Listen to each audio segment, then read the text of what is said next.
Welcome, one and all, to SkepTalk with Forrest and Erika. I'm your host, Forrest. Erika's screen is frozen right now, and what a perfect way to freeze it. It looks like you're using some sort of a grip exerciser there. Can you hear me? It looks like I'm pulling the top off of a grenade. It does. Yeah, if you just start and stop your video for a second, Okay, that'll be fixed. Let's give it a go. Has this happened before? It happens all the time on every show. There you go. Dang it. Okay, hold on. I was going to do like a welcome to the salty spittoon. How tough are ya? But then I got. So I was doing a bandit motif. I hope you noticed. I hope all of you out there noticed it looks like this is a stick up. I saw you put the bandit thing on, and you're frozen again immediately. There it goes. Yeah. I saw you put that on, so I immediately went and grabbed this alien head, because I figured, like, if you were going to wear a silly hat situation, I was going to do the same, you know? It seemed appropriate. Okay, I keep pausing, and I don't know why. Should I? Okay, wait, hold on. First of all, welcome to SkepTalk. It's fine. It's fine. It's gonna go away. It happens all the time, especially at the beginning of the thing. It's been happening a lot recently. Don't worry about it. Nobody worry about it. Nobody saw that. Nobody saw the beginning of the show. Nobody cares. It's done. It's over. It's fine. You guys can hear me, and that's what matters. And you're frozen again. I'm Forrest, and that person over there is Erika, and we're both biologists, and we're here to take your questions. If you believe in a god, or gods, or angels, or demons, or spirits, or ghosts, or phantasms, or whatever else you want to talk to us about, whatever supernatural thing, this is the show for you. But also, possibly more importantly, if you do not believe in evolution or the age of the Earth being, more than 10,000 years old, or in the modern science of sex and gender, or of how vaccines work, or the Earth being an oblate spheroid as opposed to a flat disc, or whatever other thing that you would say mainstream woke scientists paid by the Illuminati would believe in, this is also the show for you. The number on the bottom of the screen, 720-619-2288, or if you're outside of the country, you can use the web link in the description, and we would love to talk to you. Erika and I are here to take your questions, your comments, your concerns, and your challenges, and to answer you accordingly. Erika, first of all, how are you? Dude, I'm great. I'm glad to be here on the wokest show this side of the Mississippi. So I am ready to have conversations that are going to be productive, fun, reasonable, and I'm sort of using this as a test drive for Forrest and I are hosting another show this Friday. We're doing something a little unusual. We've decided to be kindly and politely antagonistic. So we're hoping to get a visit from a very special creationist out there who's been doing the rounds both with us. Their fans have been in all of our comment sections all across the World Wide Web. So we're hoping to get a call from the belle of the ball. We want to hear from Jim Bob. We want to hear from Made by Jim Bob. We wanted to call in. Not tonight. Not tonight. Well, hey, if he wants to call in, a show's a show. A show's a show. I'm just saying, like, so there is no confusion. We are talking about the Friday show, but at the end of the day, a show's a show. If he calls in now, then he calls in now. But we'll see what happens. But the show Friday is specifically for that dude, and we will only take other calls if that person isn't in the queue yet. It is so rare. We've both been doing this for a while, and I would say it's fairly rare that someone sort of new comes onto the scene. And when I expect new people, when I see new people come to the scene, I'm like, okay, they're going to bring something sort of novel to the table. And what Jim Bomb is bringing to the table is nothing novel. He is coming to the table with philosophy, bro, sort of chuddery. I'm not impressed by what I've seen, but he's doing the rounds. He's saying he can debunk evolution. So I want to talk to him about evolution. I hope it's going to be fun. We've got a couple of rules. Forrest, I think, probably went over it. Our rules for I did, but I'll do it again, just so everybody's on the same page. Let me pull that up. Let's just make sure. Just to make proof positive, I don't want anybody showing up thinking that this is going to be a philosophy conversation. God forbid. Not in our house. The philosophy stops at the door. I don't want to see it.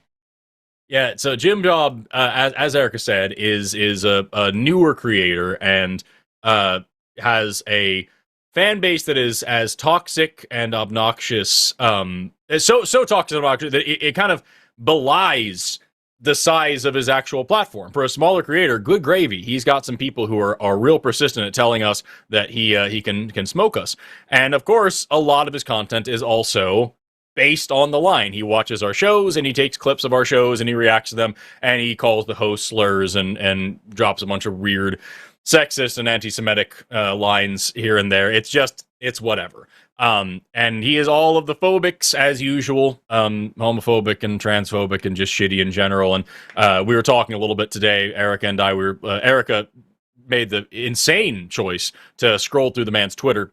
I did. And find the just not even like subtle racism in there. And so like just it's a bad time. And the guy believes that he can prove the existence of God and debunk evolution. And at the end of the day, having seen, unfortunately, a couple clips from him, his arguments are like a medium cooked steak. They are neither rare nor well done. But I've got here I got to laugh out of a pun. I'm going to keep that for the rest of my life in my heart. I've got here the emails that were sent because he was apparently inviting Erika to debate, and I know he sent stuff to me from time to time. I don't know if he's ever contacted me directly, but I've gotten a bunch of people saying he wants to. Hold on. Yes, he hasn't contacted me directly either. Make no mistake. The way that I was that is true. The way that this became the way this guy even showed up on my radar was first he has a very Robert Sepper-esque fan base who sort of they like to kind of brigade newer videos. And there's not like as many of them. He's not Robert Sepper successful, but there are enough of them that it got onto my radar. And so I got an email from somebody, a user named Mega Bloodbath, who does like a debate channel, and they were like, "Hey, you want to come debate this guy? He's talking about wanting to debate you." And I said, I am aware of Made by Jim Bob, and Made by Jim Bob is, for me, famously the one who made an entire video about me that went over none of the science, and then he called me trans Millhouse and called it a day. So I did think that was funny enough to deserve a response. Right. But he was weirdly not amenable to the rules that I wanted to abide by if we were going to have a debate. And the rules were pretty simple. It was just, if we have a debate, we're going to talk about the data. If we're going to debate evolution, we're going to talk about the data supporting evolution, and we're going to talk about the data that doesn't support creationism. But he did not want to do that. So imagine my surprise when, after a series of I was being a little snarky, but some snarky emails on my behalf.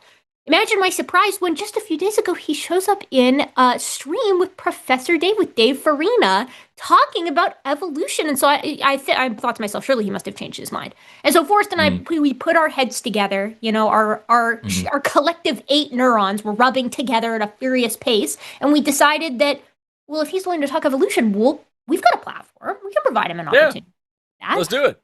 And especially since he's been being a chatty Cathy out here on the internet, we thought let's give him a shot. So, but the rules are more or less the same. So, Forrest, what are the rules of engagement? So here, I'm actually just going to read the emails that you and I sent, if that's cool, just so that everyone's on the same page and we have this all this is out there. You know what I mean? Yeah. What Erika said was, "Hi, Jim Bob and Forrest. I'm reaching out with a fun opportunity. I know you weren't amenable to talking about evolution with me on Mega Bloodbath, but it seems like you simply must have changed your mind, because I caught a fascinating discussion between you and Dave Farina on the very topic." And this is not what you said, but I think it's fair to point out that in no way does anybody at all think that he sidestepped you and I as up-and-coming creators and went straight to Professor Dave because he has a much larger platform and he wanted to be seen by more eyeballs and do some platform. I don't think that's fair at all to say. Never. Especially considering the fact that, you know, I've got about as many followers across platforms as Dave. I'm on TikTok, 1.5 million. He could have done it there, but we didn't do that either. You know, it's fine. Whatever. The point is, would not clout chase Forrest. He would not do that. Don't even insinuate that. Don't let anybody get the wrong idea. Since you've been publicly confident / enthusiastic about debating both Forrest and I, and since we regularly host a show that accepts calls from people skeptical about evolution, we saw a wonderful chance at dialogue here, so we decided to step up, set up a show just for you to call in. And again, this is a channel, and this is not what you said, is me, but like, this channel isn't as big as your or mine, but it does have consistently pretty solid viewership. about 30,000 views on every single show, and we do multiple shows a week. That's a much bigger audience than anything that Jim Bob's got or Mega Bloodbath has. So like that's a pretty solid opportunity. You know what I'm saying? Good. Very good chance at making a name for yourself in the debating evolution space. Here are a few rules for us, though. For Forrest and I, we cannot use the mute button nor tag team you. You will get a chance to chat with both of us separately while the other helps moderate the discussion trajectory. We still don't know exactly what that'll look like. We're probably going to talk it out with Jim Bob while he's on the phone to see, like, hey, do you want to like talk to one of us for 10 minutes and the other for 10 minutes? Do you want this to be a very casual conversation where we just do our best not to interrupt you? Like, where's the best way of doing that so that it doesn't appear that it's 2 against 1 the whole time, you know? Then, for you, no slurs. I know that dampens your rhetorical style a bit, but if you want to chat, no calling anyone the R slur or Jewish or anything like that. We promise no space lasers will be used on you, so long as you are respectful to us and our producers. Yeah, for all of us, stay on topic. If it's a chat about evolution, that's what we're talking about. I'd know those 4 mechanisms if you are going to be there to disprove it. We want to make sure that you have a chance to call in, so we'll be streaming for a while. This will be perfect, since a handful of people have been bugging me to talk to you on the subject. If you call in, if you call in, we all get to have an enjoyable chat. Should have had a comma there, Erika, some scientist. And if you don't, I can tell all those people that I tried, but you were too busy or unprepared to show up. We're so excited to talk. Don't let us down. And then I also chipped in my own contribution. This is my email in that same thread. Thanks so much for pulling this thread together, Erika. Hi there, Jim Bob. I'm happy to say that I'm largely unfamiliar with your content, but a few of your fans do regularly reach out to me with kind and generous comments about how we should debate. Their enthusiasm and the little that I've seen of your work leads me to believe that this special show will be tons of fun. Erika and I are on the same page about terms, although we rarely engage in such behaviors. Muting and tag teaming are valid criticisms against shows like ours. So we agreed to take those off the table for your benefit. We hope you'll be able to do your part as well by simply avoiding the slurs that you usually use in place of good arguments. If I'm being extremely honest, and I still am, I worry that you'll end up using them anyway in order to get hung up on and get out of the conversation. I still worry that that is going to be the case. It happens a lot. Not even just saying that about Jim Bob. Most of the time, when we get a scientifically illiterate bigot who calls in, they'll use a slur and we'll tell them, hey, you can't do that on this channel. We're just not cool with that. And then they'll get pinned into a corner where they don't have anything interesting to say, and they'll just start using slurs again, so they get hung up on. And then they get to go back to their channel and say, they were so triggered they couldn't handle they had to clutch their pearls and hide behind their woke morals because they couldn't handle my brilliant arguments. So like, still think it's going to happen, but I'm waiting to be surprised. Anyway, I'm crossing my fingers you'll be able to hold it together long enough for the stream to be productive. I sincerely hope you find the time to call in. That is true. We usually stream for quite a while, so there will be plenty of time to do so, and we'll be shouting you out quite a bit, as we have tonight, and as I did last night. That's everything that we have here for Jim Bob, and we sincerely hope that that stream goes really well. It's this Friday, the 13th, at, I believe, 6 p.m. Central Standard Time, so the same time that this stream started. And all of our cameras will be in order and everything like that. I am currently behind the scenes. The way that our producers work is weird and mostly alien to me.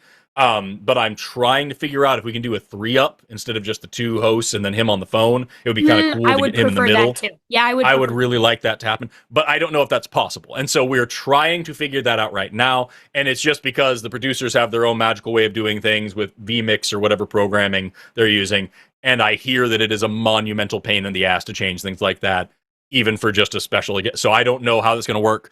A lot of times when you see a lot of us on stream on this channel, we're using StreamYard, and that has its own technical limitations that vMix doesn't, have. So like, I don't know what the producers want to do. That's outside of my wheelhouse. Just know that's what we're pushing for. We're going to see if that can work or not. The purpose of this is, and we're being polite, but obviously there's a snarky undercurrent to all of this, and the reason is because we've been running this show for at least as long as Jim Bob's been on the internet, and at least as long as many of the people who make entire videos about Forrest and I, and many of the hosts here on the line, have been on YouTube or sort of adjacent platforms. And the question that we're always asking is, you know, if you're going to talk smack, why not just call in?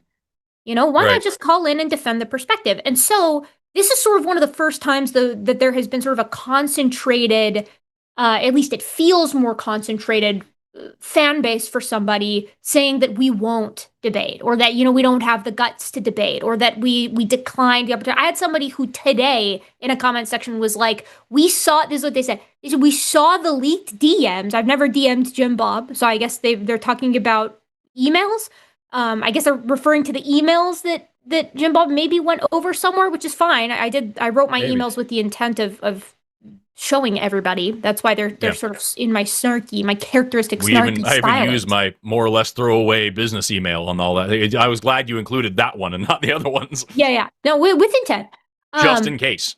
but like, you know, and people are like, you were too cowardly to debate Jim Bob. It's like I don't really know what to say. If he wants to debate evolution, we're going to talk about evolution. But I'm not going to put up with, at this point in my online career, people saying that I'm not willing to have a conversation with somebody when, excuse me, that's like our whole thing, is having conversations with people. So we wanted to provide sort of a tongue-in-cheek opportunity for Jim Bob to do so with both of us. We can talk for as long as we want. Again, I think Forrest and I have a reputation for being pretty fair when it comes to conversations. Like, unless he just shows up and starts like dropping, you know, the R slur or the N word or something like that, we're not going to mute him and we're not going to kick him. We're going to try to get to the bottom of this and have a decent conversation with him, knowing full well that, in my opinion, okay, I'll give my pessimistic take for this. And I like to think I've got a decent read on these kind of things. I think he just wants to talk with us so that he can clip farm and then repost Yes, those in various places. absolutely, Um, absolutely. Already after the conversation that he had with Professor Dave, there's a clip up on his Twitter because, as I said, I put on my mucking boots and walked into Twitter this afternoon and was checking it out. So, like, you know, he's doing a little clout chasing. That's fine. I don't mind that. But I'm not going to let him get free clips if he doesnst stay on topic. You know, this is a price of doing business. I think honestly, like I said, I don't know the dude's content very much. We are complete strangers, and quite frankly, I wish we were better strangers. But at the end of the day, I think that he is going to, no matter what happens, he's going to find a few bits and moments in the thing to talk about, you know, how he demolished these woke gender ideologists and pseudoscientists and fake biology, and how he, with his extremely erudite thinking on the level of Philbro that none of us could possibly attain, were able to outshine these two classically trained biologists with their silly degrees from ridiculous universities that have these things called accreditations. I think that's what it's going to be. And I think at the end of the day, I don't know if he would go as far as like Matt Powell to like cut out every good argument and leave himself in there. I don't know if he would be that bad. But I think that it's going to come down to anytime he thinks he scores a point, that's going to be a clip on his channel. And no matter what, whether he calls in or not, I don't think we've seen the end of him taking clips from this channel or from our own channels and putting them up on his channel so he can just call us names and ignore real arguments. When I was on with Promise yesterday, I mentioned all this, and I mentioned the fact that the only actual video from Jim Bob I've ever seen to this day is one that the Skeptic reacted to. John Lovell, shout out to him again, 2 days in a row. He's an amazingly nice guy. You go check out watch his channel. But like, John Lovell responded to one of his videos in which he was watching Promise and I, and Promise gave like a heartfelt, detailed, you know, recounting of her deconstruction, and his whole argument was "ya bimbo." That was it. That was his response. Excuse me, woman moment. Actually, Woman. so, hate to say it. You hate to see it. It was so bad. Let me see actually if I can find that video and I can put it in the chat. Oh, here he's got. I actually just looked up Skeptic Jim Bob, and Jim Bob's coming up fast, and he's got a clip of Professor Dave with his nose very much exaggerated. Why would that be a thing to do? You know, wonderful. That's phenomenal. I love that. Let me see. Where the hell is your channel, John? Oh, it's because I didn't put a K in there. God damn it! I'm just the dumbest man alive. I don't know, man. I'll try to find it. Either way, you know, he'll come. Maybe we'll have a good conversation. The perfect scenario would be he'd come in. We'll have like a lovely conversation, and he'll leave. sort of enlightened to the idea of dark. He'll be a part of the dark woke movement, right? So he can keep his edgy humor and he'll accept evolution. But I don't suspect that'll happen. Instead, I think that he'll get some clips. He'll go back and what's the analogy people use when they make the Wojaks or the soy jacks of the people they hate? Yeah. It's like playing dolls, but with Wojaks. So he'll go back and do that and have some choice words, I'm sure, about our appearance or, and my voice is perfectly low-hanging fruit. Feel free. Oh, it's going to be my nose, as it usually is with folks like that. That was the last thing. I put that link in the chat, and yeah, that was his entire argument against me was that, that I'm a stupid woke leftist, blah, blah, blah, blah, but also that I have a big hook nose that's only getting hookier. And so it's totally not. Did he what really sucks. Say that? He actually said those words. Hookier? And what's so frustrating about it is that could be funny enough to make content over. But it's just lazy. He could have done. He called you fucking Trans Millhouse. That's funny as shit. It's not funny as a joke, but that's so ridiculous that it's worth laughing at. A hook nose that's hookier. That's not even funny enough to do a thing. It's just lazy. I hope that the clips that Jim Bob makes inevitably in order to cope with the whatever goes on Friday. I hope I at least get some funnier digs. You know what I mean? That's what I'm talking about. It should be so easy for him. You're going up against a woman and a male feminist. Cringe. Just show up and trounce. It'll be a piece of cake. We're those people that are in your universities teaching your kids that there's 36 genders, y'all. This is an easy task. It's simple. Really, just big targets. You know what I mean? It'll be a piece of cake. So call in. It'll be a blast. We're really excited. And honestly, full disclosure, there's no funny business. You're going to call in. If you call in, we'll have a fun conversation. I will ask you the definition of evolution and I'll ask you for the mechanism. So show up with that. It's not a quiz. If you know I'm going to ask you it, it's more of a worksheet. So I would have it handy. Right. Anyways, we've had full lines for 20 minutes. So yeah. We got to get into this show, but this is literally we're just workshopping a funny video live in front of how many people? What do we got right now? We got a little over 1,000 people. You deal with it. Deal with us sitting here and talking about this. Anyway, with all that. We've got lines. We have 2 lines open yet. So call in. But we've also got plenty of people on the line right now, and I'm curious. Do you have one that you're interested in? I'm gonna probably drop number 2. But other than that, all those other ones are still good to go. I don't have a preference. I mean, I think we could knock out one pretty quickly, but we usually tend to give priority to theist callers. So we could do 3. I don't mind that. I'm not really, I think I kind of get what they're trying to say here. So that's right up your alley. Obviously 7 is interesting to me, but that's because I'm selfish. And 8. We never do one like 7, so I'm going to do 7 first. I think that's really? Fun. Yeah. You weren't here when I was with Aaron on last Monday. Oh, you missed a real treat. I got a Bigfoot story on here. Oh, girl. It was all epic. Right, well, let's see if we have another one. Let's talk to Aaron, pronouns he, him, who has a cryptozoology story. Aaron, you're on the line with Forrest and Erika. Your first call of the evening. Make it a good one or else. How are you? How are you guys? We're doing okay. We've been blowing off steam. I don't know if you've been listening, but we're just talking a little trash, having a little fun, about. A few laughs. Good. Well, I was just you've been talking about cryptozoology for last couple of calls, and then a different Aaron called in, and I just got a little jealous. So I just had to insert myself into this.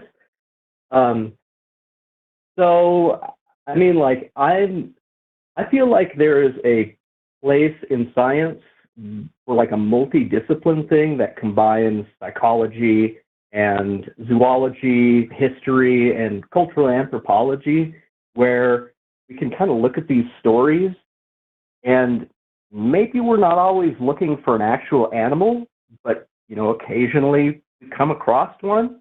But I think there's a lot of interesting questions that can be asked when we see that all of these older cultures have some kind of Bigfoot story. And I don't know. A lot of cultures also have dragon stories as well. Right. So, like, so I'm curious, like, do you treat those the same way?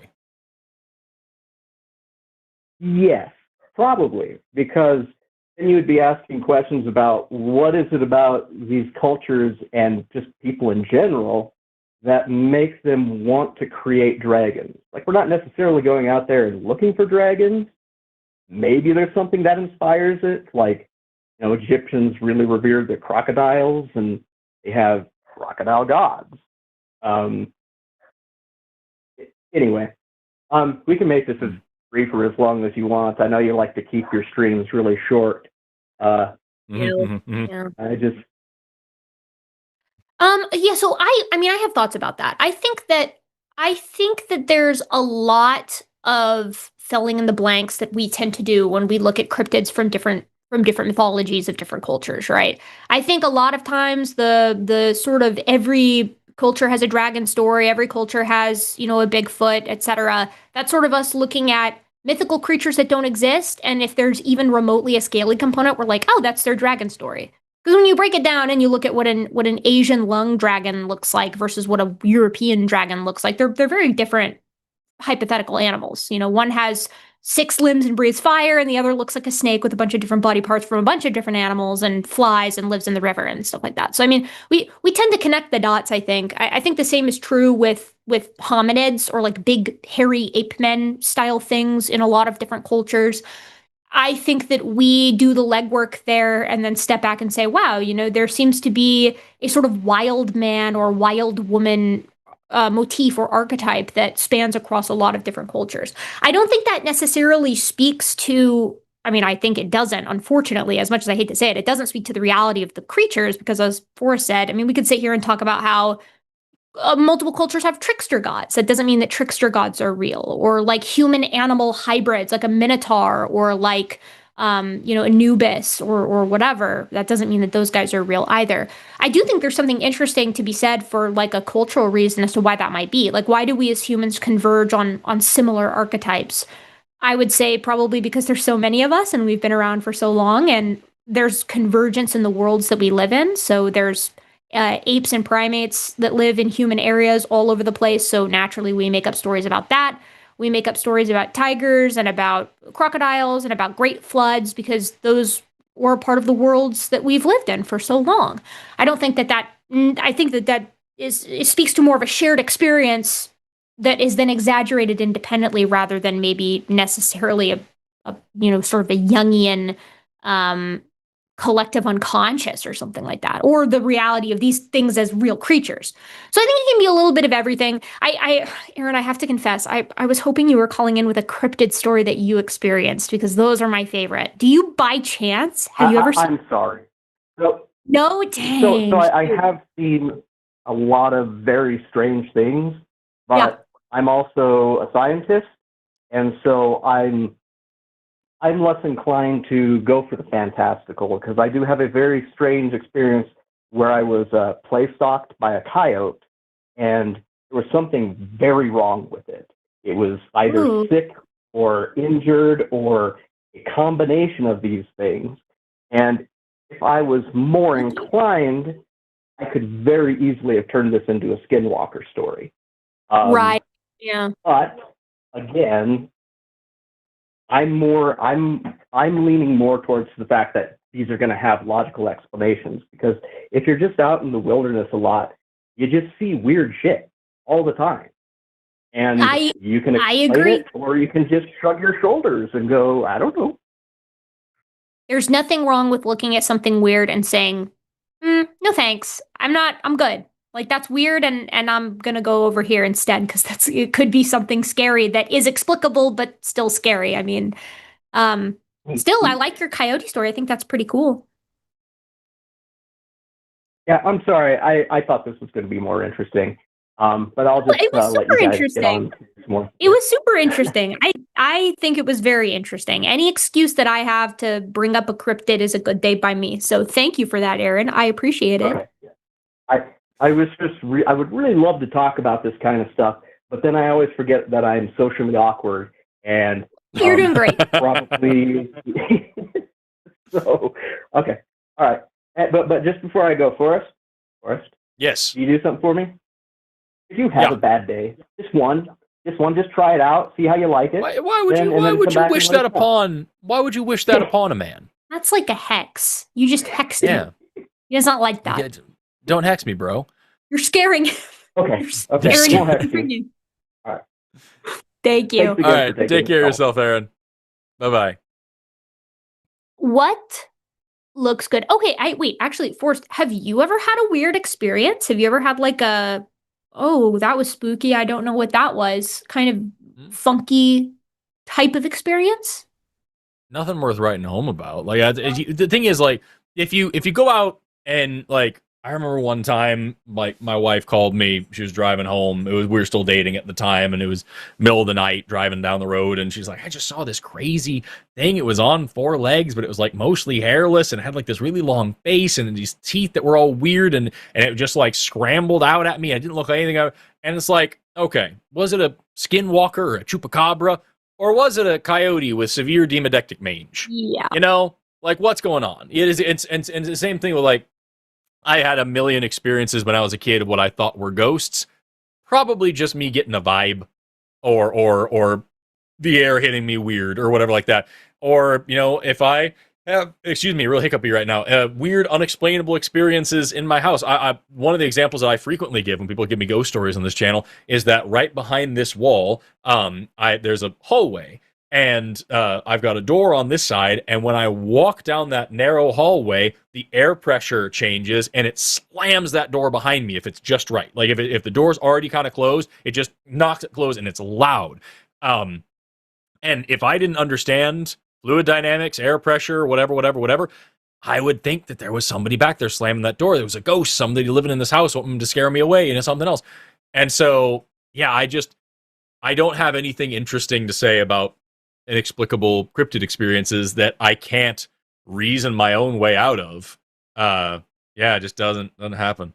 I enjoy, so one of my guilty pleasure subreddits is the UFO subreddit. And the reason I love the UFO subreddit is because nobody debunks UFO sightings like the UFO subreddit. Because so many of them want it to be a UFO so badly that if it's not, a lot of them will be like, I found this specific Amazon balloon that was sold only from the month of April to the month of July in the year 2019, and that explains what this is because it's caught in this specific updraft and blah blah blah. And sure enough, it matches quite well. Mm-hmm. I think it's fun to try to be faced with a weird, inexplicable situation and then to try to explain it. Like, what Amber saw sounds freaky, but it probably is a coyote with severe mange, and that's the thing, that's still kind of scary. It can be something odd and not be a ghost or not be a cryptid, but I very much enjoy digging into those stories, so I'm a sucker for them. Call in if you have a lot of fun. Yeah, for real. We've got a couple more folks here, and we're going to jump right into our next call. Probably don't have anything interesting for line number 8/4, by the way, guys. Let's talk to, I'm back here while you were taking that call. I was back here in the producer chat. I'm looking over the call screen like, hey, I'm sorry, don't waste this person's time. I have nothing interesting to say to this person. Like, it's just, and then we kind of do that all the time in the background. We've got the two hosts, the producer, the call screener, all of us are talking back here, seeing like what fits on what show. So to Lake, who is calling in from Australia, if you want to talk about sports and physical advantage and everything like that, Jovan is the person to talk to. That dude has those stats front to back in his brain. He's really good at that. Not really my area of expertise. Erika, do you want to take that call in particular? For 8/4? No, I don't. Yeah. I mean, I'm not going to be able to bring anything to the table for that Jovan is not going to be able to do better. So I think that's what it's exactly what I'm feeling. Yeah. Okay. So I'm instead going to go to Milo, any and all pronouns, who wants to talk about also gender science, but in a different way. Milo, you are on the line with Forrest and Erika. How are you doing today? I'm still alive. All right. Hey, that's the best we can hope for.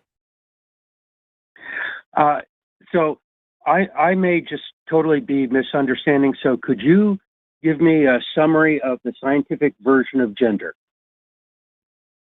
A summary of the scientific version of gender. Sure. Gender is a social construct. It is it is separate from sex, but it is touching sex. It's tangential to sex. It's interacting with sex, but it is fundamentally a different thing. As a social construct, it describes the roles, norms, behaviors, expectations, both internal and external, that are usually associated with one's assigned sex in their society. It is fluid in nature because it necessarily is non-binary, and it changes from generation to generation, culture to culture, person to person, day to day.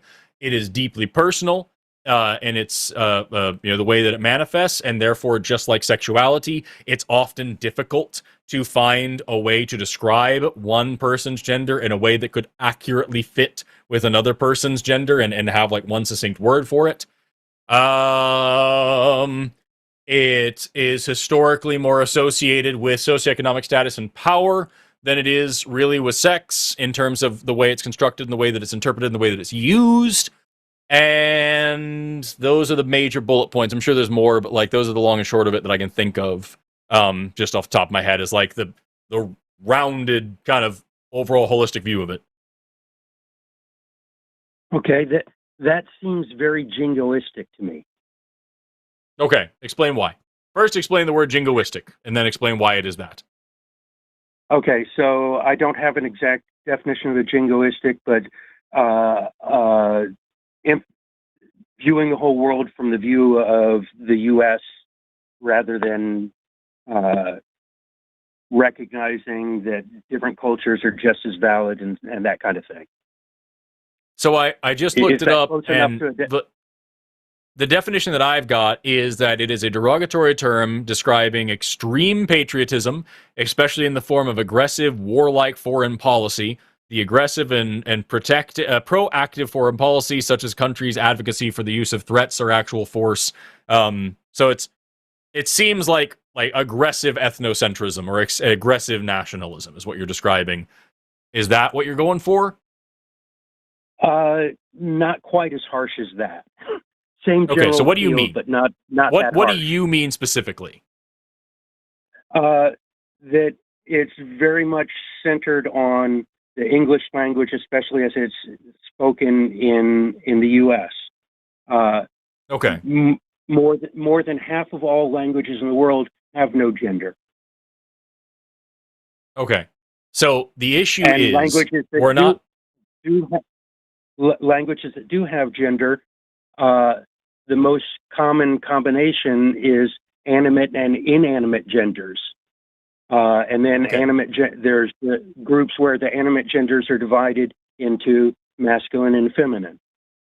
The issue is we're not just talking about language here. Like this is a word that is necessarily rooted in English and all that, because it is a word in the English language that we are currently discussing using English at this moment. But what I just described to you encapsulates the fact that gender is massively diverse, necessarily non-binary, by definition social, that it varies from culture to culture across time and space. The definition that I gave you, the explanation that I gave you, is one that is culturally inclusive. And that's important because while, yes, not all languages have these gendered, terms and pronouns and, how do you call it? Not cognates. When you, change the ending or whatever of a word to match different things. I don't remember what conjugations. Not all of them have, gender conjugations, all these different things. Sure, that's fine. But the people in those cultures still have gender. And so, what we are describing is, from an anthropological standpoint, a thing that humans do, and we are using English to describe that thing. So it's not an ethnocentric thing to say that gender exists or to describe it scientifically, especially not the way that I just did, as far as I can understand it. Okay, so I may just be confused, but to use an example, Mandarin Chinese did not have a he and a she until a little over 100 years ago, and that was just because they were interacting with Western societies and ended up adding those two words to their language, their own versions. But Maybe. A lot of I don't know if languages that's true. do not have I don't gender. know if that's true, but I do know. I don't know if that's true, but I do know that they had men and women in their society before 100 years Right, ago, right, and right, that's right, what we're talking about. Right, but more than half of the languages in the world have no gender at all. They don't have gender pronouns. They don't have gendered nouns. They just don't have the concept of gender. I don't think it's true that they don't have a concept of gender.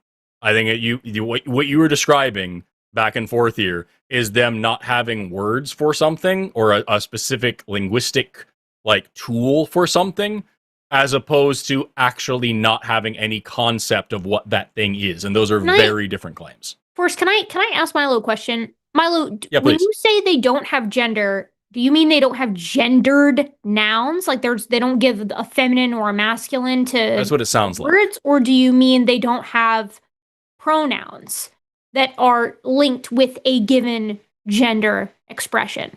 What are you getting at there? For a language to be considered genderless, both of the cases you just named must be there. Say that again. So for a language to be considered genderless, it cannot have gendered nouns and it cannot have gender pronouns. Okay. It lacks both. So I was doing some Googling in the background because I'm not a linguist, right? And I'm not seeing stuff that's coming up that's suggesting that like non-gendered languages are super common. I see a lot of no gendered nouns, but I'm not seeing much on like the presence of gendered pronouns. Not that it really matters for the purpose of what you're arguing, but maybe I'm just not, maybe I don't know what I'm looking for here. So I just was looking for clarification. I just Googled like gender in ancient China, and I found a Wikipedia page that talks about like division of labor and like social structures between genders going all the way back to the Neolithic era. And so like these folks I don't know if what you're saying is true, but assuming it is, they didn't have to have different words for or pronouns that are gendered or gendered, conjugations for or any of that. Didn't need any of that. They still had gender. And what when we're talking about gender in a scientific sense, we are describing the internal, identification and external presentation and social dynamics between men, women, and non-binary people, or whatever third or fourth or trans or whatever other gender categories exist in these different cultures. That is a phenomenon that is happening. Whether or not we name it and talk about it in a language has no real bearing on whether or not that phenomenon is happening. But I also couldn't find much in the way of it not being me. in the language, too. Like, I would like to hear, I want to hear your response to Forrest, and I also, when you're done, would like to hear where you're getting that there is no gendered, that there's no pronouns in any of these languages. Just because that sounds interesting to me, and I'd like to look into it. So give your thoughts to Forrest, and then I'd like to hear that. Okay. So what Forrest just said to me helped clear things up, and I've realized that I was misunderstanding what you guys have been saying. Great. Now, regarding what Erika just asked, when I was going to check on gender, because I had been going by just memory, one of the first sources I found that was useful is on Wikipedia. There is a page that just simply lists different languages by what kind of gender system they have, or if they lack a gender system. And so if you want an easy resource to go look for, to start looking into that, I found that one very useful. How many languages don't have genders at all? I looked it up, and there are a few modern languages. There are a few modern languages that don't have distinct gendered pronouns. Apparently, I don't know if this is true either. This is what I'm reading here. Apparently, Hungarian, something like Turkish, or like languages associated with Turkish, and apparently Finnish has one that's for he or she, but a different one for it. Whereas Hungarian or Turkish has like one word that's for all three. But again, those folks still have genders in their cultures. Well, and what I was getting at with that is that if they like. I'm okay. I believe you that there are some. I don't really have a problem with that. What I was sort of skeptical at and what I was hoping to get a source for is that I believe you used the term most, right? Like I think you said most languages don't Right. have gendered Okay, and pronouns aren't gendered. So I thought that was interesting. The name of the Wikipedia page is called List of Languages by Type of Grammatical Genders. And the very first one in the list is no grammatical gender. And I went through and actually counted them, and it's either 119 or 120 languages that they listed for that particular category. Neato. Right on. I'm looking at it now, so I'll give you my thoughts here in a second. It sounds like we've come to an understanding. So, like, if there's anything else you have for us, cool. If there's anything else you have for us before we move on? No. And thank you for helping me understand what I misunderstood. No worries, man. Take care. Thank you for listening. That's news. That's news to me. But I still don't know. Just to look at this Wikipedia page, I don't think that it's the majority. I don't think it's most. But I'm sorry, I didn't know. But no grammatical gender means no gendered objects, like how in French the table is masculine or feminine. What I thought too at first. That's what I thought he was getting at. So, but yeah, that's kind of where I was as well. But it's whatever. We got through it somehow. Which of these looks good to you? Whichever one you want, because I have to take care of something very quickly while you start this next call. So whichever one you like the most. Let me see. I want to do. Well, this one says for me, so that's what I'm going to do. I'm going to take the one that's for me. Great. Okay. I'll be right back while you do that. I have. Miss Erika? Yes, is this Chidumebi? Am I pronouncing that correctly? Chidumebi, Miss Erika. Chidumebi. Okay, gotcha. How are you? Welcome. You're on with just me right now. Yeah, sorry to Mr. Forrest Valkai, but I really wanted to speak with you specifically. Sure. We don't need him anyways. Tell me about your question. No. Okay. Forgive me, this might be a bit weird to ask. So, do you think that with humanity's systems of pattern recognition and sometimes creating religions or beliefs out of pattern recognition, do you think that the idea of monster children came from a lot of these early humans recognizing defects or mutations in these children? So as a way to justify them. No, I get what you're getting at. So you're saying sort of is the habit of humans to recognize patterns, is our innate tendency to do that related to the fact that we have in many of our mythologies stories about monstrous kids, and is that maybe related to you have here in the notes maybe pathologies or just inherent variation, that's maybe why we have these stories in the first place? Yes. If I may use a specific myth to help elucidate, if you wish. Sure. In Igbo culture, there is a being called the Ogbanje. The point of the Ogbanje is the living embodiment of sudden infant death syndrome. Its idea is that it likes to possess children when they are in the womb and wait till the child to grow up, then later let the child drop dead, then reincarnate in the mother's womb again when she gets pregnant, always waiting, always willing to punish because it is a sadistic creature. Yeah. So, and it was thought that because of Banje are dead, the more children they make, the lighter the child's skin come out. So if you had a more light-skinned child, you thought, there's your Banje, kill it before it can reincarnate. Kill it. Bury it somewhere. Bury it far away. Yeah. So you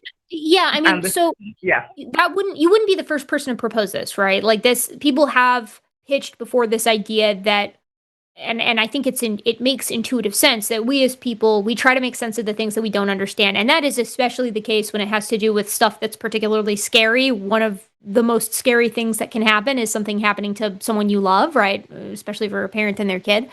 So you hear there's a lot of ink that's been spilled over trying to explain certain mythologies through the lens of actual events and us trying to explain them.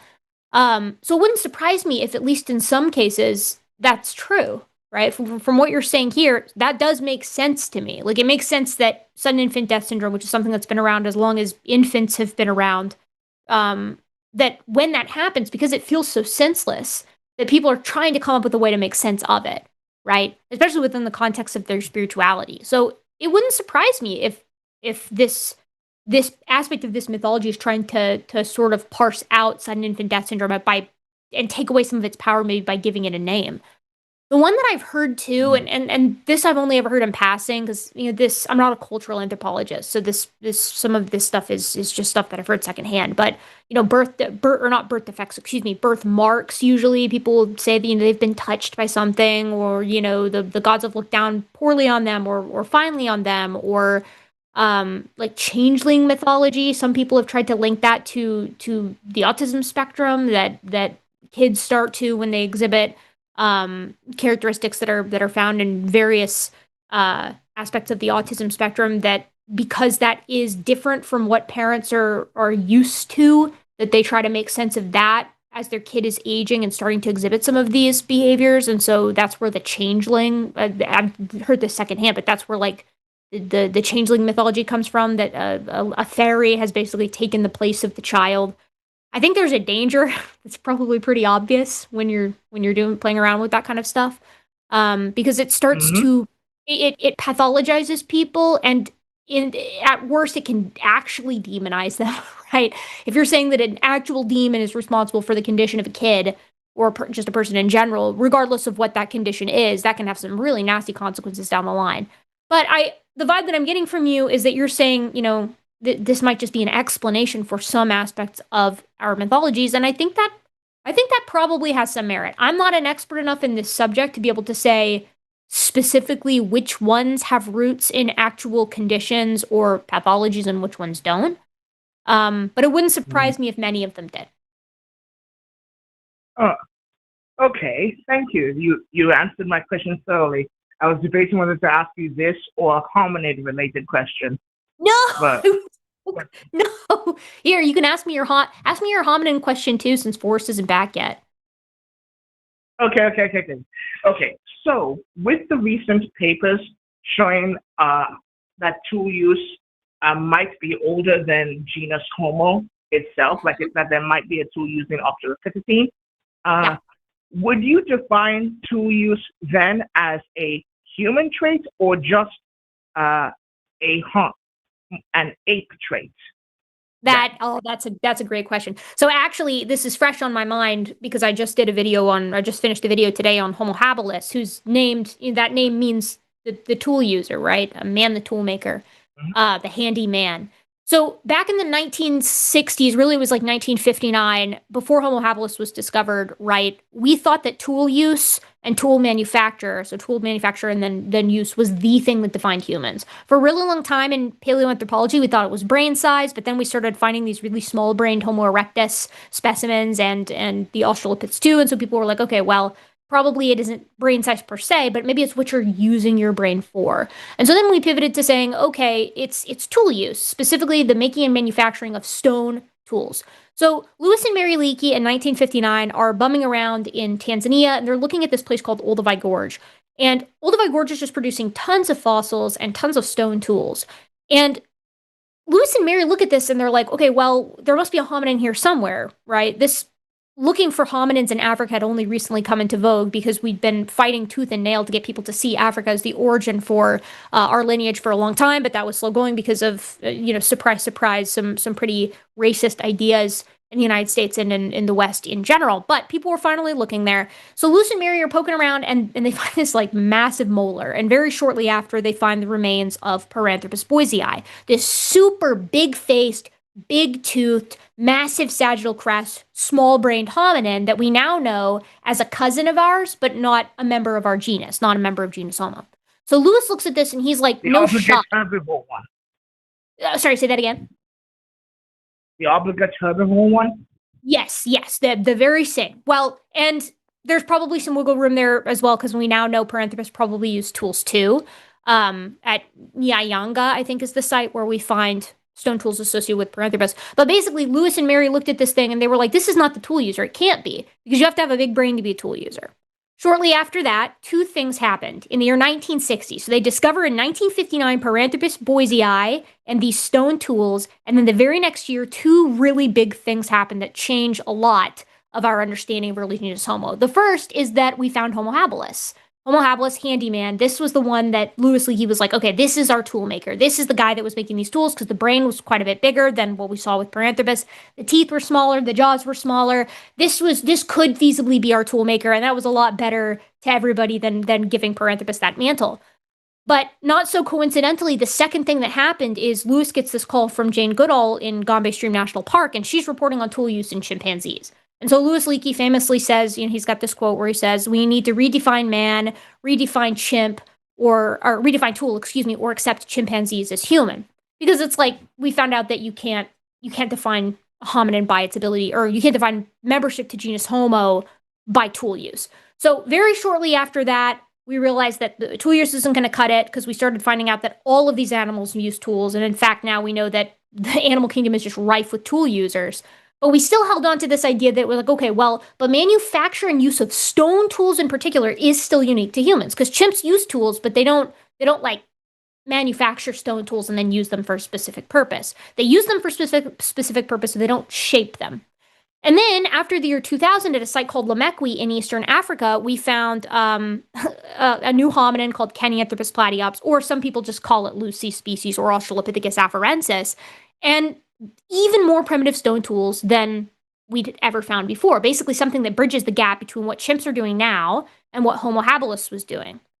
And then, to make matters even worse, we found cut-marked bone at Dakika, which is a site that only Australopithecus afarensis is known for. And we also find a beginning of a start of encephalization at this time as well. So the story goes now, our understanding of it goes now, that tool use does precede the origin of our genus because we just keep finding stone tools associated with things that aren't us, not just in the present, but in the past too. I alluded to the fact that Paranthropus, right, Paranthropus boisei, who was the whole reason the Leakeys were looking for another tool user there at Olduvai, has now been associated with stone tools itself and with cut-marked hippo bones, right? So it's like, okay, well, so what's the rub here? Like, why can't we wrap our head around this? If we seem to have all of these different non-genus Homo hominins and animals in general using stone tools, in some case like manufactured stone tools, what's the hang-up? And the hang-up is what it always has been, which is that we don't want to accept other things into our club. It takes away from us being special critters. So to answer your question, what defines a member of genus Homo? It's not tool use. Lots of stuff uses tools. Well, thank you. I totally accept that answer now that you thoroughly laid it out and explained it to me. Thank you. Glad to help. Thanks so much. We got to get on to our next call, so cheers. Yep. Cheers. Thank you. Forrest. And I was here too. How'd the thing go that you were doing? It was okay. I had to take a call from Jimmy Snow. It was an urgent thing that he wanted to talk to me about, and basically the end of the conversation was that he will do the 3-up thing for the special stream for Jimbo calls it, if I agree to present at LineCon. So unfortunately, we're not going to have the 3-up with Jim Bob. It's just not going to happen. It's just going to be you and I, and then him on the phone.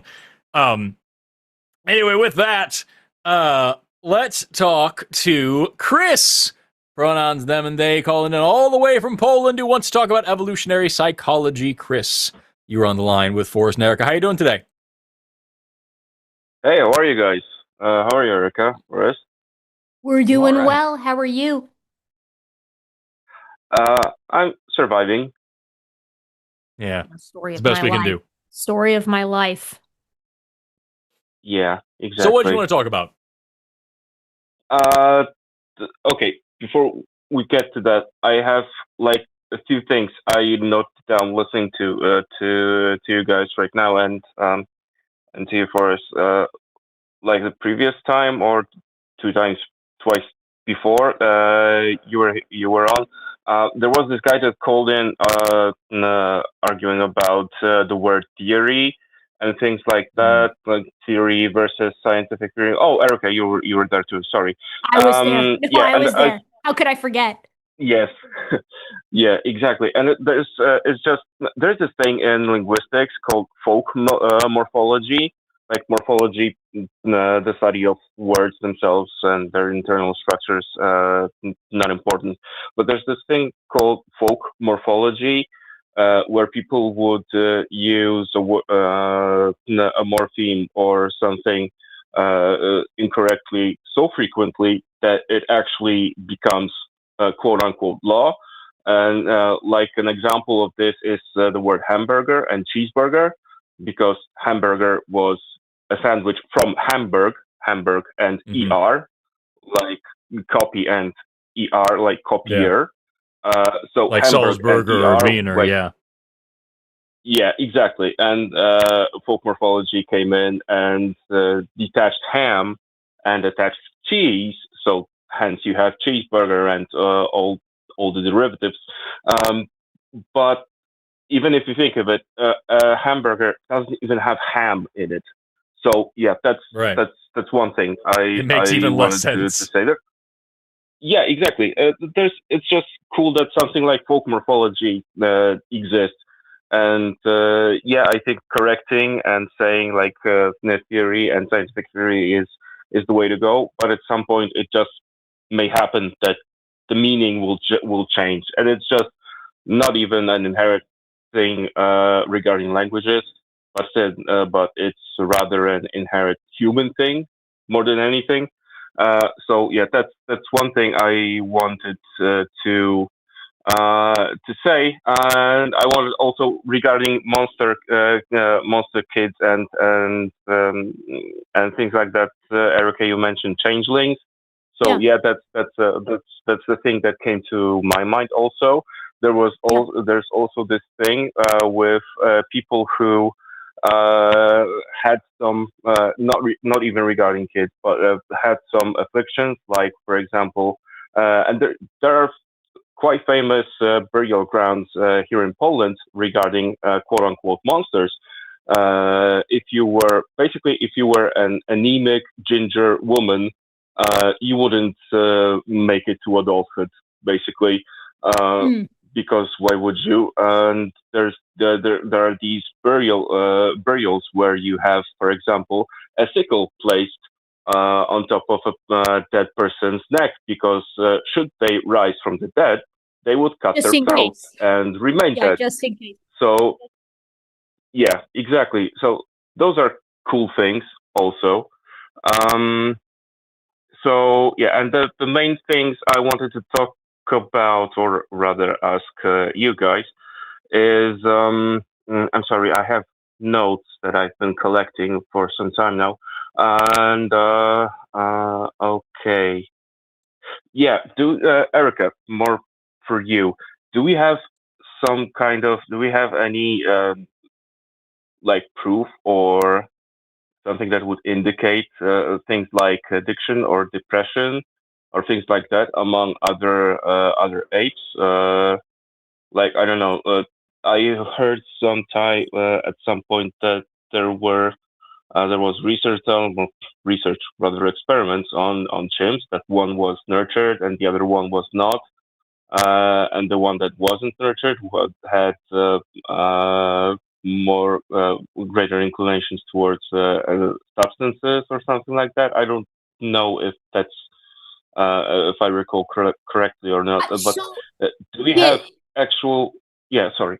Yeah, no, please. I think I get where you're going. Yeah, depression and addiction. Well, let's start with addiction. Addiction has its roots in physiology, right? I mean, addiction is just your body sort of withdrawing after it comes to expect a substance. There's a lot of biochemistry going on there, which is why a lot of rehabilitation centers like rehabs will try to help you not be addicted anymore using medications that help sort of tamp down on that physiological response.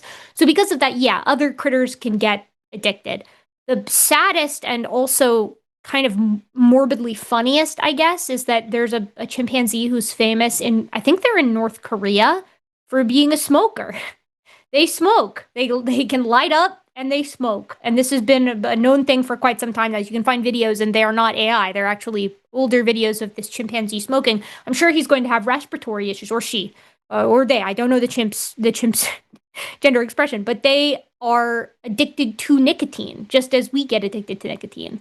They also have a strong preference. I saw that. I forgot about that. Yeah, they have a strong preference for fermented fruits in the wild. And if you read, there was a paper that came out earlier.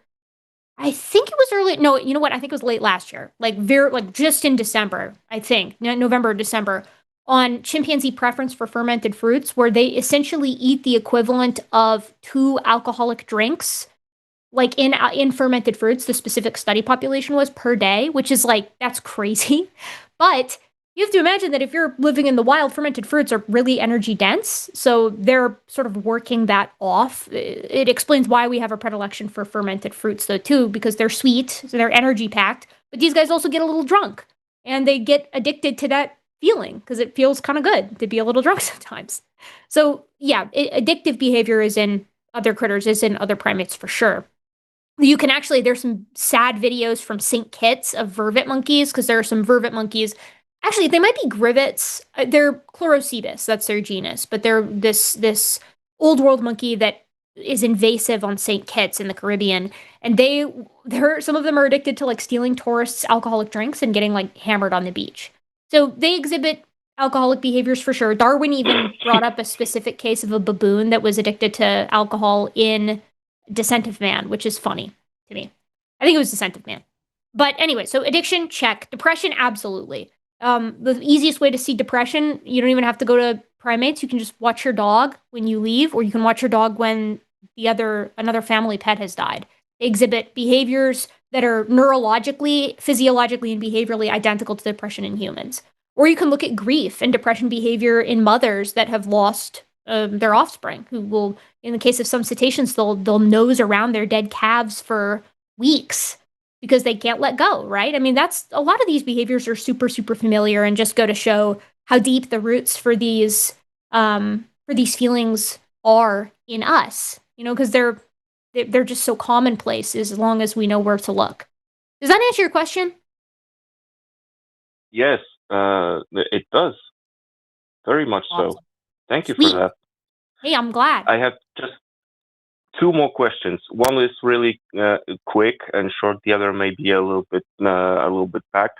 But the quicker one: why, since when, or why are we adding bros as a synonym of that something is fucky? Like podcast bros, NFT bros, and things like that. It's almost as if men are a synonym of. It's I always heard men. That's a funny way to trail off. Funny spot to trail. I heard the word bro. I don't know. I've never really thought about, but like the word bro has always meant like a jock, like a big like a guy with a lot of muscles and not a lot of brain. The kind of stereotypical like big dumb guy.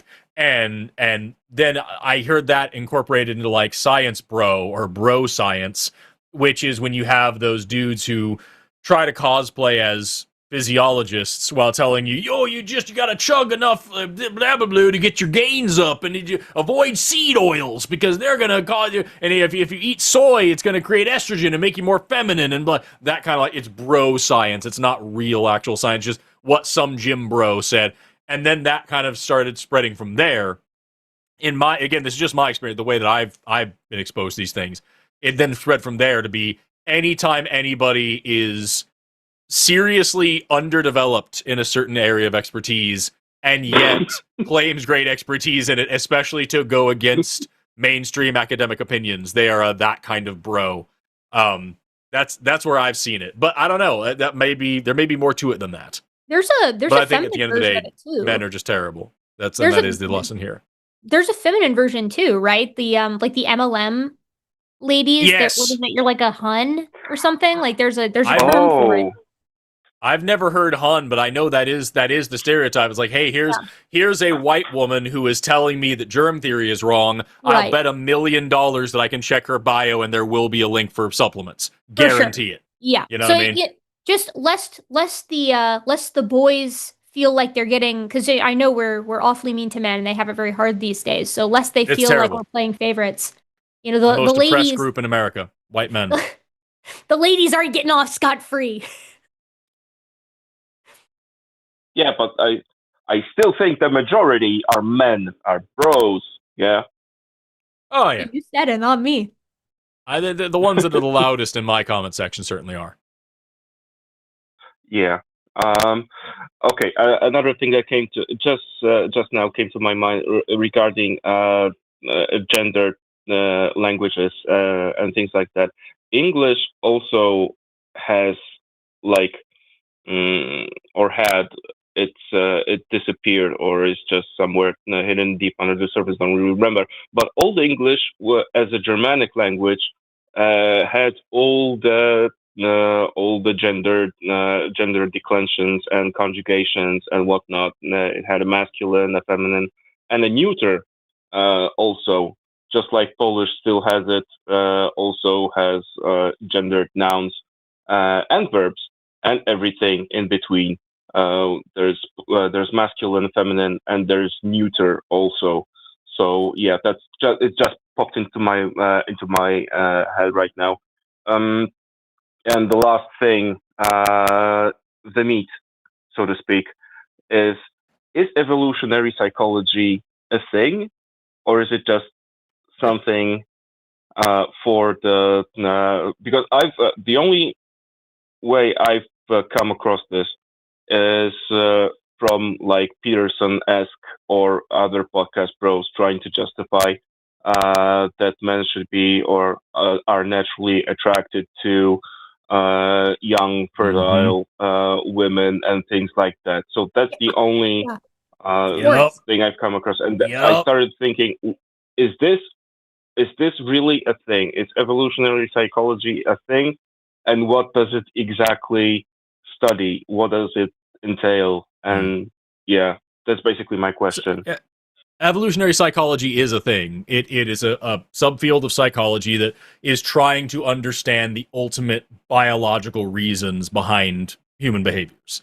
And it's the idea that, whatever behavior a person is exhibiting, whatever is going on psychologically, there is so when I say ultimate, there's a difference here. When we talk about especially ethology, the study of behavior is where this term started, but really it goes across a lot of biology. We either have proximal or ultimate, or proximate and ultimate frameworks on things. And the proximate means the immediate mechanisms that cause a thing to happen. The actual biochemistry, biomedical, whatever the molecular component of this thing.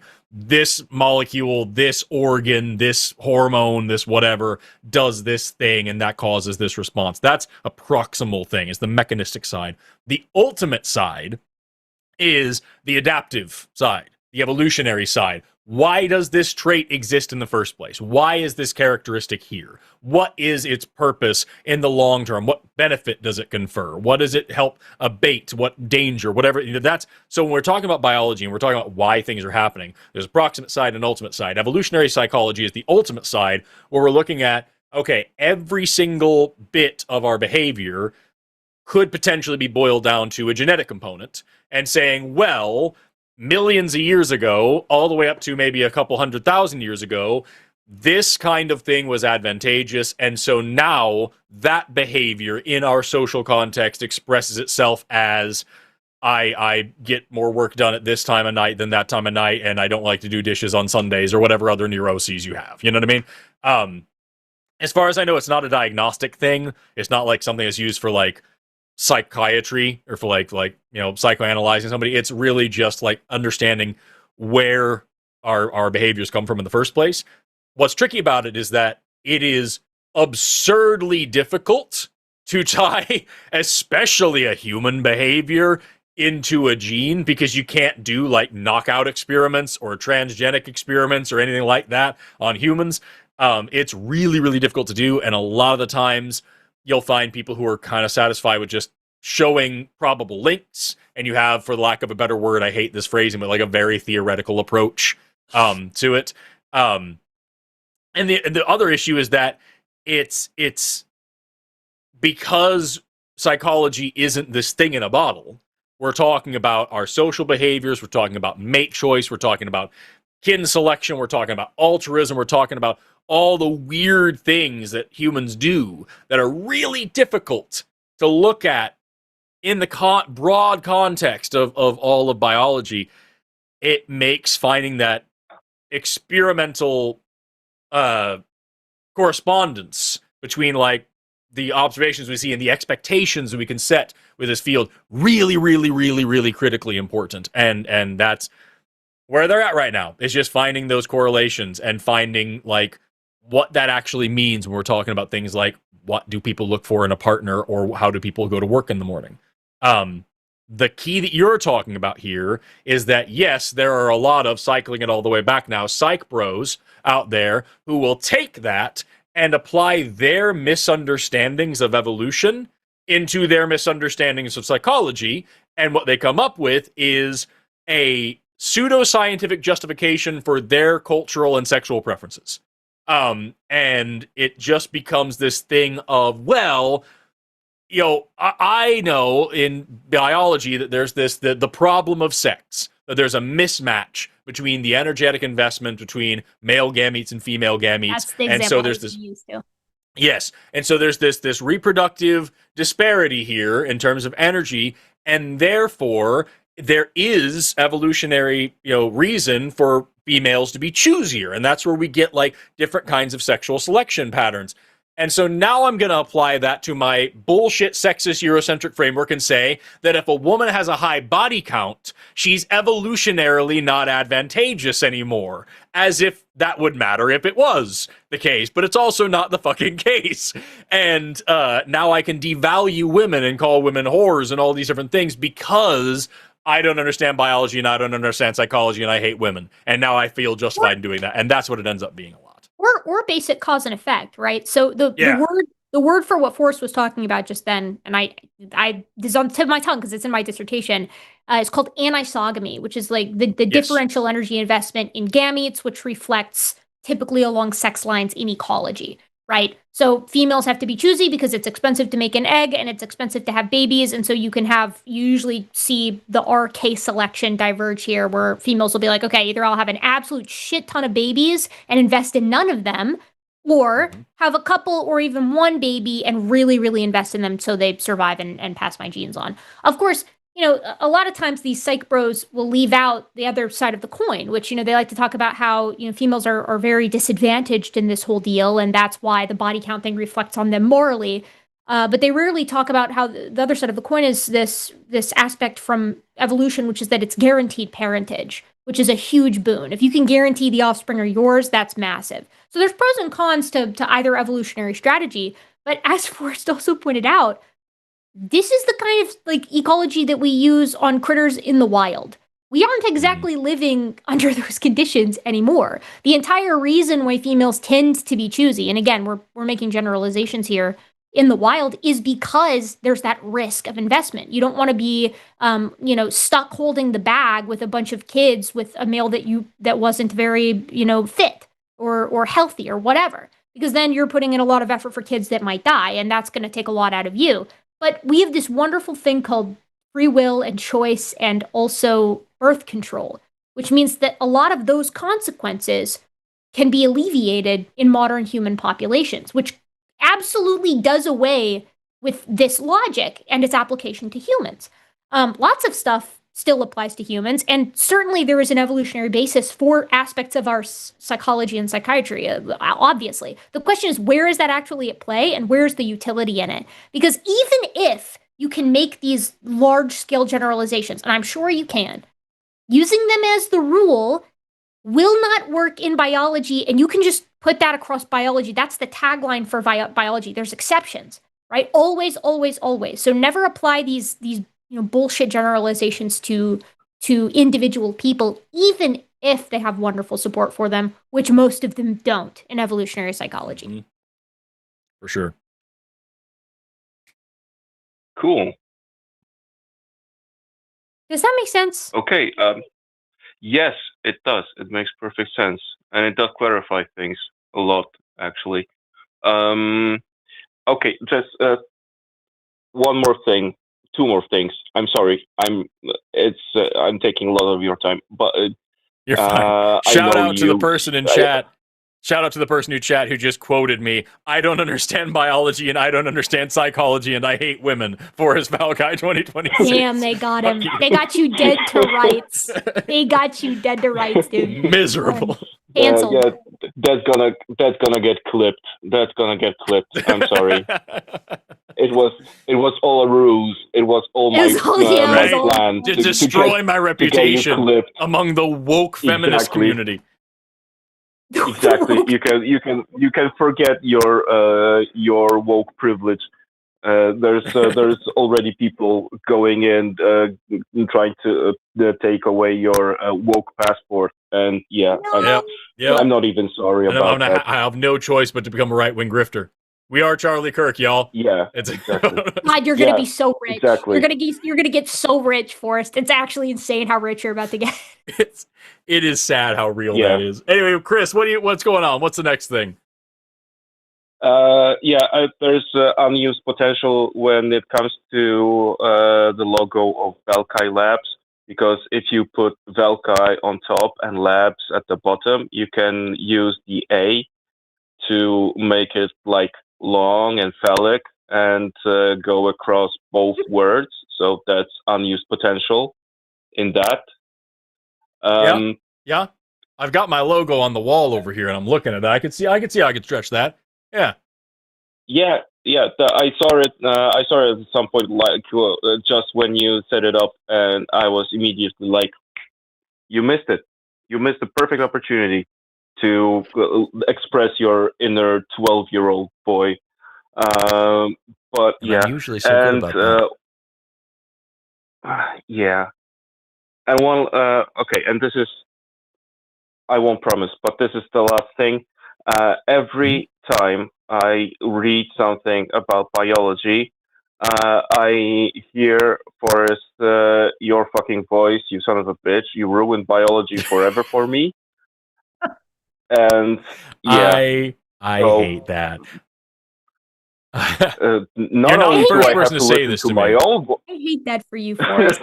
If someone said that to me, I'd walk into the ocean. Imagine someone hearing my voice in their head. Devastating. You're not the first person to tell me this, and all I want to do is just send you like the weirdest fucking like erotic fanfic, just to really just mess with your head. That's all I want to do. Stop! I can be only so erect. Okay, Chris. What's the next question? I think that was it. Okay. Yeah, and I don't know. I guess I not only have to listen to my own voice inside my head, which I am not a particular fan of, but now there's also your voice, son of a bitch. So yeah, thank you for that. Yep.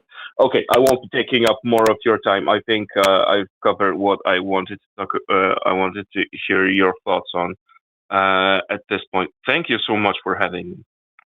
Thank you for being on here. Take care. Bye.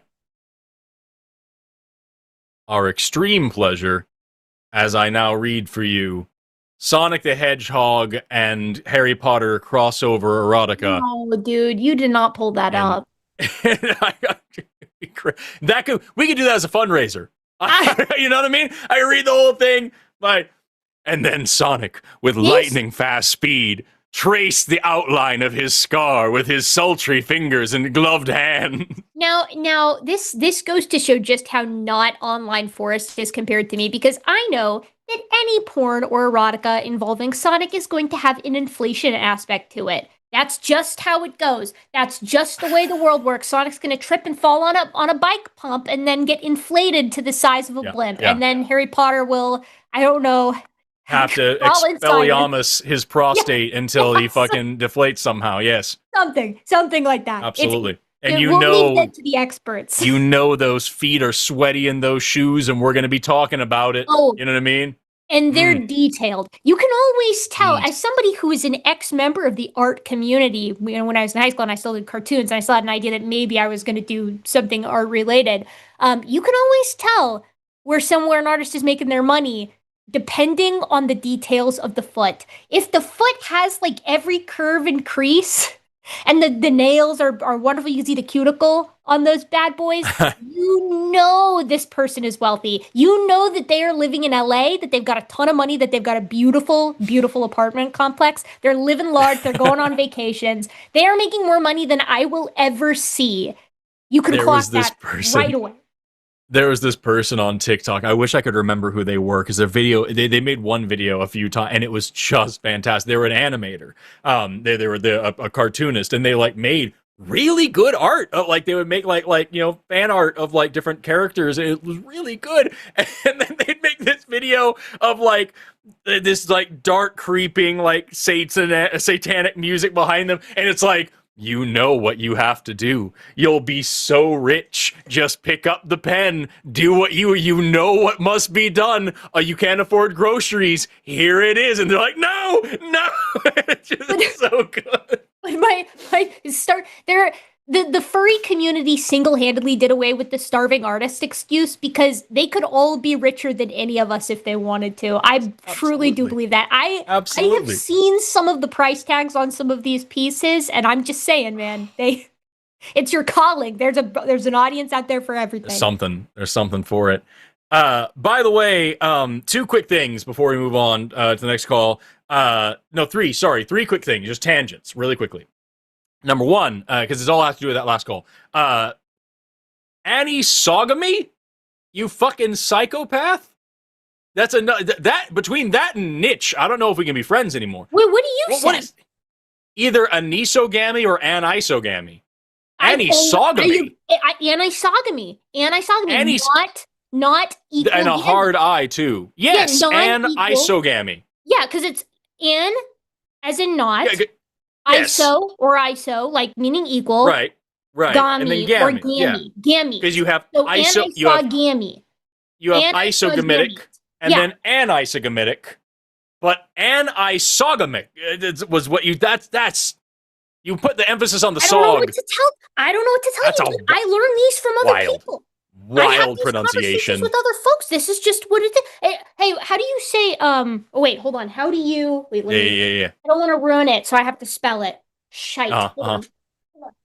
I need to know how you say this word. This will be the judgment. Yeah. This will be the judgment day for you. How do you say this? How do you say this word? I was going to write it down first. Oh, zoology. Zoology. Not zoology. Not zoology. There's no. It's not, that would be 3 O's, folks. Yes. Listening in the audience, just like it's not. Hold on, while I'm at it. This one gets me. Oh yeah. You do that one. Oops. Look how angry I got. I'm like, I just blew myself over here. Hold on. Smash that subscribe button to watch Erika blow herself on screen. Blew myself. Blue. Okay. You guys will notice that the red ape. Remember, in Congo, it's orangutan. Orangutan, yeah. Not tang. Not tang. There's no G. There's no G there, guys. It may have been the mascot for the drink, but you don't pronounce it like the drink. It's also think about the origin of the word is that orangutan means people of the forest. Yeah. And we were talking about that the other day when I was in Borneo. Our guide, shout out by the way to Arianto, you beautiful genius. He was talking about orang pendek, the little people of the forest, which is presumably like folk legend all the way back from talking about Homo floresiensis on the islands, and that's really cool. The second quick thing, we talked about soy, and we were talking about physiology and bro science, all those things, and I mentioned soy and estrogen, and it reminded me of something really interesting that I wanted to talk to you about on stream. There was this really cool video that I saw on TikTok. This one was talking about how a man's relationship to and opinions of tofu directly correlates to how misogynistic they are. Because if they look down on tofu and they think tofu's gross and everything, strong chance they're going to be like a total anti-feminist red pill asshole. And like, so much to dig into there. I agree with that, and I will add to that, attitudes around or willingness to order a vegetarian entree under any circumstance. Yes. I'm not a vegetarian or a vegan myself, but sometimes when I'm out and about, I'm a big mushroom fan these days, so sometimes I want the vegetarian quesadilla. I just like it. It looks tasty. Yeah. Sometimes I'm not in the mood for meat, you know? I do try to eat low amounts of mammal, so I mostly eat mostly chicken, to be honest. But every now and then, beef's a special treat, and mushrooms are, oh, baby, love a mushroom. But I've been around people before who are like, vegetarian quesadilla? That's what it's called. I just want it for the mushrooms. But that attitude belies like a weird, like, I don't look at you weird when you order the double cheeseburger. Because double cheeseburgers are fine, you know? Let people eat what they want. Yeah, I love that. Well, that's just the whole thing. Is that people, they always associate... Because it's feminine. Vegetables, especially any kind of soy product, especially tofu, with femininity. Yeah. What are you, some kind of gatherer? What are you, gathering the food? Is that where it ultimately comes from? That's a great connection. I hadn't thought about that. And then the last thing, very quickly, and then we'll move on to our next call, is the last person we were talking to we were talking about, talking about the supposed evolutionary links that women can't be promiscuous, and it always comes down to that whole, if a key opens a bunch of locks, that's like a master key. Yeah. But if a lock is opened by a bunch of keys, and I love I heard a rebuttal to that recently that, a pencil sharpener is useful if it can accept all different kinds of pencils. That's a good sharpener. But a pencil has been in a lot of sharpeners is a useless little nub. It's a nub. So you can't do that. You know what I mean? If we're calling people objects here. Anyway, this is 3 wild tangents that I just had taken notes of during that last call. I just want to get them out of my head. I want to add to that. When I was in high school, that was right around the time where there were advice animals and rage comics and really just low quality humor that was very, very funny at the time. But now it is no longer funny, unfortunately. But I would see one all the time that would be like, the thought at your school, and it's somebody like throwing a bunch of hot dogs down a hallway or something like that, or like an Arby's roast beef sandwich. And then I saw a humor, somebody was like, this is representative of a man who's only been with one woman, and it's like this big bratwurst, and it's like, this is a man who's had multiple sexual partners, and it's like a withered little hot dog that's like been sitting in the sun, and it's been like picked at by critters.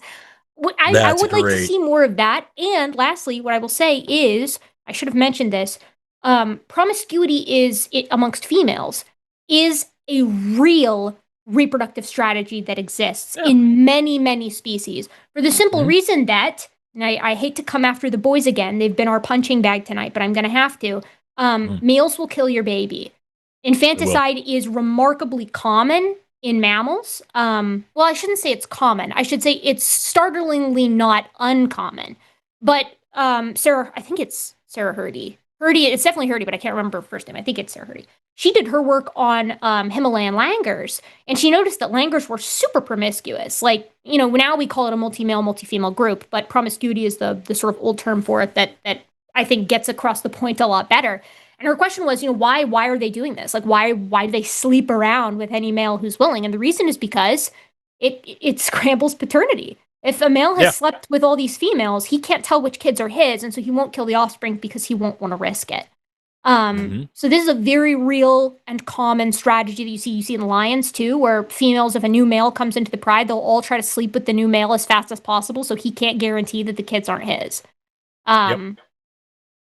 Anyways, just worth noting that ecology is interesting, and there's a lot of different reasons. And we also can't nail down the precise quote-unquote natural mating system, if you will, of humans. And most importantly, is like all of that, it's so important to remember that like evolutionary psychology if these ideas are accurate, then they would answer where ultimately these behaviors came from. They do not answer the question of how useful they are in today's modern context, because a big part of the past, especially couple tens of thousands of years, has been removing as much selection pressure from human civilization as possible. And so for the same reasons that you probably don't have to worry about getting eaten by a lion on your way to work anymore, and we have vaccines that protect you from preventable diseases that would have been major death sentences a little while ago, for those very same reasons, ideas about the evolutionary advantageous selection pressure to blah, blah, blah, blah, blah, about promiscuity and investment and all this stuff simply does not apply in a society where fucking Grindr exists. Sorry, it's just not a thing. You can do what you want, and you can be who you want, and we aren't structuring civilization around, what's going to be beneficial in fucking the next 300,000 years of evolution. We just don't do that. Fun doesn't make any questions sense. to ask, not questions to live by. Right. Very much so. Very much so. Anyway, we got a lot of calls waiting. They've been pouring it. We're down. We were down to like 1. And while we have been talking, we got like 5 more. I'm seeing this. Also, okay. I leave it to you. So all of these are fine for me. All of these look interesting, but I do want to say, and I'm curious to get your thoughts on this. Have you noticed less theists in general, or is it? We had one theist call in a little bit ago, and they hung up pretty quickly. No, I mean in other shows. Have you the well just dry tonight? The well is just dry tonight for us. Yeah, no, it's generally not been difficult to get theist calls from me for the past couple of weeks. I haven't had any issues. Not even too crazy. But as of right now, I'm just interested. Get your theist friends to call in to us. We're really nice. And if they're nice, it's going to be a fun call. I think those calls are fun. Hey, if you're a creationist, call in. I'll be on my even most best behavior. I'll go put on a funny shit. And the woke biology call just dropped as well. They were sick of waiting for. They waited for like 3 minutes. Turds. Man. Yeah, I want to talk about the woke biology call. Well, I'll leave it up to you then, because apparently we got to get back into calls because they're dropping because they're sick of waiting for us. Who do you want to talk to next? Let's do. Want to listen to this Ouija board experience? Hell yeah, I do. Or is he okay? Actually, I'll ask Jax. He, him from Georgia. Hello, Jax. He, him from Georgia. Welcome to SkepTalk with Erika and Forrest. Is it Ouija or is it Ouija? Do you know? I pronounce it Ouija, but I think most people pronounce it Ouija. Do you know why that is? It's because of the meaning, like it's because of the etymology of the word. Etymology of the word. It's because of the bugs of the word. Because I'm a fucking idiot, and I get yeah. No, it's that it's a portmanteau of the word "we" and the word "ja." So from French and then from German, meaning yes. Is where the word comes from. So Did you just make that up? Are you being for real? Is that really what it is? It's really important. I'm pretty fucking sure that's actually where the name comes from. Yes. I'll double check right now. I've always wondered that, and it's fantastic that you know that. It's a combination of the word "we" and the word "ja" from French. That does not sound real, but I am choosing to believe you, Forrest. Jax, tell us about the poltergeist experience. How about that? So real quick, I am an atheist. I stopped believing in God and the supernatural around the same time that I stopped believing in Santa Claus. So, pretty much my whole life, I have considered myself a man of science and skepticism. So this one really threw me for a loop. So one night, me and a couple of my friends decided we wanted to play with the Ouija board. And me being a man of science, I made the board myself to control as many aspects of this situation as I could. And we got some results. But so the planchette, the piece that moves around, it moved around for us, but we didn't get anything cohesive. And I'm fully aware of the studies around how that kind of thing works.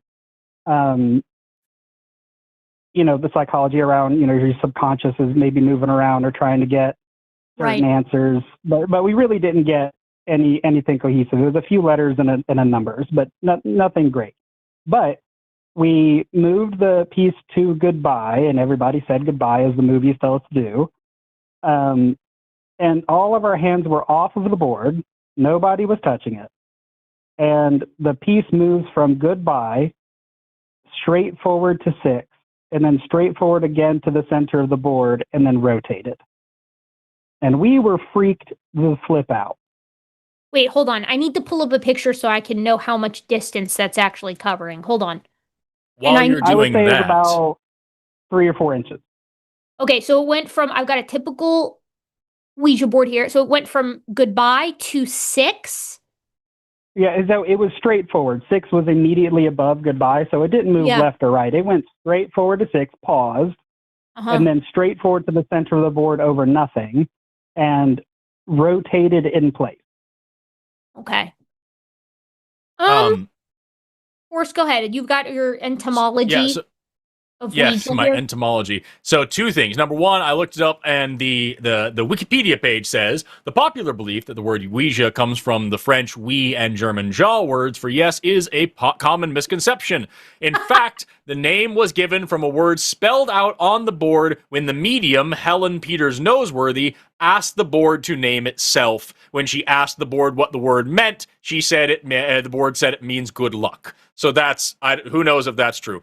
Also, after I said that, I was talking about how it means yes and yes, and somebody in the fucking chat, fuck you, no, it's a common misconception. It is a popular misunderstanding.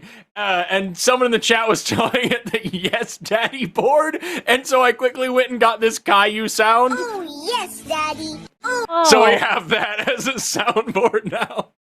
Oh, so, Caillou? Yeah, dude. That little shit? Yeah, dude. Okay, I want to give my interpretation to Jax here. I want to give my cynic's interpretation. I want to be Brian from Paranormal Home Inspector. I think, so let me tell you something weird that happened the other day. So, my husband's birthday was on February 6th, and we were sitting in the kitchen, and we had all his gifts, which he got mostly the knockoff Legos this year because he likes to put shit together. We're listening through Dungeon Crawler Carl together, so he's putting those together while I'm working on other things, and so he needed more models, so that's what he got. Anyway, so I've got one of his models, which is this very bizarre, difficult to put together cowboy crocodilian that I got off of Amazon, probably drop shipped, but it's like 1,500 pieces. It's an absolute piece. It's called the Desert Butcher for anybody who wants to look it up and buy it for themselves. And I was looking at it, and I was like, man, this is kind of cool. And I kind of tossed it onto the table, and it hit the table and then paused for, it felt like it sort of paused for a minute and then scooted forward, right? And we looked at it and we were like, that's weird. He said, do that again. So I took it and I did it again, and we were playing around with it. And it turned out it was this super weird interaction between the type of plastic that was wrapped, that the boxer was actually wrapped in, and the surface, like the varnish of our table. And it wouldn't do it with any other box. It was just this one particular weird interaction with this plastic and this wooden surface, or varnished wooden surface. So that was what I immediately thought of when you said it looked like it moved forward and then stopped and then rotated, is that it's like when we were playing around with this, the motion mechanics, whatever, were not what I was used to, but it was because of the interaction of two surfaces and materials that I wasn't familiar with. So let me ask you, Jax, what was the planchette and the board? What were they made of? I'm so glad you brought that up, because in the moment when that happened, I planned for that. So when I said I made the board myself, it was very simple. I printed out a piece of paper of a Ouija board because I have some witchy friends, and they said that works just fine. So we were outside and on a level surface, and I had the paper down, and the planchette was just a shot glass. And before we started, I would push the shot glass myself, and I would blow on it and try to see if I could get it to move on its own. Because, in the movies, when you let go or before you start or once you put it on, it moves on its own. So I tried to make it move without touching it beforehand, and it was not possible. Okay, so you're outside. The Ouija board is paper. The planchette is a shot glass. And yeah, what was underneath? So what was the surface directly underneath the paper? A flat plastic. So we were on a table, but the table wasn't super level, so I got it was a plastic box of some kind, but I wanted it to be sturdy, so I made sure that it was level and sturdy. So, so plastic and paper. Shot glass and let's see. Shot glass, paper, plastic, sturdy outside. Couldn't get it to move on its own. How did you test that? I blew on it really hard, as scientific as that sounds. Yeah. It's not a bad test. Because my next thing was going to be, could it have been the wind? So I think that you blowing on it does a pretty good job making it not the wind. I had candles not just for aesthetic, but to see if there was a heavy gust of wind. Yeah, to gauge the wind. That's a pretty scientific way of going about it. I don't know.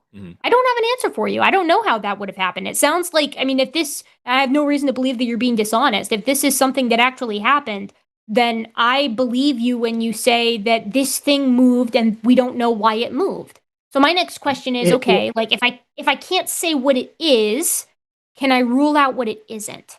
Right. So like now we can talk about like, all right, is it possible that this was a ghost of some kind, like that you guys contacted a spirit? Right. So before you say that, I wanted to add that when I tell this story to, my theist friends and family, it leads them to thinking that like I'm stupid or crazy for not believing that it's like ghosts or demons, like I'm ignoring the evidence. Right. Well, because when I hear that, right, like I think this might have been one of the first SkepTalk episodes that I was ever on. And we had, it might have been with you, Forrest. Was it with you that we had the guy that called in about the paper cube that was in a closed room that moved on its own? It was like a paper cross or a paper cube. No. Okay, I got the one with the lady talking about the exploding ketchup. That was the big ghost story that I had to contend with. No, mine was, and actually, it turns out it wasn't a cube. It was sitting on a cube of sorts, but it was like a popsicle stick cross. And the person we were talking to, whoever I was hosting with, was talking about how it was in a room on its own and it fell over.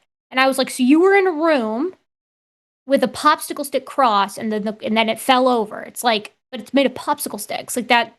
A draft could do that. You were giving an example of that earlier, Forrest. So, you have a conversation about, okay, well, what could have done it? And if you can't rule that out, then we say, okay, well, like, what could it have not been? If we entertain the idea of, like, spirits or ghosts or things like that, it's striking that nothing happened until the end and that you got, like, nonsense answers up until that point. Right.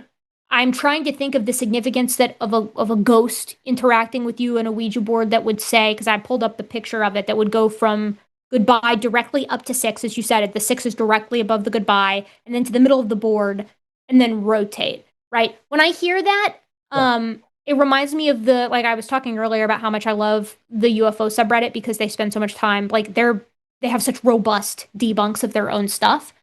And one of the big hallmarks for real UFOs for these guys, and I respect them for it because this is a pretty high bar, is something called non-ballistic motion. So something that's in the air, we'll use my rattleback here, my little rattleback top, something that's in the air can't just be moving steadily in one direction, even if it's really, really fast or really, really slow. It needs to exhibit like stop, turn on a dime, stop, turn on a dime, stop, turn on a dime, preferably at different speeds, because that's motion that's difficult to do or impossible to do with any of our current technologies at scale. And certainly at speed. So that's sort of their rubric for clocking something as potentially real. So when I hear about a Ouija board and maybe like something influencing the planchette, if it's a spirit for me, and if I want to conclude that it's something that's definitely supernatural rather than something natural, but I don't know what it is, I think you would have to have some kind of intention there, especially if you're trying to rule it as like an actual agent, like a ghost or something. Going from the goodbye directly up to the 6 in a straight line, a non-ballistic motion, if you will, and then rotating. I didn't see it, so I don't know how convincing the rotation was. To me, makes it seem like there isn't agency there. But that's just my 2 cents based off of the information that you've given me. It did pause on 6. Yeah, but I've had stuff before on, like, you ever been in a universal experience? You know when you're standing by a counter or something and something starts to fall? And, like, it'll fall and stop sometimes, then fall a little more and stop sometimes as the surface sort of catches itself on whatever the object is, and then it'll reach the point of no return where it goes to the floor. That's what I think of when I think of this. That I think it's weird, and I don't have an explanation for why it happened, but it doesn't strike me as ghostly. It doesn't strike me as necessarily a spirit. One thing I don't understand, and you may have said this already, so forgive me if I remember. So it was on one place, and then it went to another place, paused, and then went to a third place. All straight line, though, Forrest. All straight line. That's what I was going to ask, or are they all in a straight line? Because if they were, then that leads me to believe that there may have been some imperfection on the surface at that point that became a hindrance, and then it was able to get past it using the same force because static friction is stronger than kinetic friction. So getting it started in the first place was the hard part. And then once it went and got there, if it paused for a second, it would have built up some static friction, but then it would have been able to continue moving because it still had that momentum. So like all of this to me sounds like a weird thing happened and we don't know why. And that's awesome. But like there's so many variables in here that makes it like interesting, but not scary. It's not quite as scary. Right. You know what I mean? It's a cool story, Yeah, and you I'm should not tell it trying to more say- often. Yeah, I'm not trying to say that it is a ghost, but the little voice in your head that goes, "Come on, are you being too skeptical? Like if it looks like a duck." I think though, You know what I I think mean? though for me, it's not that it quacks like a duck, therefore it's a duck. It's that I heard some kind of birdish sound, and I'm concluding that it's an ivory-billed woodpecker, right? Like this is something that's Right. weird and unexplained. But concluding like I have a set of expectations for me that would indicate that this was a ghost, right? So like let's say that instead of going in a straight line, it went from goodbye at diagonal to yes. That would be a little bit weirder. You know what would be even weirder is if it went to yes and then moved back up the direction it came to some other letter. Yeah, you like know what I changing mean? direction. Yeah. Yeah, changing direction, but I agree. specifically back the way it came. So like I like fighting what could potentially like maybe if like I'm not saying this is the case, but suppose there was some kind of shift, maybe an earthquake or something like that. I mean, I'm not appealing to that. That would be kind of out of left field, but some reason that the board ended up tilted, but it wasn't when you initially checked. If that was the case, it would be pretty inexplicable for the planchette to move down and then back the way it came, because that would imply that it's fighting against that incline if the incline was there in the first place. So to me, you got a weird experience. But I don't know that I would, if this happened to me, that I would be like, okay, this is definitely a ghost. I think I would be like, it's a strange thing that I can't explain. And that's okay. You can have those. Yep, it's the only one I've got. I loved it. Thank you for sharing it, Jax. This is exactly the kind of thing. And look, I couldn't debunk it. I mean, I couldn't sit here and say this is definitely what it was. Sounds like you went about it in a very scientific way, which I appreciate. Yeah. You're Most pre-bunking definitely. me. Yeah, and one final point on it. I have tried several times since then to reproduce the result. Yeah. And have been completely unsuccessful. I have gone to the point where I am like out at midnight on Halloween in the middle of the woods to try and get something to happen, and just absolutely nothing. Do you mind if I ask a completely unrelated science question? If it's It a has to be science very question, fast. of course not. It will be very fast. I have not been able to find an answer on this. My question is regarding abiogenesis and evolution. Why do we conclude that there's one common ancestor and not many common ancestors? Because the processes that would lead to like the first proto-organism through biochemical means, why can't that happen more than one time in more than one place? It can. The general consensus is that it probably did happen multiple times, but one specific lineage is the one that we still see today. And we say that because of the extreme similarities of the genome and of like simple biochemical processes. The ways that that each individual organism works are highly, highly, highly conserved. And so it's very probable that abiogenesis happened multiple times, that there were several different first, beginnings of life and things like that. But when we talk about Luca, we are talking about the one that then gave rise to everything. It is last universal common ancestor, not first living organism, right? So we're talking about the one common ancestor of everything, not necessarily the only one time life got started. I think it's important to note too that theoretically, this, like, I hear this a lot too, like, why isn't it happening still? Like, why don't we see this happening now? And the example that I think works the best is, imagine if you want to start practicing law and you want to start your own firm, you want to start your own law firm.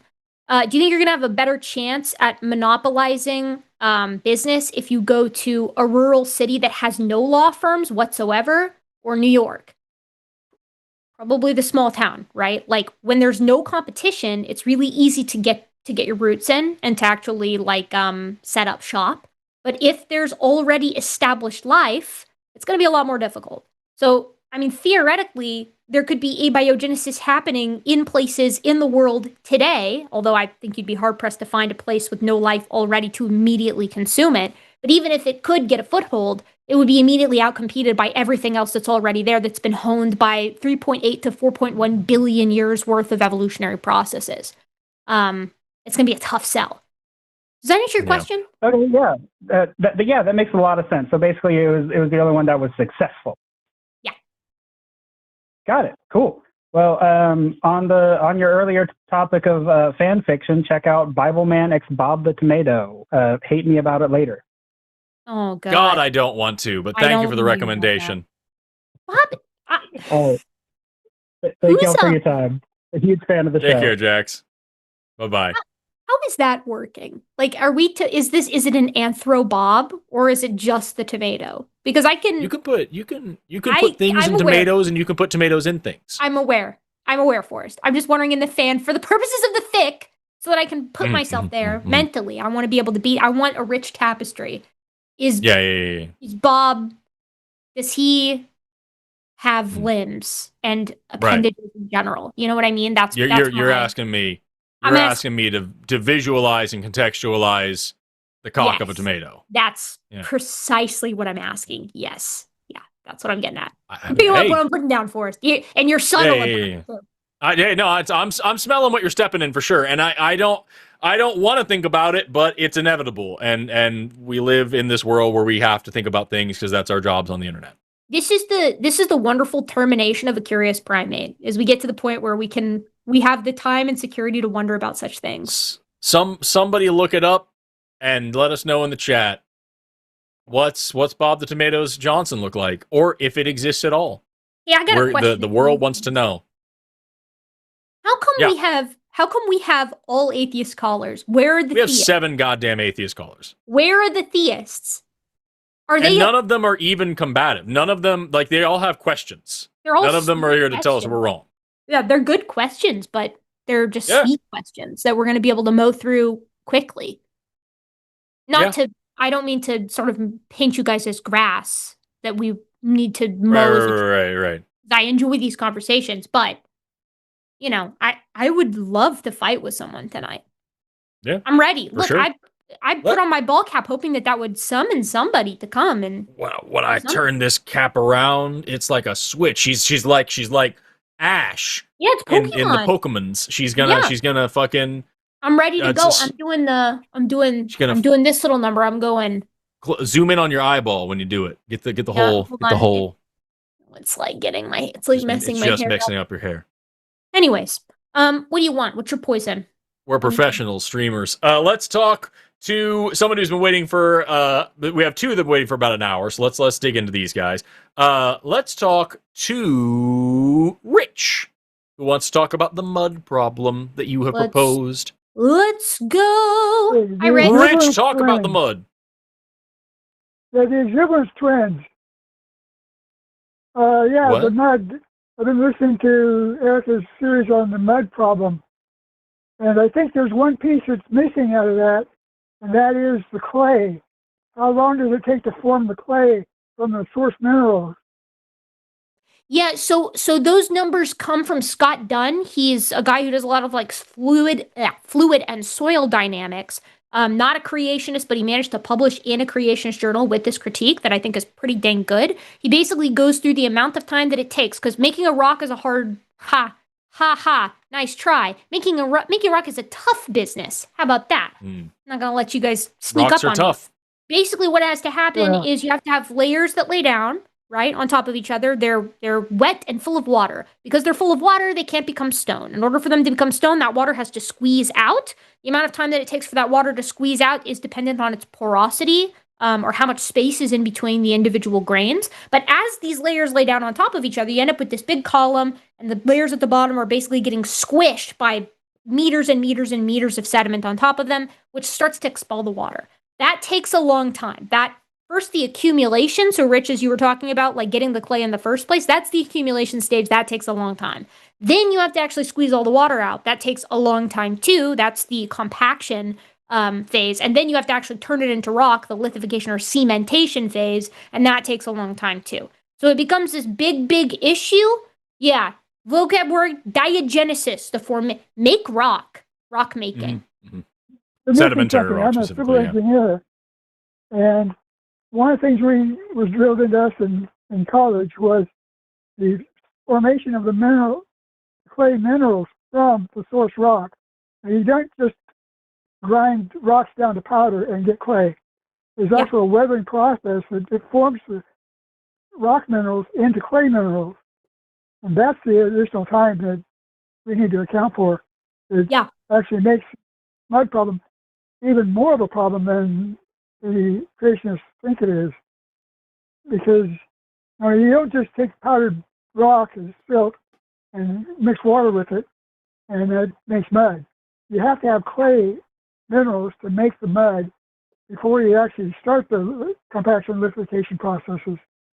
It's true. Yeah. And I mean, typically when you see these kinds of like calculations, they're going for ideals. And the reason they're going for ideals is because we're trying to present the best case scenario. Given what we observe right now, if we assume the fastest rates of absolutely everything, how fast can it actually happen? And it still takes too long. So that's usually why you see these sort of simplifications.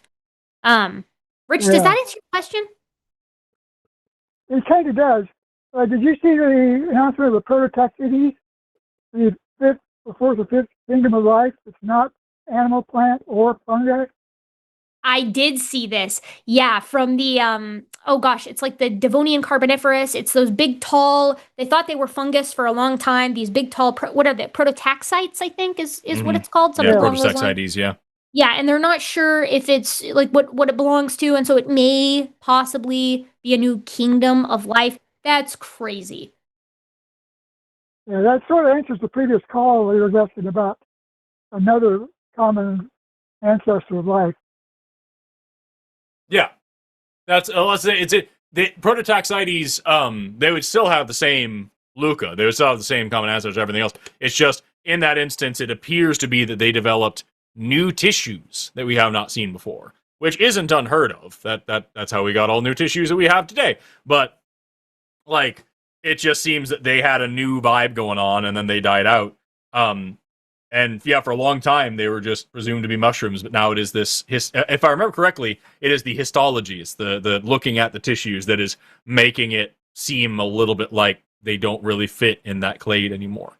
So that also wouldn't be the, that wouldn't be the end-all, beat-all thing, because that happens all the time. We've had different taxa die out. It would just be the biggest one, the biggest taxa as a kingdom. But that doesn't mean the most biodiverse. That doesn't mean the most individuals. That doesn't mean the most species. It just means the highest level on the organization ladder.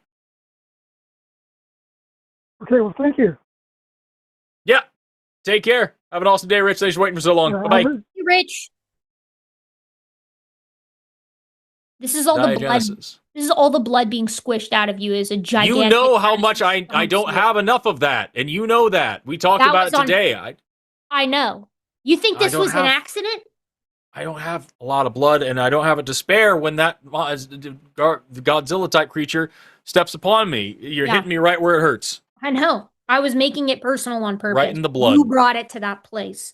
Let's talk to Dan, who has a follow-up question about coevolution of dogs and humans. Dan, you're on the line with Forrest and Erika. How are you doing today? Hi, I'm doing well. Thank you for taking the call. Yeah. So I called you a bit ago, and I had this idea of humans having learned to distance hunt from dogs, but of course, from canids, but of course that's impossible. So my question is, how did our lineage develop the sweat glands and the long-term, the long-range hunting similar to the way wolves hunt? Oh man, that's a great question. You go first. Yeah, there are a couple of ways to tackle it. I mean, there's the how did that actually happen, so human sweat glands are not really that functionally different than the sweat glands of anything else. As far as I know, we have the same type of eccrine glands as chimpanzees do. We just have 3 times the amount of them. What's really cool about this is it means that we're phenomenal thermoregulators, right? We don't overheat. This is why any of you out there, if you have a dog, you can take your dog for a walk on a hot day, and your dog is probably going to overheat before you do. They're going to start panting, they're going to start flagging long before you do, because we're just really, really good at dispelling heat via evaporative cooling. The con side of that is because our tissues are so packed with eccrine glands, it actually takes them a lot longer to heal. So we have 3 times, I think it's about 3 times slower wound healing time, 2.5 times slower than like our closest relatives do, because they lack those eccrine glands. So in order to actually get those glands, losing the hair and tripling the sweat glands is not a difficult thing. You're not working with anything new. You basically just have to sort of reshuffle around some of the genes developmentally there. It's not going to be a tough sell. Now, with regard to why do we endurance hunt and how do we endurance hunt, this involved a pretty big reshuffling of the type of bipedalism that we engage in. So the last common ancestor between all members of genus Homo was probably a member of Australopithecus. Australopithecus was a competent upright biped with a small brain, so they were pretty good walking around on 2 feet, but they still spent some time in the trees, I should say. And they had little bitty brains and were mostly generalists. They used some tools, but nothing like what we would see later on. That fine-tuning, if you will, evolutionarily speaking, of our ability to walk upright came with the advent of the larger-bodied, longer-limbed Homo erectus, which had a more bowl-shaped pelvis, longer legs, higher arched feet, and generally speaking, stronger musculature to allow us to move longer distances faster. So it was sort of a collaboration of our ability to cool ourselves down and our ability to walk for long periods of time, facilitated by musculoskeletal changes and the biochemistry within how our muscles work. So we have a lot more slow twitch as compared to fast twitch muscle fibers than, say, chimpanzees do. And we also have a lot more white adipose tissue as compared to brown adipose tissue, which is better for long distance endurance style activities. So the question then becomes, okay, we're these long distance hunters, right? Or we're capable of persistence hunting. Why do wolves also do that? And why do they do it how did we sort of come convergently to this same style of hunting? The answer is because that happens all the time, right? There are endurance hunters similar to humans and wolves in just about every continent, in just about every period of time. It is a way to make a living. Usually you have to pack hunt if you're going to persistence hunt something all the way down. You've got your ambush predators, you've got your long distance endurance hunters, you've got your heavy 4-limbed hunters for pulling things down, or your more lithe ones. These are niches that are filled by similar shaped animals for the most part that solve this problem in a similar way. So the way that this facilitates the human wolf sort of connection is that it's not thought, at least by current paleopathology and the musculoskeletal differences between us and them, that Neanderthals practice the same style of hunting as we do. And part of that is because they lived in really cold climates. Thermoregulation wasn't at the top of their list. Staying warm and staying well fed was.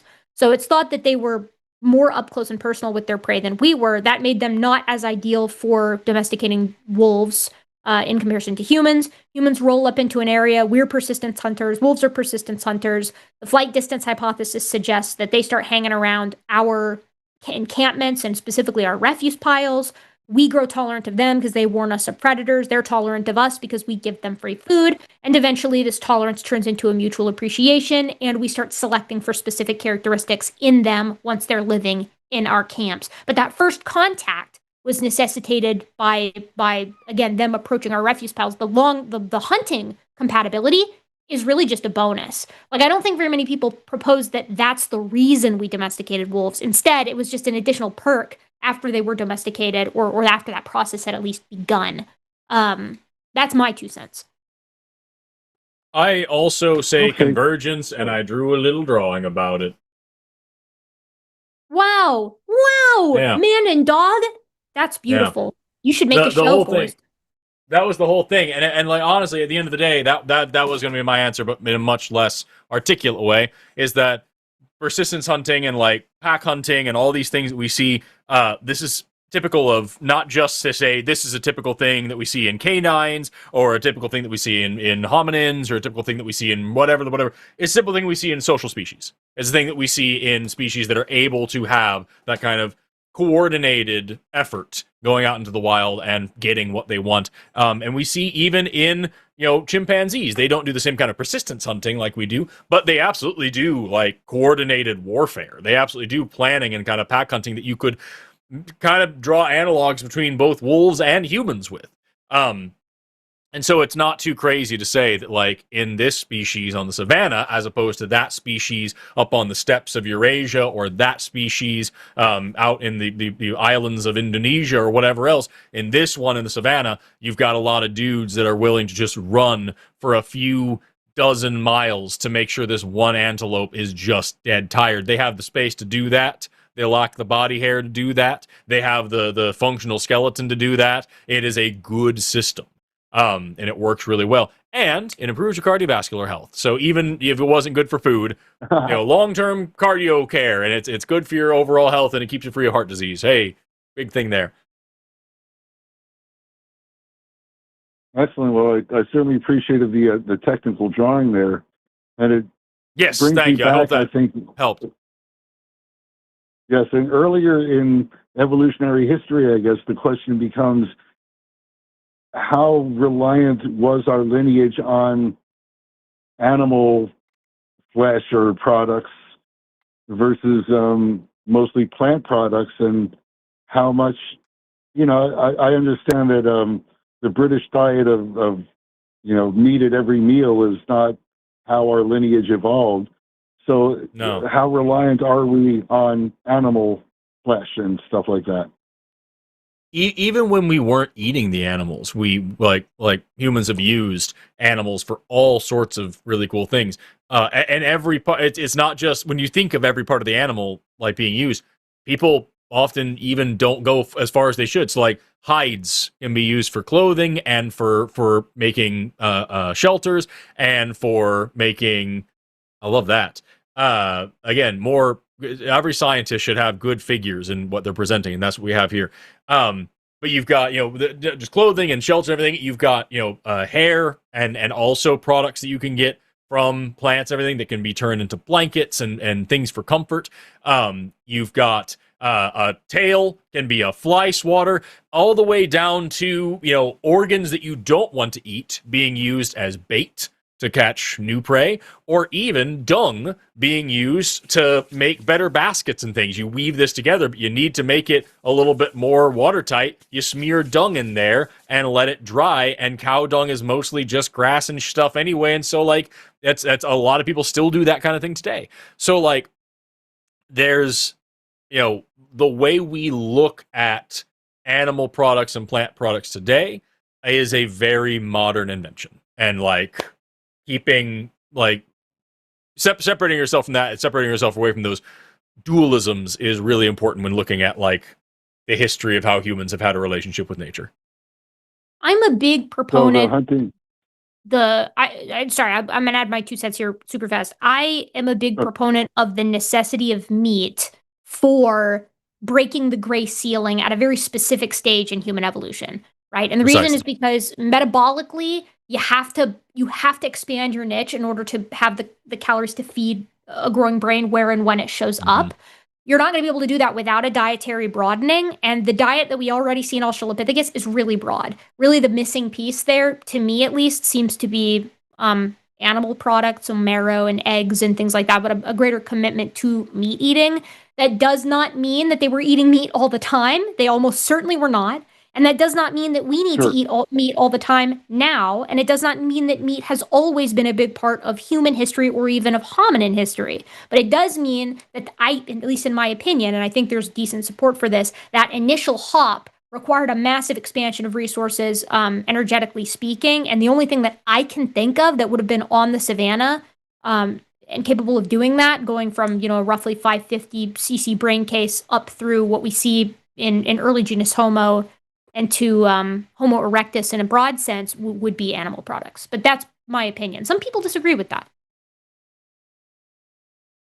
That's really fascinating. I'm glad that I dove into this with you guys, and if I could maybe come up with something might be related, which is how humans, Homo sapiens, will keep as pets and show a lot of affection to creatures that aren't anywhere nearly related to our line.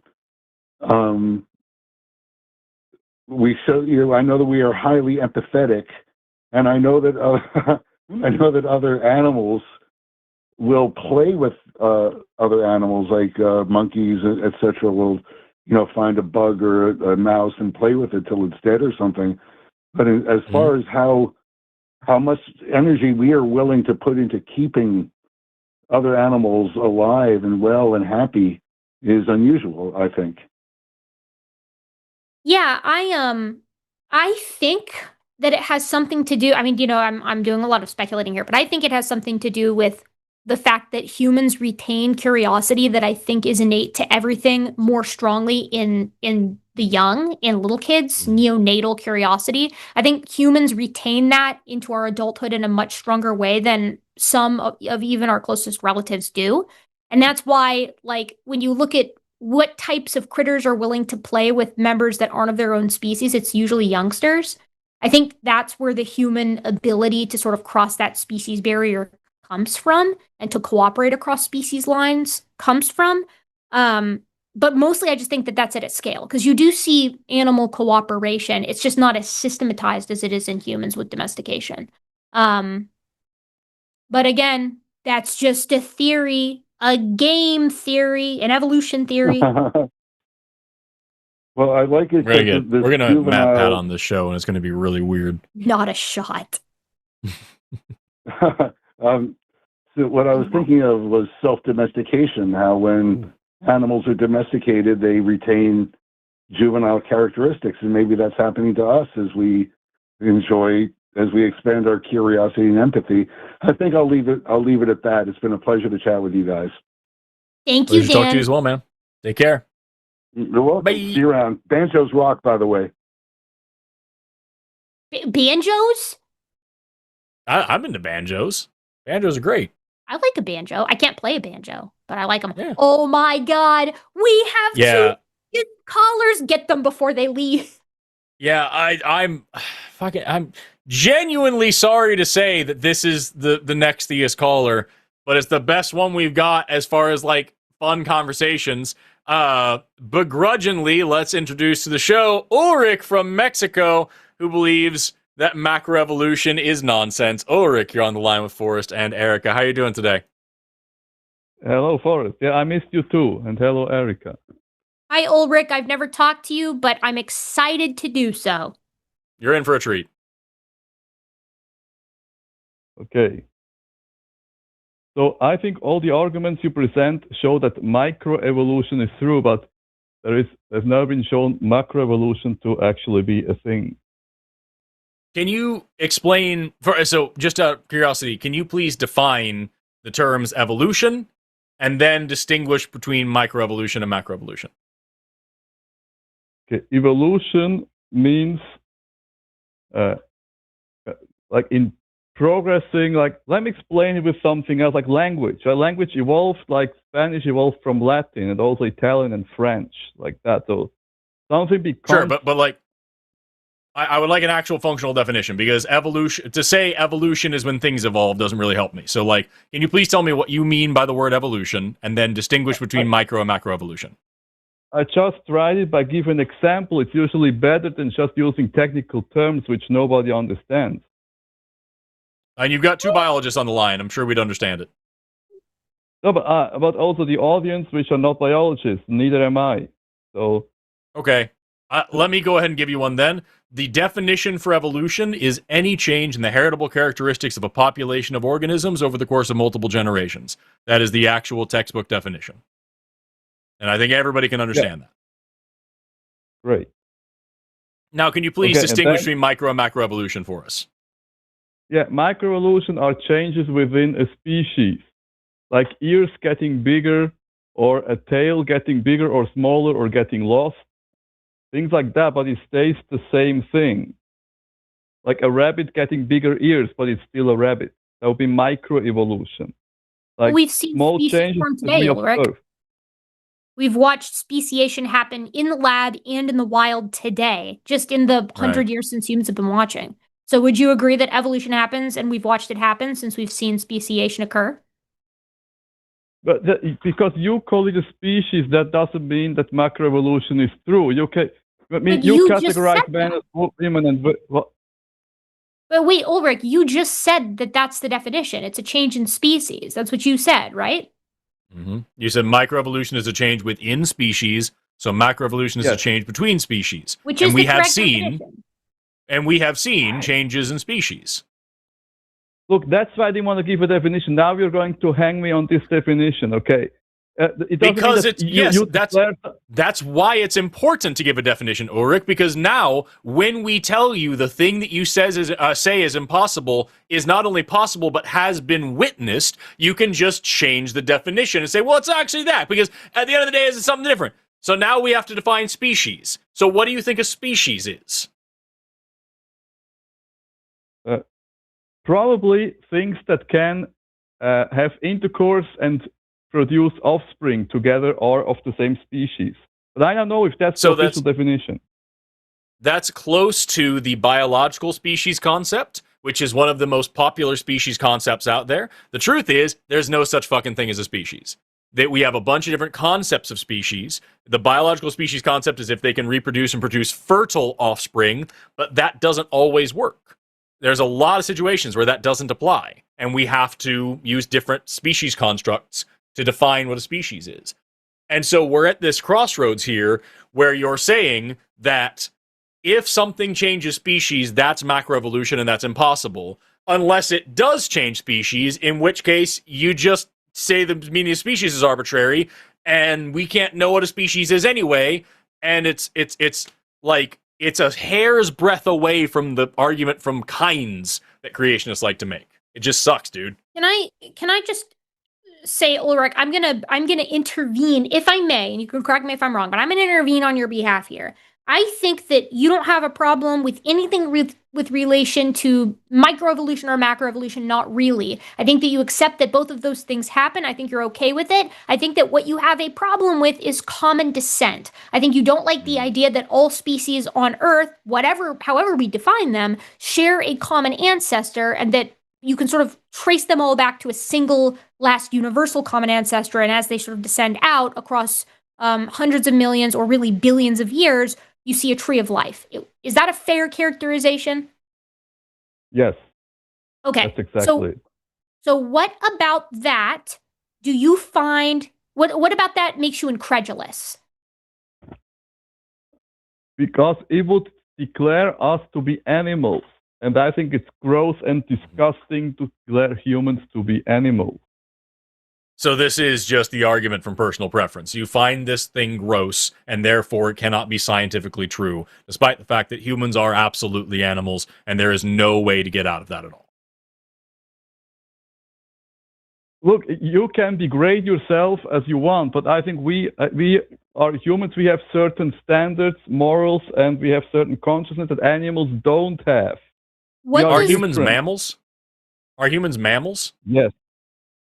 Right, and what are mammals? Yes, we are. What are mammals? Yes. Babies suck milk from the mother's breast. Therefore, we are mammals. Baby what's? Baby what? What are mammals? What is the diagnostic criteria for a mammal? What is the definition of mammal? I never said I'm a biologist. I just gave you. I didn't say you were either. Are mammals. But believe me, Ulrich, I've talked to you many times. I was under no impression that you were any kind of a biologist. I'm curious to know, do you know what a mammal is? I love you so much, you beautiful thing. Thank you. My wife just brought me a platter of sushi and some soup, and I love her so much, and God, she looks gorgeous today. Hey, go on, Ulrich. Tell me what a mammal is. Ulrich, can I let me see if I can elucidate this a little bit here. Hey, is a lizard a reptile? Yeah, probably, but I haven't studied it. Is a crocodile a reptile? Yes. Okay.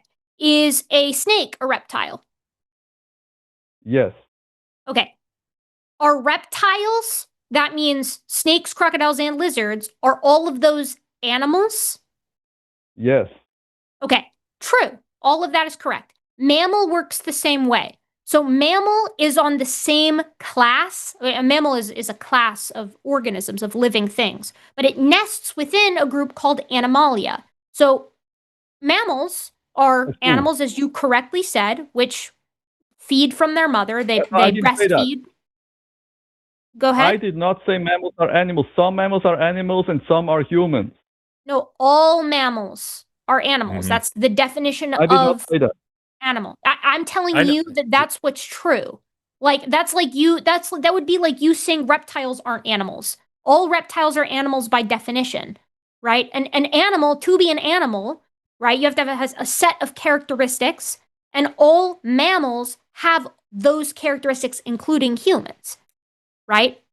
Well, That's just the definition biologically. And this is something, by the way, that's been recognized since people started looking at other living things. This was recognized by the Greeks. This was recognized by the Romans. This was recognized by Carolus Linnaeus, a creationist from the 1700s. He recognized humans as animals because what an animal isn't something that something does or a derogatory term. What an animal is typically a multicellular organism with a cellular membrane that has that forms a blastocyst when it's developing and typically moves, but not always. Like there are a lot of characteristics that check the boxes. They're all scientific observations that all or virtually all critters that are within it meet. In the same way that a human is a mammal and that a cat is a mammal and that a dog is a mammal and that a horse is a mammal, because cats, dogs, horses, and humans all feed from their mother when they're babies. They all have hair. They all have a dentary squamosal joint and 3 bones in their inner ear,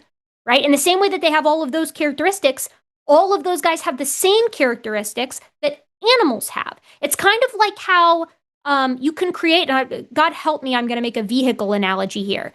There are multiple types of vehicles. That's what I usually do. Right, Ulrich? Like you could fly in a plane, or you could fly in a train or ride in a train, or you could take a boat, right? All of those things are vehicles. But you could also go down to the level of car, and you could say, okay, well, you have cars, and some cars have, big wheels, and some cars have small wheels, and some cars are SUVs, and some cars are sedans, and some cars are trucks. It doesn't matter what type of car it is.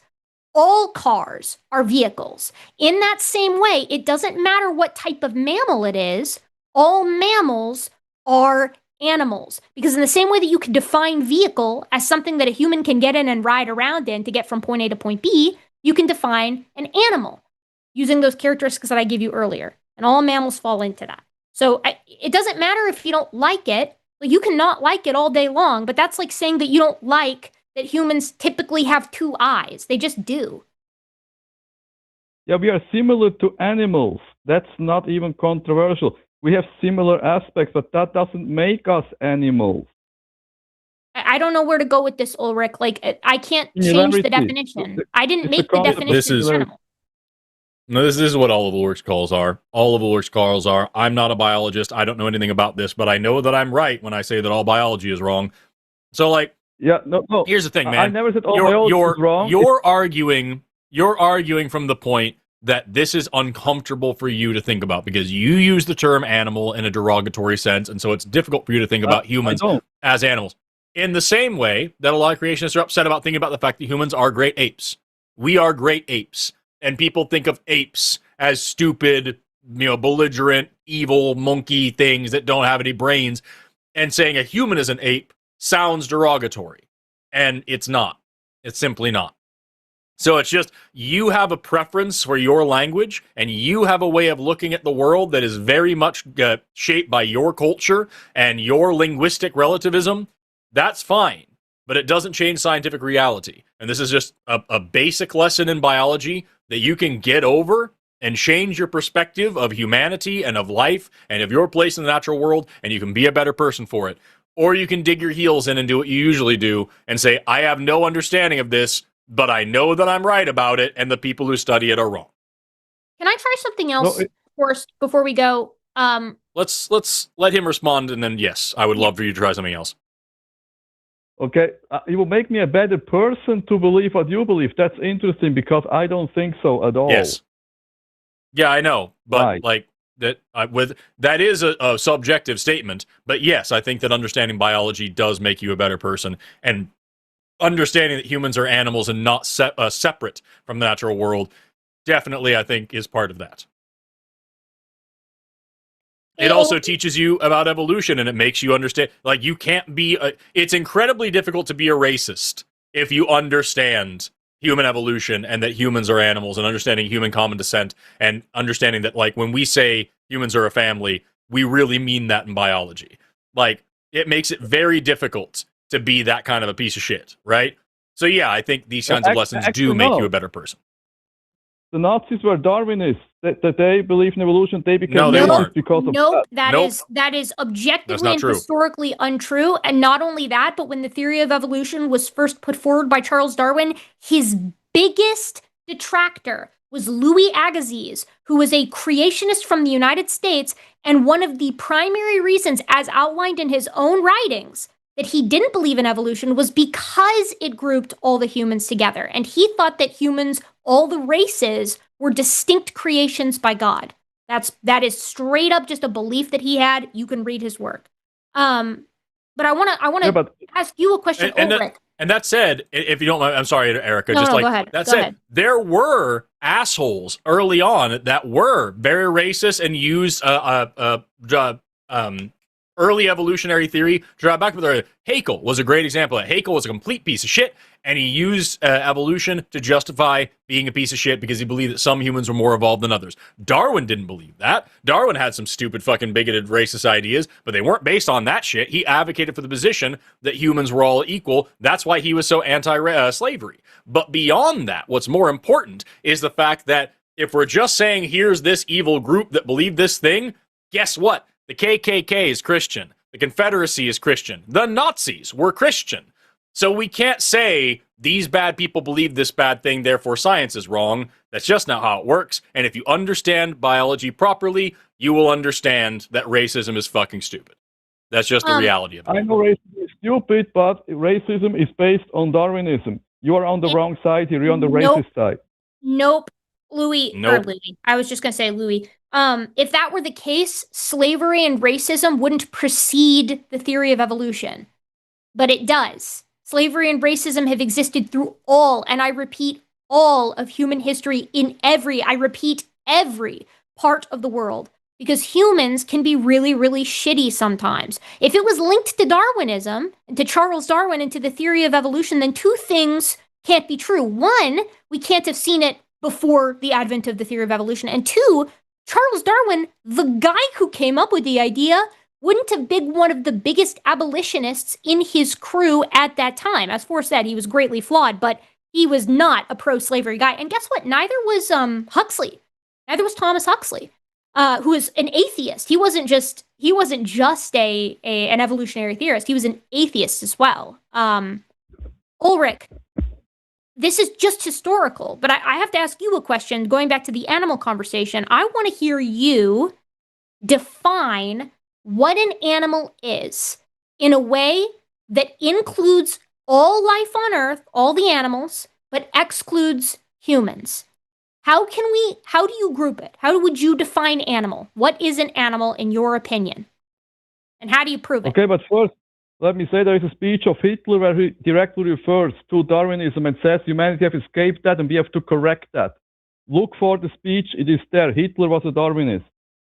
Hitler was not. There is also the Declaration of Secession from Texas, which clearly states that they are joining the Confederacy because the superiority of the white man over the black man is the natural state ordained by God, and all Christian nations will enshrine slavery as they do. So bad people do bad things, Ulrich, and they use sometimes good things to try to make bad things happen.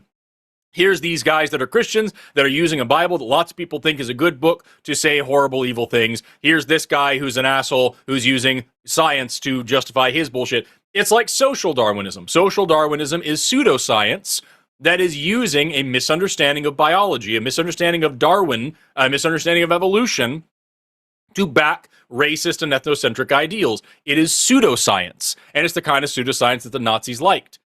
but it's not real fucking science. So I'm sorry that a bad person misunderstood science. Social Darwinism is just Darwinism in all its extremes. It's just consequent Darwinism. No, it's not. It is pseudoscience. It is thoroughly debunked pseudoscience. I just checked. Not only does Darwinism not appear in Mein Kampf, but I can't find a record of Hitler using the term Darwinism as outlined by Charles Darwin a single time. So I don't know where you're getting this from. But he didn't use the term, but he said we have to correct history because humanity have escaped natural selection. Something like that. I heard it with my own ears. Sorry, you said Darwinism. You said Darwinism. What does he actually say? That humanity have escaped natural selection. Therefore, they killed all the people in the mental institution. Is natural, first of all, I'm about to check because I don't think he said that either. But second of all, is natural selection the same word as Darwinism? It's not. But there's no connection at all then with Darwinism. So now we're going with that again. Okay, no, there's no connection at all. Of course not. We're lying about what the man, the woman is, so we lie about that also, right? No connection. You're gonna try to. He's gonna try to get off on transphobia too. It always happens. No, the thing is, dude, I can't stress this enough. Social Darwinism is thoroughly debunked pseudoscience. It's like race realism. People used to believe that races were real things. There used to be a whole field called phrenology, where you used to believe you can measure people's heads and understand their personality and their capacity for learning, all these things. And it was tied in to race science and race realism. This is outdated pseudoscience that maybe in the early to mid 1900s, some biologists took seriously. But they don't anymore because it's all bullshit. So if you want to say that, Darwinism is so bad because these assholes did Darwin, then I can't wait for you to tell me about how physics is all bullshit because the Nazis also used bombs and rockets. And we had, Werner von Braun making new rockets and he was a Nazi scientist. So we can't trust physics anymore, even though physics is advanced since that's I'm sorry, dude. Somebody misunderstanding science and doing evil things is not an argument against science. Also, and if it was, it would be the same argument against your religious beliefs as well. Also, Ulrich, I can't find natural selection either. I can hear him say survival of the fittest. Some people have tried to ascribe that to him, which is something that Darwin never said. I can hear him talking about inferior races, which is something that Darwin did not advocate for. And also would have been using the word races probably differently than Darwin was because in Darwin's time, race meant species, and in Hitler's time, race meant subgroup population of humans with different phenotypes. Because we are talking about a difference of 100 years here, right? I mean, we're talking about a 100-year difference. So, Ulrich, you're 0 for 3 here on things that Hitler said. Now, I would really like an answer to my question. How do you, Ulrich, how can anyone define animal in a way that excludes human? I am all ears. The definition would include the word human, so you probably not accept it. So it's something that moves by itself and is not human. Something that moves by itself. Okay, define human.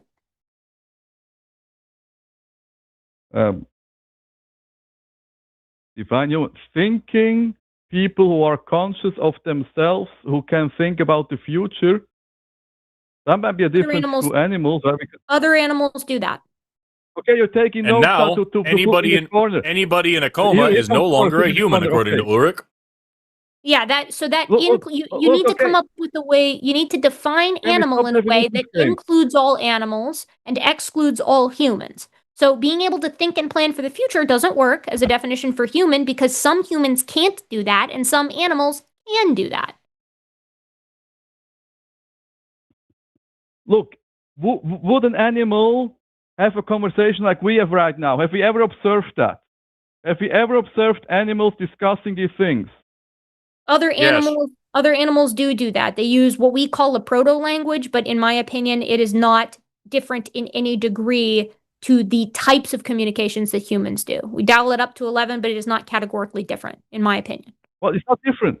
They talk about evolution and God and theism and creationism and stuff like that. Really? Yes. What? So being human, being human is talking about creationism? Were the ancient Chinese human? I did not define them like that. Kukui, stop playing these games. You're supposed to be a scientist and also a teacher. Do you teach like that? Ulrich. Your students will hate you. Ulrich, I have an extensive record of teaching people evolution. When people don't accept evolution, they typically have an actual reason as to not accept it. They have a scientific reason for rejecting it. Usually, in my experience, it's that they aren't well read in the subject. But your reason for rejecting evolution seems to be being an animal is icky, right? I can't do anything with that. I can't argue against I don't like it because it doesn't pass the vibe check. I can't approach you with how I would teach my students. Because when I teach my students about this, I teach them from a scientific perspective, which you reject. Because it's not true, there are no proofs of macroevolution, which was actually my topic. You don't know what macroevolution is. We can't even talk about macroevolution because you don't know what an animal is. Like I can't. Or what a species is. Or what a species is. That's your definition bullshit. Yeah, so only biologists are allowed to talk about certain topics. Wow. So don't you? Yeah, see, this is what always happens. Yeah. This is what always happens, Ulrich. Yeah, no, nobody said anything even close to that, Ulrich. You're just getting all butthurt about nothing, as usual. Nobody said anything even close to that. We're just saying that if you want to make a claim that the greatest central the most well-substantiated theory in the history of biology, the central theory of biology, the thing that holds all of biology together, the theory without which nothing in biology makes any sense at all, the thing that makes biology work. You claim it doesn't work and it isn't real, but you don't know what it is or what it entails or how any part of biology works at all, and you keep just saying over and over, I'm not a biologist, so I don't know, but I know this thing. And when we try to correct you, now we're on this thing. Well, I can't have an opinion unless I'm a biologist. No, you shouldn't have an opinion unless you know what the fuck you're talking about. And you don't, as usual.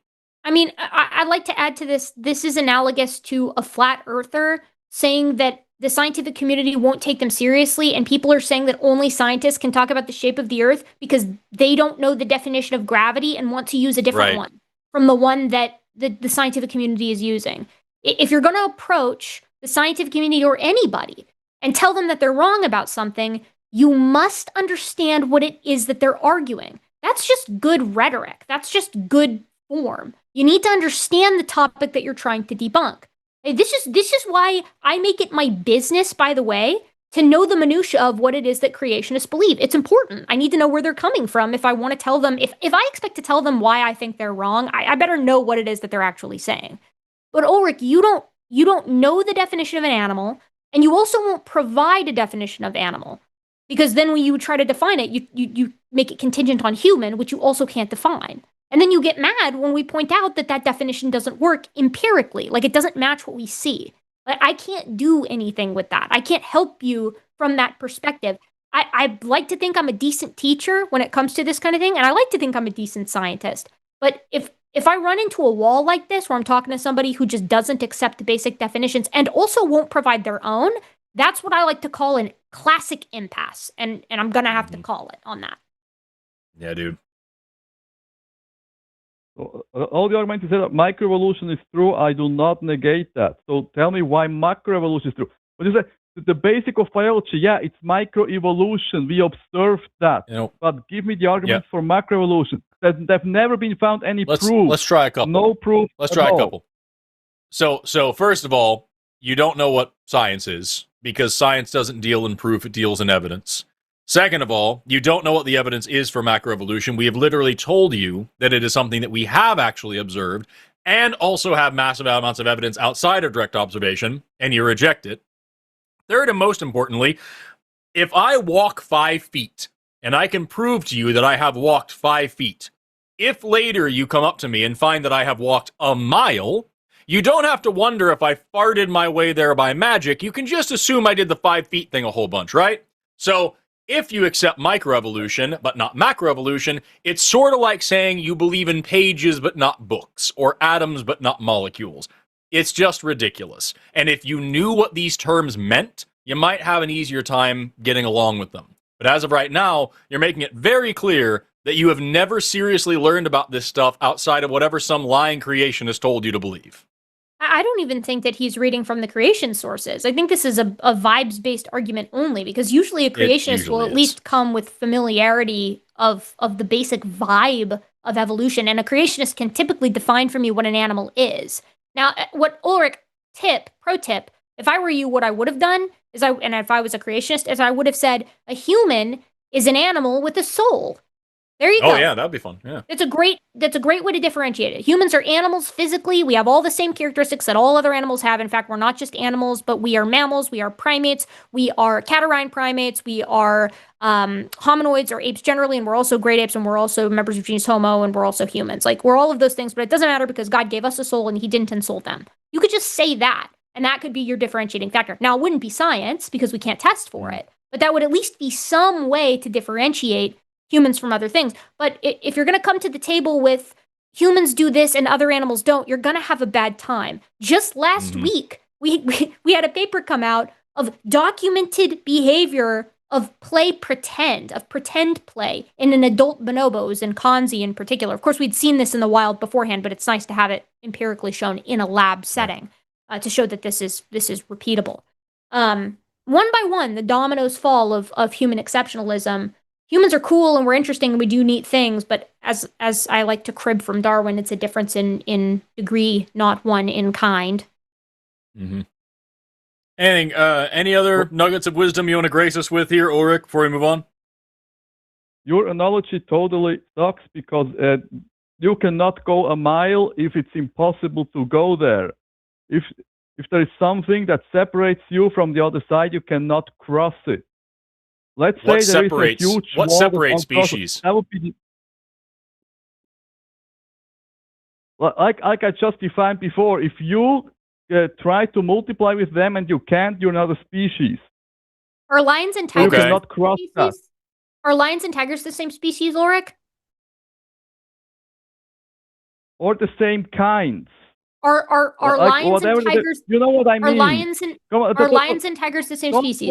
Are they the same kind? Everybody sees behind your games. You're just playing games, and then let's laugh about these Christians. Ulrich, I see behind your games. Nobody knows what you think. I am so not playing games with you. I'm trying to nail down your definition. If I was playing games with you, I'd be making fun of you and calling you, a dummy or whatever, or trying to pull rhetorical tricks on you. I'm asking you like Forrest if two critters that exist, that we all recognize exist, are the same species or kind under your definition. Now, you defined it, so you should be able to answer it for me.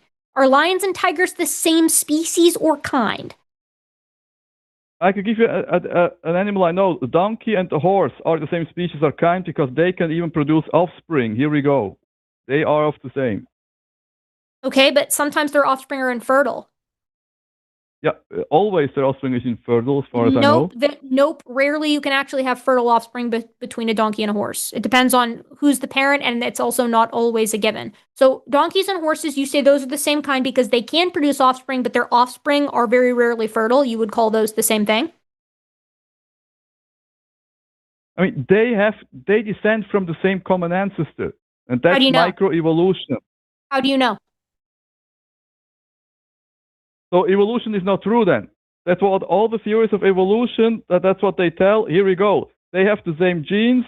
They can reproduce between them, so they have the same ancestors. But and we probably also found the ancestors' bones or something like that. Ulrich, they can't. They can't always reproduce together, can they?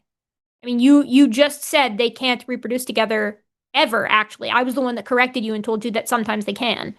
So that's actually, wait, that's crazy. That's actually the opposite of the definition you gave. You said that to be members of the same species or kind, they needed to be able to reproduce, and then you told me that they can't ever reproduce. We play a definitions game, so yeah, that's it. And you intentionally understand the opposite of what I'm saying. That's interesting too. No, you just say conflicting shit based on your vibes. You said I don't that. say anything conflicting. I believe in microevolution, and that's what I'm defending. No. But macroevolution is nonsense. No, Ulrich, come on. You're playing word games with me now, right? Because you gave the definition, and then you gave the example, but the example contradicted the definition. You said a same species or same kind mean that they can reproduce, right? And then you gave me an example of a donkey and a horse, which you said can't. Okay, look. Now they can, incidentally, sometimes, but according to you, for all you knew, they couldn't. So why did you present that as an example, if that was your definition? I don't understand. May I explain it? It's a really easy explanation. There are also humans that are infertile, but still they have the same ancestors as other humans. Here we go. That's all. Okay. How do you know that? I and the blackbird have the same ancestors. And I might be infertile. I don't know. How do you know that, Ulrich? Is it because of the genes that they carry? You were looking for. Is it because of the genetics that they have? Is it because of the genetics they have? Because if it's because of the genetics they have, you're going to have a bad time. I would imagine that you would... Okay, let me ask you a quick question. Ulrich, are mice and rats related to one another? Ooh. Probably, but I haven't studied that. If it's a trick question, I might say yes, and then it's a no. Okay. Mice and rats, I'll just spoil it for you. Mice and rats are related to one another, but they can't have kids together, in part because they differ in their chromosome number. Also, genetically, they're pretty different. They're about 85% similar when we look at their, 85 to 90% similar looking at their protein coding regions. Now, you might sit here and say that they're the same thing because just look at them. Look at them. Nobody on this planet would look at a mouse and a rat and tell you that those two things are not actually related to one another because it's obvious. So here's the problem. Chimps and humans share more of their DNA than rats and mice do, and it doesn't matter which metric you use. In fact, humans and chimpanzees... Go ahead. Actually, I want to hear your answer to that first. Okay. What do you say, Ulrich? There might be... Some might not be able to reproduce because it is complicated. But that's not a reason for you to put this trick question up and set traps. There's not a trap. That's not a trap, Ulrich. That's literally just stress testing your position. That's all that is. No, you always set traps instead of accepting reality. Reality is we are not animals. You know and that. You always, Ulrich, and you always just tell us what you personally believe based on your random thoughts instead of accepting reality. It's how every single call with you goes. I look around and I see this, and so that's what it is. And you have no evidence, no data, no definitions, and anytime we actually test what you're saying, like scientists would, you just accuse us of doing traps. It's fucking pathetic, dude. I have a question for you. I don't know what to do with that. Forrest, I'm peeing, so I'll be right back. Have fun pissing. Ulrich, how do you tell the different... Do you believe that bacteria have different species, that there's more than one species of bacteria? Yes. Okay, how do you tell the difference between bacterial species if they can't reproduce sexually? They'll reproduce asexually. So how do we know what bacteria is one species or another if they can't have kids together? I just say it's more complicated than that, and you know that. You're just putting these traps. Yeah, that's how disgusting these shows. No, Ulrich, it is more complicated than that. It is more complicated than that. That's what we've been saying this whole time. You don't know what the fuck a species is. Your definition of species doesn't work. Okay, then is it useful if I look up a definition on some ChatGPT bullshit and then tell you that? Then we talk about ChatGPT. Nope. That's how dumb the discussion is. No, it would not be useful to use ChatGPT. It would be useful for you to use actual academic resources in the field that you're trying to make claims about. ChatGPT is not an educational resource. Right, so we cannot discuss about anything without a degree, a master's degree in biology, again with that. No. But you say in every show you have like not 5 what I said degrees. at all. I said go get any kind of training at all. Pick up a fucking biology textbook and just learn some words. That's what I'm saying. You don't have to get a degree in it. You just have to know the definitions of the words that you're using before you try to debunk established science. That's all we're saying. Or maybe I'm just being a human and I know I'm not an animal, and that's very basic. You don't know what a human or an animal is, so I don't know how you can make that claim either. Look, I want to go that a human is created in the image of God, but then you would have gone off like on your God hatred stuff. That's why I didn't want to tell that before. Well, then you would have to because we're in the image of God. Okay, now you have to explain why God looks so much like a great ape. He doesn't, and I don't either, and neither do you. Imagine that. Oh, so you don't think that humans are great apes? That's weird. What kind of molars do you have, Ulrich?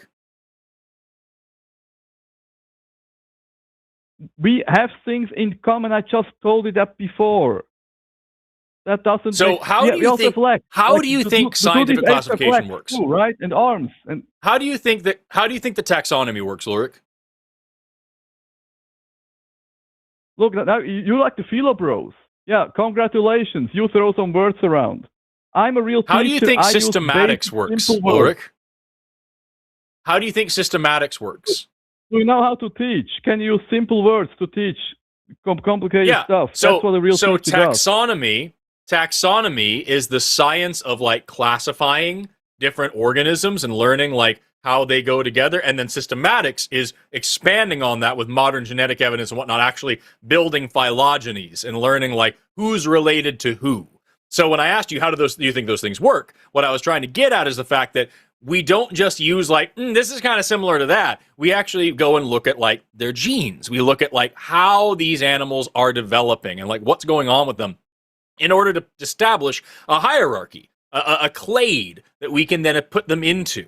And we learn that definitionally, not just because we look kind of similar, but like definitionally, humans are great apes. Great apes are a type of primate, and primates are a type of mammal, and mammals are a type of what?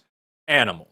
You don't like these words because they feel icky to you. That doesn't change reality, and that is every single call with you is, I think this feels good, doesn't feel good, this is what I saw on my farm growing up, this is whatever, and therefore, all biologists are wrong, and I don't understand how you can be this confident and this wrong at the same time. It feels like a sickness. I never said all biologists are wrong. Richard Dawkins is pretty right on some stuff that you are very wrong, for example. So Richard Dawkins, famous evolutionary biologist who understands and accepts macroevolution and that humans are animals. He means trans. Of course, Ulrich is extremely transphobic, and he thinks the same way that Ulrich thinks about biology at this moment about evolution. He thinks he can just look around and tell you everyone male and female and gender doesn't exist. It's a whole thing. Point is, Richard Dawkins is a famous evolutionary biologist and believes everything that you are saying in this call is wrong. I've never met the man, but I know that for fucking sure. The only thing that you would agree with Richard Dawkins on, the only thing that you would agree with Richard Dawkins on is that sex and gender are synonymous and binary. That is the only thing that you agree with him on. So weird person to bring up, bro. Kind of like how you would agree with Hitler on Jesus Christ being the one true God. Hitler did not say that, but he said some weird evolutionary, like prayer of the fittest. You don't think Hitler was Christian? You don't think Hitler was a Christian? No, he wasn't. You think it was just? No, he wasn't. You think it was an accident that the first treaty that they signed was with the Catholic Church? That makes sense. They used to do that in Europe all the time. There were even like political stuff was going on in the church. Even I was a child that happened in Europe. The point is, Richard Dawkins agrees with you. Richard Dawkins agrees with you on trans stuff. You know who doesn't? The rest of the biologists out there who are actually active in academia and teaching this stuff. No, there are a couple. There are plenty of biologists out there, Ulrich, who are creationists, who don't believe in evolution at all. They work for places like the Institute for Creation Research. But at the end of the day, if you go get proper biology training, if you pick up literally an introductory biology textbook, you will learn why everything you are saying is wrong. But at the end of the day, that doesn't matter because your entire scientific reasoning is just whatever you feel at the moment. That's how every call with you goes. No, it's not what I feel at the moment. It's what humans have believed for thousands of years. Belief doesn't mean facts. Humans believed the Earth was flat for thousands of years, Ulrich. Humans didn't believe that either. Study history. That was never the common belief. You don't think that humans believed the Earth was flat for thousands of years? No. When was it demonstrated the Earth was a globe? But humans could observe that all the time because it's observable. You don't even need to go to lab. You can't just look at the moon and stuff like that. And evolution is also observable. But the question here is, when famously did Eratosthenes demonstrate the shape and the size of the Earth? It doesn't matter. Humans knew that before. because you can just they just see knew. it. Hey, Ulrich, how old is the Earth? That's a good question. Oh, now you want to go down that? Really want to go down that road? Okay, about 10,000 years. Okay. Yep. All right. Yep. I was just curious. No, It's that's, not. That's, I didn't want to go it's a there, whole but thing. if you want, let's go there. Hey, Ulrich, Yeah. we can literally count like tree rings and get ourselves back older than 10,000 years. You cross-date them. We've done this in Europe using several different ancient forests, using their tree rings like barcodes. We can count rings in the ice, or I should say layers in the ice, and get back about naked eye about 25,000 years. We can go back 800,000 years if we use special techniques. We can get back to about, give or take, 5.5 to 6 million years if we use seasonal varves in lake beds. Just counting them. Do love get back that varves. far. Do love Yep. varves. Yep. We can use radiometric dating to get absolute ages if we like, but we don't need to. Chalk deposits at a rate of about, gosh, what is it? It's like a meter every 100,000 years or something to the tune of that. We have cliffs that are 10 or hundreds of meters high in chalk that could not have deposited in 10,000 years, and they're full of dead things too, little microfossils of critters. So that couldn't have happened in 10,000 years. We got the continents that are moving. We can measure them. Away like that? We weren't even talking about that. Now you're giving a whole presentation. Are you just showing off your knowledge to show you're the smartest, and that's why you might be right about everything? Ulrich, Is that what you're doing? Ulrich, just to be clear, we don't have to try to show off to prove that we're smarter than you. All we're doing is demonstrating just how little you know about this subject that you are making big, bold claims in. And that's the thing, man. If you actually studied this stuff and then came back with educated opinions about it and said, hey, here's what I learned about the chalk deposits or about varves or about radiometric dating, and here's my problem with it, and we could deal with the intricacies of it, that'd be one thing.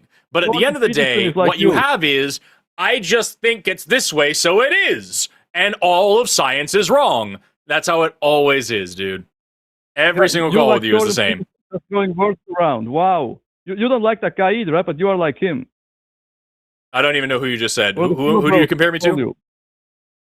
Jordan Peterson. Throwing words Jordan around. Peterson, right. No, you're right. I don't like Jordan Peterson. But also, Jordan Peterson doesn't throw wits around. Jordan Peterson has no wits to throw. And he doesn't think the Earth is 10,000 years old. Jordan Peterson accepts the conventional science, right? In fact, most Christians in this nation, in the United States of America at least, I know you're not there, but here in our country, most people accept the ancient age of the Earth, and they accept macroevolution, if you will. They just believe God guided the process or set it into motion. You can accept the conventional process and not be an atheist. So if that's what's worrying you, those two things don't have to be in conflict. But what you're bringing to me here and what you're bringing to Forrest here is, I don't believe in these things that I've not taken the time to look into.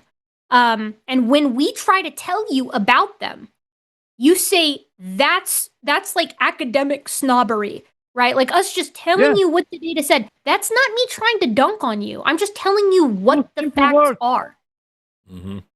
Explain complicated stuff in simple words. That's what teachers do, but you're not able to do that, or you don't want to. You just want to show off. Ulrich, I told you, when I talked about tree rings, I said, you have tree rings, which I'm sure you know that trees deposit one ring a year. I don't think that's controversial. Yes. Like, most students know that. Okay, so I didn't need to teach you that. And then I said you can cross state forests and go back 12,000 years. Thousands of tree rings. Thousands of tree rings being found, or even millions. When was that found? I didn't say millions. I said 12,000. I said you can cross-date them to 12,000 years. You said the Earth is 10,000 years old. 12,000 is 2,000 more. Like, that's not a complicated concept. I wasn't telling you that to dunk on you. I was telling you that because that is what we have discovered. Okay, then if I change my statement that the Earth is 12,000 years old, so what do we have now? Okay, if you change now you have to contend with radiometric dating, fission track dating. You have to go against paleomagnetism. You have to go up against every other kind of absolute and relative dating method that demonstrates that the Earth is much, much older than that. Here, let's go. Let's do varves next. Let's do varves next. Ulrich, where you live, have you ever lived in a place that has seasons? Like you have winter and you have summer? Yes. Okay. I grew up in a place that had seasons. Okay, when the seasons change, you know, the leaves fall from the trees and they collect in like rivers and streams and lakes and stuff like that, and it's really annoying because they clog everything up. Yes. Okay, if you don't mess with them, what happens to them is they sink to the bottom. And when they sink to the bottom, they collect in layers at the bottom. And they don't collect in the summer because all the trees are green, but they do collect in the winter because that's when all the leaves die, right? You call that detritus. The word for that means it's detritus. So it's like decaying matter. Now, at Lake Sugetsu, which is a lake in Japan where they also have seasons, they have varves. A varve is a layer that collects at the bottom of the lake of summer and winter sediment. In the winter sediment, so the dirt that collects during the winter time, it has those dead leaves in it. And in the summer, it doesn't.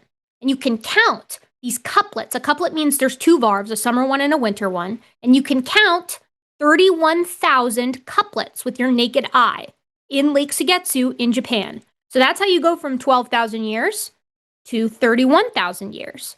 So the Earth is at least 31,000 years old. Okay, how do you get even older than that? Well, at the Green River Formation, you can count 5.5 to 6 million of those varves. So the Earth is at least 5.5 to 6 million years old, unless you have another way to explain how you have these seasonal couplets of wintertime and summertime dust that you can just count. Yes, like you can, with your naked eye. Go ahead. Let's hear it. Tell me it's the flood. Well, you just asked me if I ever lived in a place that has seasons. Right now, I live in a place that does not really have seasons. It's hot all year. So the climate changes. In earlier times, in this very place, there were seasons. There used to be seasons. Now they're not anymore. So in that, there might be have some years or thousands of years without seasons. So what about ice cores then? Because ice cores would naturally have to only deposit in a place that is always very cold, a place without seasons, and yet you still get yearly deposits, seasonal deposits, that show this same kind of thing that varves show.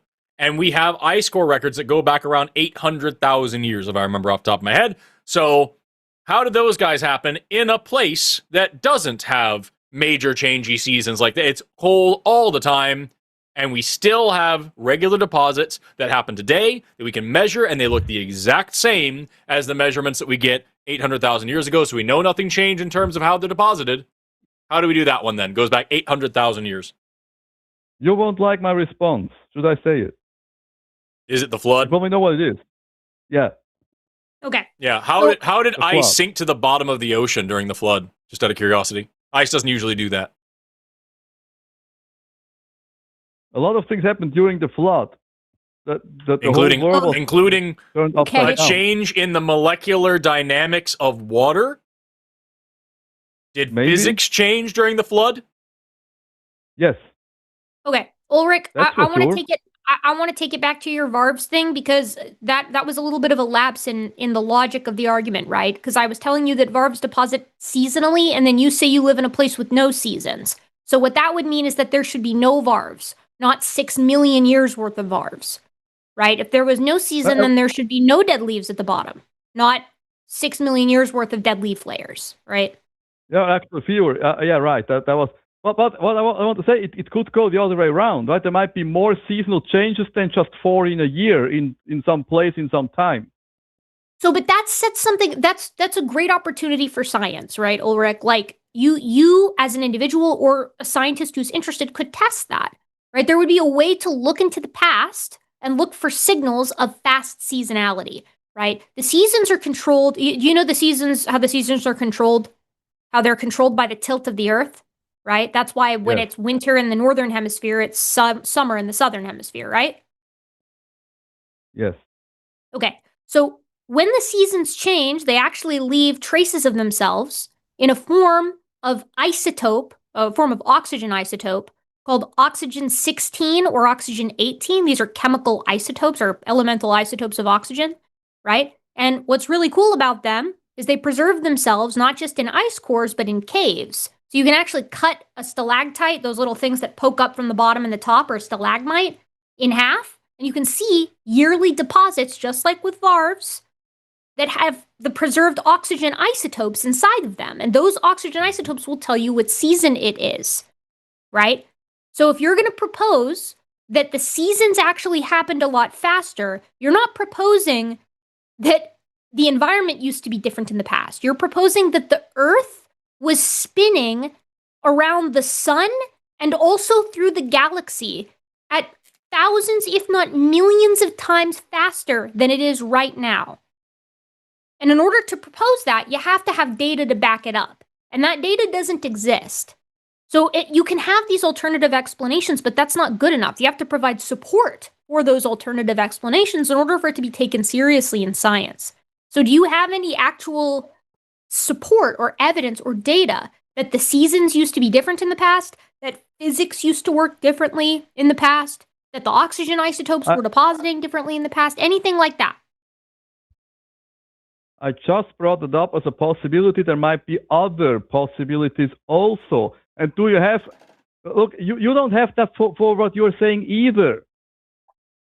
Macroevolution. We do. So we do. Why don't you reject macroevolution then, and we can believe the same thing? No.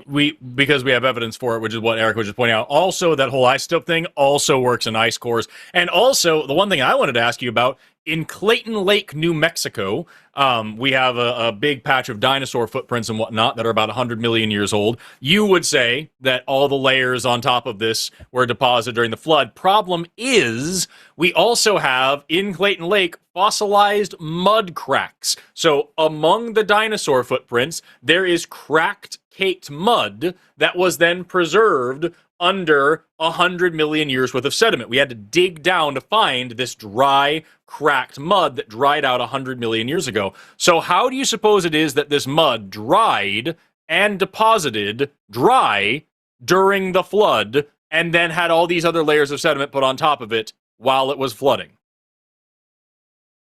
Okay, look, then this happened at another event. Can't you open your mind a little bit? The flood happened and other events happened. Why is it always one or the other? So then here's the issue then. Very binary. Here's the issue then. If the issue here is that calling somebody binary is very funny coming from you. The issue is that if we're talking about multiple events here, then the flood would have either had to have been before or after the dinosaurs made their footprints at Clayton Lake, which means macroevolution happened before or after that, because we see massive changes in the fossil record consistent with macroevolution both before and after that one layer is laid down. Like I said, there's 100 million years worth of fossils on top of Clayton Lake, and there's quite a bit below it as well. So if Clayton Lake was caused by the flood, then after that happened, we still have a ton of evolution evident in the fossil record and also in life all around us. If the flood was a more recent event and Clayton Lake is the boundary of that, then for hundreds of millions of years before the flood, we can see changes in the fossil record, changes in species. What about the missing fossils? We don't have fossils from common ancestors that we would expect. Which ones we are don't missing? have to. Which I'd like to hear which ones are missing. Which ones are missing from the fossil record, specifically? All the common ancestors of different species. There is none of them there in the fossil record. We have the common ancestor of humans and chimps in the fossil record. At least I think a really good candidate for it, in Sahelanthropus chilensis. Or go back earlier, Oranopithecus or Gracopithecus, if you want to push it back. Yeah, we have the fossil and we have the common ancestors. We have the common ancestors and we have the transitions and all these things. What creationists do is they'll see two species and they'll say there has to be there's a missing link. There's something between them. And so we find that species in between, and they say, well, now there's two gaps in between each of these species again and again and again. And it always is perpetuated on this idea that there has to be some perfect half ape, half human, but that doesn't even make any fucking sense based on the taxonomy of humans or anything. So at the end of the day, dude... go ahead. No, I will say, though, like, insofar as you can have an ape man, like something that's halfway between a Miocene ape and a modern human, we have that too, right? I just got done going over a recent paper, Ulrich, of a partial skeleton from Homo habilis, and this thing has the brain case size that's a little bit bigger than a chimpanzee. It's got long arms like a chimpanzee. It's got human-like legs, human-like hips. It's got human-like feet, human-like teeth. Right, but they're organized in the same pattern as a chimpanzee's tooth with a more as a chimpanzee's palate with a more rectangular palate and a longer tooth row. Right, it's got curved fingers, but it had fingers that were also capable of making tools. I don't know how much you could what more could you ask for? This is an ape man tried and true. As much as creationists have said that we don't have them, we have them, and we don't just have them in this partial skeleton, we have them in dozens of partial skeletons spanning from Ardipithecus ramidus, maybe not dozens, but probably around a dozen partial skeletons or full skeletons, ranging from Ardipithecus ramidus to the Turkana boy, right, of Homo erectus. I mean, you're barking up the wrong tree with this one, my friend. Don't ask about there is also men. There is another explanation for the ones you just mentioned. Forrest, do you want to say it? The other explanation? I don't know what you're talking about. Humans live to be like 900 years old. That's why their skeletons look like that when you find them. They look like apes. Oh. They look like ape skeletons. They're not big. They look like chimpanzee or Miocene ape skeletons early on. And then they proceed through the record as you move through the geologic column from the more distant to the more recent past. They lose those primitive characteristics and gain the characteristics that make them look more like humans, right? Like that's exactly what evolution predicted, and that's exactly what we see. I've held some of these fossils in my own hands in Kenya. I mean, I can tell you that they are what they are, and you can't interpret them as anything differently. Like insofar as you can have something that's a perfect transitional, we have them in the hominins.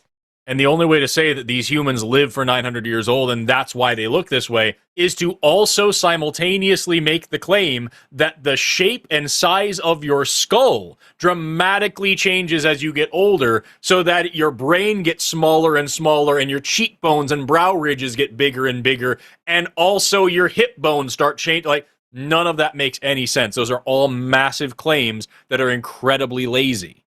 It's just, again, if you go look at these things, you can't make that argument. It doesn't make any sense. We could test that right now because we have people that live to be 120. Yep. Right? We can look at the skeletons of people that live to be 120, and if you're right, if it's because they used to live to be way older, then they should be more chimpish than a young person, but they're not. Mm-hmm. But some parts keep growing, and then you would expect that also have consequence on the bones and all the structures. Ears and noses keep growing, but like the length of your jaw in proportion to the rest of your face does not keep growing with age. That's what we would call prognathism, where your jaw kind of extends out farther than the front of your face. Something we see like in chimpanzees, for example. And we see over the course of human evolution, these fossils that Erika's talking about, the face becoming less and less prognathic, that jaw shrinking in. So if these are just very old humans, you would have to show me some evidence that 120-year-old humans have farther jutted out teeth and also wider cheeks, and also a ridge across the top of their skull, and a smaller brain case, and all these other things that are associated with these other fossils. And you can't find any of that. None of that happens. It's things like ears and noses that continue to grow, not bones in the skull that change shape like that. Bones do continue growing. Bones are living things, but they don't get bigger and bigger like that as you get older and older. It just isn't how that works. Okay, then. And so now here we are yet again, where it's just, and fuck, dude, the flood, we haven't even touched all the things that would have to be so incredibly wrong about biology. Literally, and I'm not exaggerating here, actually, seriously, everything that we know about biology would have to be wrong for the flood to make any kind of sense. We're talking about terrestrial plants underwater for over a year. We're talking about coral reefs in deep water for over a year. We're talking about every type of land animal just spontaneously generating all the diversity that we see today from a single pair. Erika and I have both included in our videos that we're just talking about elephants in this case. The generation time of an elephant, the time it takes for an elephant to be born, mature to sexual maturity, and then have a baby is so long. That would mean from the time of the flood, every single generation of elephants, every single baby elephant was a new species from its parents, because that's how many fossils of different species of elephants we find in the fossil record since the supposed flood story happened based on creationist projections. Like this, there is so much here. We haven't covered viruses. Who did fucking Noah have unprotected sex with in order to get all the STDs on the boat? Like we haven't covered anything of value here. All we have said is I don't know where fossils come from and evolution can't happen. Maybe there was a big old boat some time ago. And it doesn't do anything for us. That's not how science works. And again, if you don't have to get a degree in this. You don't have to be an expert in this. But you have to try. You have to read and you have to think. And maybe if you did those things, your entire argument wouldn't just be, I look around me and I see things this way, so that's what they are. Okay. I think we've reached the I have nothing terminus else. of this conversation, Ulrich. I think maybe since we've had this chat for quite some time, I think we'll save it for next time because we got 8 other people waiting. But my advice to you would be look into some of the stuff that we've said. Forrest and I are live together all the time, like at least once a month. Call back next time and we'll see where we're at then. If we're wrong about all this stuff, tell us. And if we're right about it, I expect when you call back, if you ever call back, that you'll have done us the courtesy of looking into some of this and seeing why we're incorrect. I'll tell you, that's good practice, and I try to live that. If someone corrects me on something or tells me I'm wrong about something, I go and look into it because I never want to be in a position where I'm not willing to accept new information. So that's where I'm at. That's what I think we should do. I think we call it and resume next time. All right, take care of yourself, Ulrich. Okay, thank you. Bye. It always sucks. It always sucks. I had some other links pulled up. I was going to talk about the ants from this last year that they give birth to a different species. I was going to talk about when you stepped away, we talked about if by your definition of species being so close to just the biological species concept, how do you know between different species of bacteria? And his argument was just, well, that's complicated. Yeah. And so it's I don't know, man. It's that was your first introduction to Ulrich, though?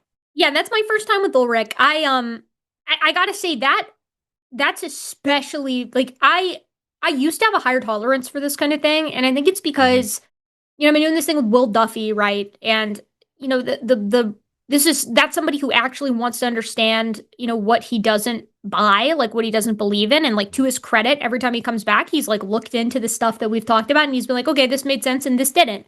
But I've forgotten what it's like to have a conversation with a creationist who just a pivot machine, right? Like just doesn't give an inch on absolutely anything, just pivots to a new topic, And that's so frustrating. It feels like a waste of everybody's time. It feels like it's more just like Ulrich doesn't even have a channel, and I felt like he was trying to get clips. I don't know. Weird deal. Yeah. I'm going to go ahead and drop a link in the chat right now to my favorite clip with Ulrich. It's when I was hosting with Morticia. She's a medical laboratory scientist, and Ulrich called in to talk about sex and gender and how there's only 2 sexes and trans people don't exist and blah, blah, blah. And it is an hour of Ulrich just screaming that he grew up on a farm and you can just go outside and see there's males and females and nothing else, and everybody else is just a mutant and terrible, and we ended up on him screaming about my penis and how he refuses to engage with it. Mine specifically. Okay. Yes. Cool. And I wonder if he stopped thinking about it. I do. I hope not, though. There we go. Check that one out. He didn't mention it this time, though. So that's at least... that's at least a step in the right direction. It was a bad time. Stroke in the right direction. He called in when I was on AXP a couple of times with the same shit. It's just it's always the same thing with Ulrich. I think this, I feel this, and I don't care what science says. And then we're like, hey, you are saying that all of this field of science is wrong because of your vibe. No, I'm not. It's clear that the science is right because Richard Dawkins says I'm right. And Richard Dawkins is all scientists, after all. The Pope of atheism himself. What's so frustrating about that call is that it's not even just I don't understand the science. It's I won't hear a discussion of it either, right? Like we're talking about definitions that just do exist. With most creationists, they'll at least say, okay, I understand that that's the definition and I reject it because, insert diatribe on Imago Dei or something like that. But I mean, we didn't even get there. We didn't even get what is the definition of an animal. I don't know. That's a tough sell for me. I don't know why he keeps calling in either, because it's not like he's got like a channel. He clearly wants to have these conversations, but why? To what end? Yeah. To what end? It's always feels over reels with Ulrich, and it sucks to see. You hate to see it, but good news is we have 8 other fucking calls And I'm happy to do them, but I think we should probably cap lines here. Is that cool with everybody? Because I got to go take a bloodborne pathogen safety training tomorrow, 90 minutes away from my house. Poor Forrest. I'm going to fan the flames of the Forrest sympathy train right now. Yes. I don't like doing that. I don't like giving him credit for this kind of thing because he lets it go to his head, and then it's the baby Forrest show all the time, and he's it happens constantly. A sad little fellow. So here's what happened today. I get this call from this guy, and he's driving to class an hour and a half away from his house, not an hour and a half round trip, hour and a half away from his house, right? He's got school to do today, and then tomorrow he has to go back again for this bloodborne pathogen. What is it? Is it an exam or is it a certification? It's a certification for my certification. IRB. And then he has to go back again the following day. So we're talking about 9 hours and 3 days driving, and in the morning. So I put my foot down. And I also have shows. I have a show today. I have a show tomorrow as well. I'm on with Jimmy on Calling It Now. And then after Wednesday, I've got some time, but then I got everything. Monday, Wednesday, and Friday. I've got classes Monday, Wednesday, Friday, and it's a 3-hour round trip, and it sucks. The stankiest dicks. We are. Oh God! Ew. Does it not? No, it does. That was just visceral for me. I did not like that at all. I felt yeah, exactly. I felt assaulted by that. I felt my senses were assaulted by that. We're trying, and this is optimistic, but we're trying to be done by midnight. I realize that's a big disappointment for everybody. 6-hour stream, I know, truncating it. But I'm trying. I know that's not realistic, so we're saying that so that it will actually be like 12:31. But Forrest needs to get the Z's. This guy, Amber's got to tuck him in. Snug's a bug and a rug. He's got to get some Z's tonight. And of course, selfishly on my end, I am reading some romantasy on my end right now, and I gotta get back to my book.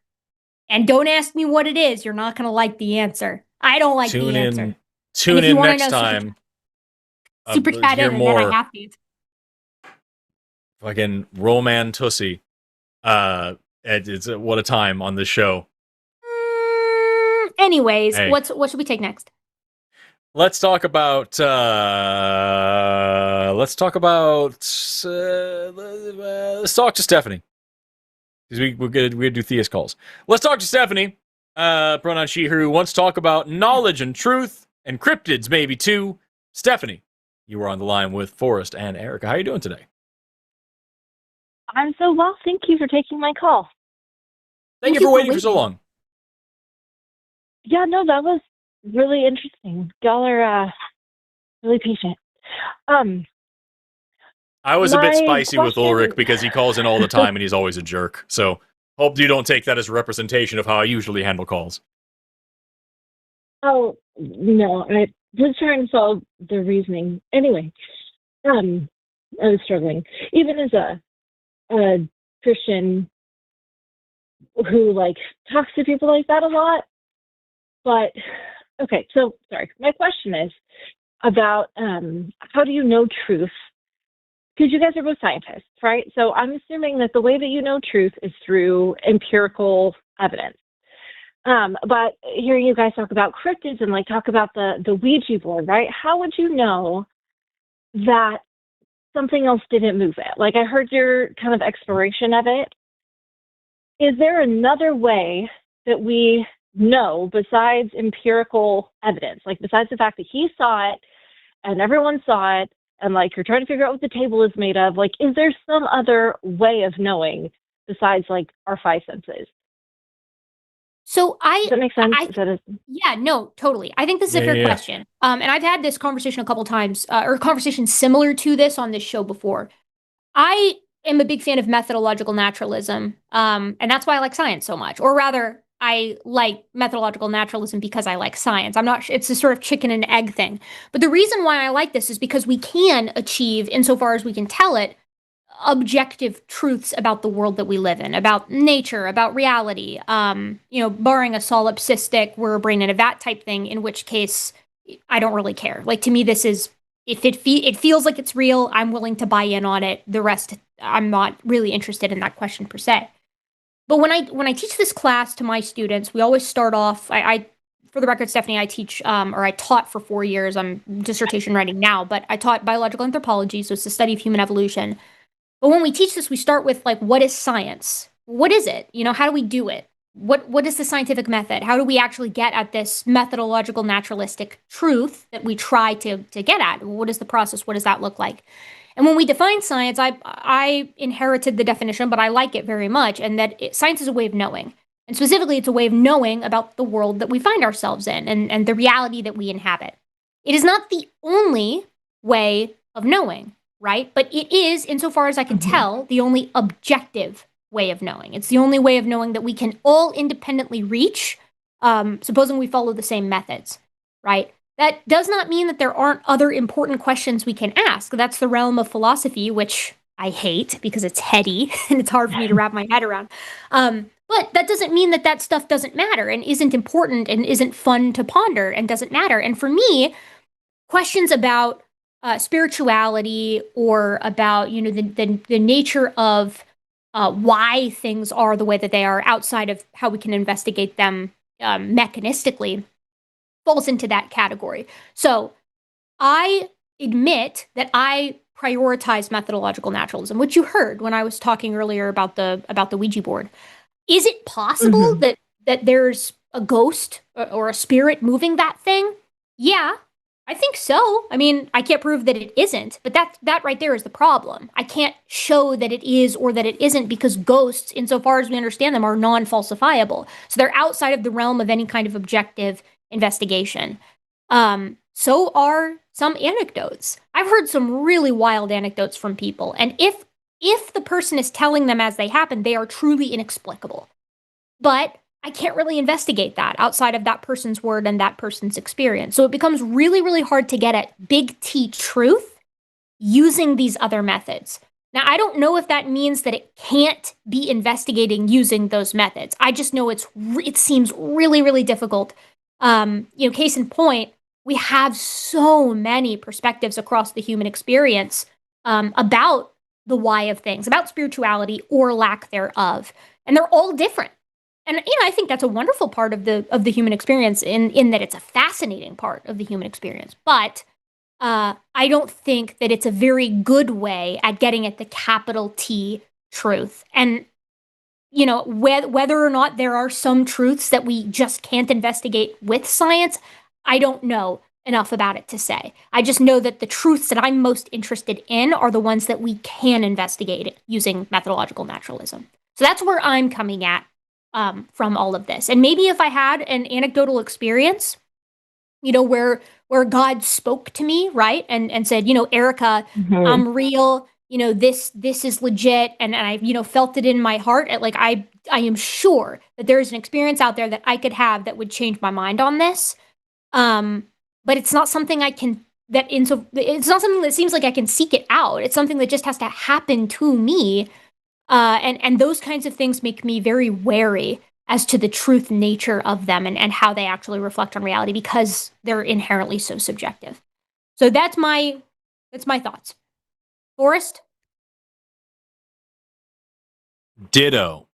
I would say the big thing for me is I'm going to be parroting a lot of what Erika said. Is just that I would ask the question here's these two people that are making a claim. Say the Ouija board thing. One person says, it must have been a spirit. It must have been something that we can't measure with our eyes, our ears, or anything. It's something that we can't tell that. And the other person says, I don't think so.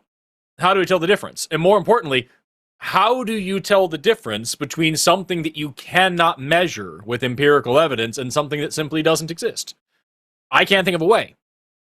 And so does that mean that for sure there is nothing else out there? Absolutely not. It just means that we shouldn't be expecting to find anything if we are accepting it at the outset that we have no means of appropriately measuring this stuff. And we certainly shouldn't be claiming to know anything if we don't have a good reason to know it.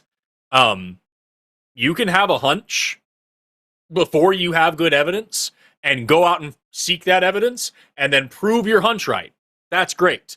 But nobody has any reason to believe your hunch until you provide the evidence. And frankly, you shouldn't either. You can roll on the hunch, you can be damn sure that you're right, but actually adjusting your life around it just isn't a smart thing to do. And if you say a ghost pushed this planchette, and I say the wind pushed this planchette, there has to be a way for us to figure out who's right, or we just have to move on with our lives. And that's what science is all about. That's what science is for. Anything else, I would just be literally repeating word for word what Erika said. Well, so it's interesting that you say that too, because the caller, I think, even said, well, spiritual people in my life would say, why isn't that enough proof for you, right? Like, how are you not, like, this is obviously, you know, the spirit realm showing you that it exists. Yeah. Right. And so how are you so I am a Protestant. I was having a conversation with a Catholic, and I accept science and evolution and all that. I don't see there being an issue with it. Love that. But I was trying to tell her that, you know, this is the only way that I have of knowing things. Like, I had doubts about these things having actually happened because, you know, we have these different proofs or whatever. And she's like, yeah, but that means that, you know, what did she say? Like, that's like empirical reason is your God now. Like, you're like but I'm like, well, I only have the tools that I have. Right? Like, I don't understand how that could be, but because I choose to prioritize those tools, so like this person who's saying, well, why isn't that enough that the planchette moved, right? Like, you're not prioritizing the right tools, I suppose. And I feel like maybe y'all have had that accusation kind of lobbed at you, like, oh, well, science is just your God. You're still religious. You just believe in whatever. Like, how do you have that? Yeah. No, I think you've got the exact right perspective here. And actually, I would take it a step further and I would argue, you know, I'm one of the softies around here when it comes to theistic perspectives. I've got a reputation for being a little naive. And I think it's because I was a creationist when I was a kid, and then I was a theistic evolutionist or a Christian who accepted evolution in the ancient age of the earth for a much longer period of time. And for me, and I've said this many times, but the science was never an issue for me. Like, to me, you know, when I found out evolution was legit and the earth was really old, I was like, I'm really mad that I was lied to, but like, what's the big grouse? Like, these two things can be perfectly copacetic. And for me, it was not anything scientific that turned me away, that made me an agnostic.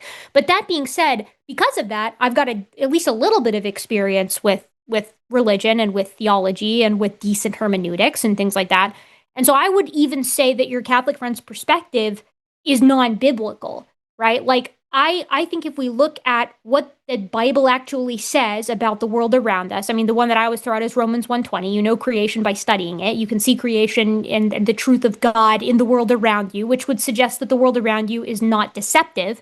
There's also the nature of miracles, which by their defiance of the natural laws and rules that we see and observe are declared as miraculous. Without a baseline there, you wouldn't even be able to clock them when you see them, right? And then there's the writings of Augustine, who wrote, you know, an early church father who was very, very clear that, you know, Christians ought not fear science and ought to use it to investigate the world around them because it is a utility that is a gift, right? Mm-hmm. So do not let other Christians shame you for this. I think there's a biblical foundation for it, in fact. The world needs to operate in a way that is comprehensible, or we cannot function in it. And that means that we have to know the baseline of how it's supposed to work, or even from, like I said earlier, even from a Christian perspective, you wouldn't know when something divine was occurring. You wouldn't even know it if you saw it, right? So it is perfectly within the bounds. It is expected, it is reasonable that when something like the Ouija board happens, we say, okay, we need to rule out absolutely everything else before we go with a spirit intervened, but specifically to move the planchette from goodbye to 6, and then from 6 to the middle of the board, and then it rotated a little bit, right? Especially given that that's how it went down. So do not, yes, I have experienced, and you know, when I was religious, I had that lobbed at me a couple of times, but that was always my response. You know, I would walk them through the scientific method and how, at least in the West, and of course it wasn't only developed in the West, the scientific method was developed in many places, but in the West, it was tightly linked to Christianity because Christianity was the dominant force here. And people found ways to make that work. So do not ever let somebody tell you that the scientific method is your God, because it is the only way that you can achieve any kind of objective proof that is in line with other people's observations on this rock that we find ourselves on. Erika is significantly nicer than I am. And I would take a much more stern approach on this exact question and just say that, like, when this is all very pretty to talk about, the limits of science, and maybe there's this and that, and how science doesn't know everything, and science doesn't, can't prove this and that. If you get seriously sick or injured, or one of your loved ones gets seriously sick or injured, you're gonna trust a scientist. You're going to go, unless you're a Christian Science person and you want to use prayer over medicine or whatever. If you're in a car crash, you expect to go to a hospital where they're using the best medicine that we have, which is based on what biomedical science is grounded in evolution. And it's how we know how pathogens work. It's how we know about the development of organs. It is the foundation of the medical industry, is our understanding of evolutionary biology. Same thing with the fossil fuel industry, same thing with the agriculture industry, same thing with the pet industry. The cool thing about science is that it works. The reason why you, Stephanie, are able to talk to us over the internet and thousands of people can see my stupid face bloviating about science right now is because science fucking works. And the scientific method is what guides it. And at no point in any of this, in medicine, in physics, in biology, in chemistry, in technology, in any of it, do we get to have a vibes-based argument and base things on, like with Ulrich's call, where it's just, yeah, I never studied this, but I know it's right or wrong, and I can tell you what the world's all about. It just doesn't happen. And so when you're talking to what I would call the more serious creationists, people like Answers in Genesis and the Discovery Institute and Institute for Creation Research and all them, who actually make it their career to try to debunk evolution, all this stuff, you end up with some really, really shady tactics of them quote mining scientists, deliberately misrepresenting, misinterpreting scientific data, so going out of their way to lie to people. And that tells you everything you need to know about where they're coming from. And when you go to the more soft creationists, the people who just are in their churches, who just don't believe in this evolution stuff because their preacher didn't talk, they never studied it in school, they didn't have the opportunity to study it, whatever, very benign case it is, those people still rely on science in their day-to-day life, whether they realize it or not. The antibiotics that they're taking, the vaccines that they rely on, maybe don't bring up vaccines if you're talking to a creationist because that's a common problem, but like, the car that they drive, everything that the air conditioning that they're sitting under, every bit of their day-to-day life, it relies on this method that works. And so if you try to just decide what parts of science you're going to allow into your mind and what parts of science you're going to choose to accept, at the end of the day, you're no different than a Christian deciding on which parts of the Bible you decide are literal and which parts are poetic and allegorical. It's just your personal preference in the modern world, your subjective ideologies being implemented upon the natural world. And as scientists, as skeptics, we don't get that luxury. We have to speak to nature in nature's language and try to learn what it is doing on its own terms. And that's a hard business when you believe that, the earth is 10,000 years old and humans aren't animals. Sorry to harp on it. Anyway, that's the way that I would take it. It's a little bit more of a harsh approach than Erika. Erika's very soft in this, and I think that's great. Different strokes for different folks. Big tent. We have a big tent here. Mm-hmm. Yay, big tent. Well, and I don't know that the science is even the issue as much as like the history. So for me, I'm really struggling to believe that the Old Testament is true. I can believe that it is useful, but I just feel like we have so much evidence at this point that like the Canaanite, not Canaanite, you know what I'm trying to say, the Canaanite genocide didn't actually happen. Yeah. And why is it that we want so hard to prove that it happened? Like, do you know what I'm saying? Like, all of these things to me are not, we're not getting points on this column, right? And so when I try to maybe broach those ideas, I don't know why it's like, well, how do you know that? I'm like, well, because we have this evidence, and well, you're relying on reason then instead of faith. But reason is what I have. Like I don't know that, and kind of like you said, I don't know that it's wise to not rely on faith only, because then people can abuse it and have abused it. And so the answer that she gave to me is that the only reason that I don't believe it is that it can be abused, and that's a bad reason. But I actually think that's like the best reason to not believe something, is if it can harm somebody. I don't know, but I don't know how to explain that in a way that doesn't make it seem like another religion. I don't know. In her mind, it's like an alternate religion. Like science is an alternate religion, and I don't know how to explain that it's not. Well, they have to. I mean, people from that perspective have to pull science to that level. They have to pull it into the realm of religions, because if it's its own unique thing, then it can kind of stand autonomously. But if it's a religion, then these two things are worth debate. They're worth debating as opposition to one another, in opposition to one another.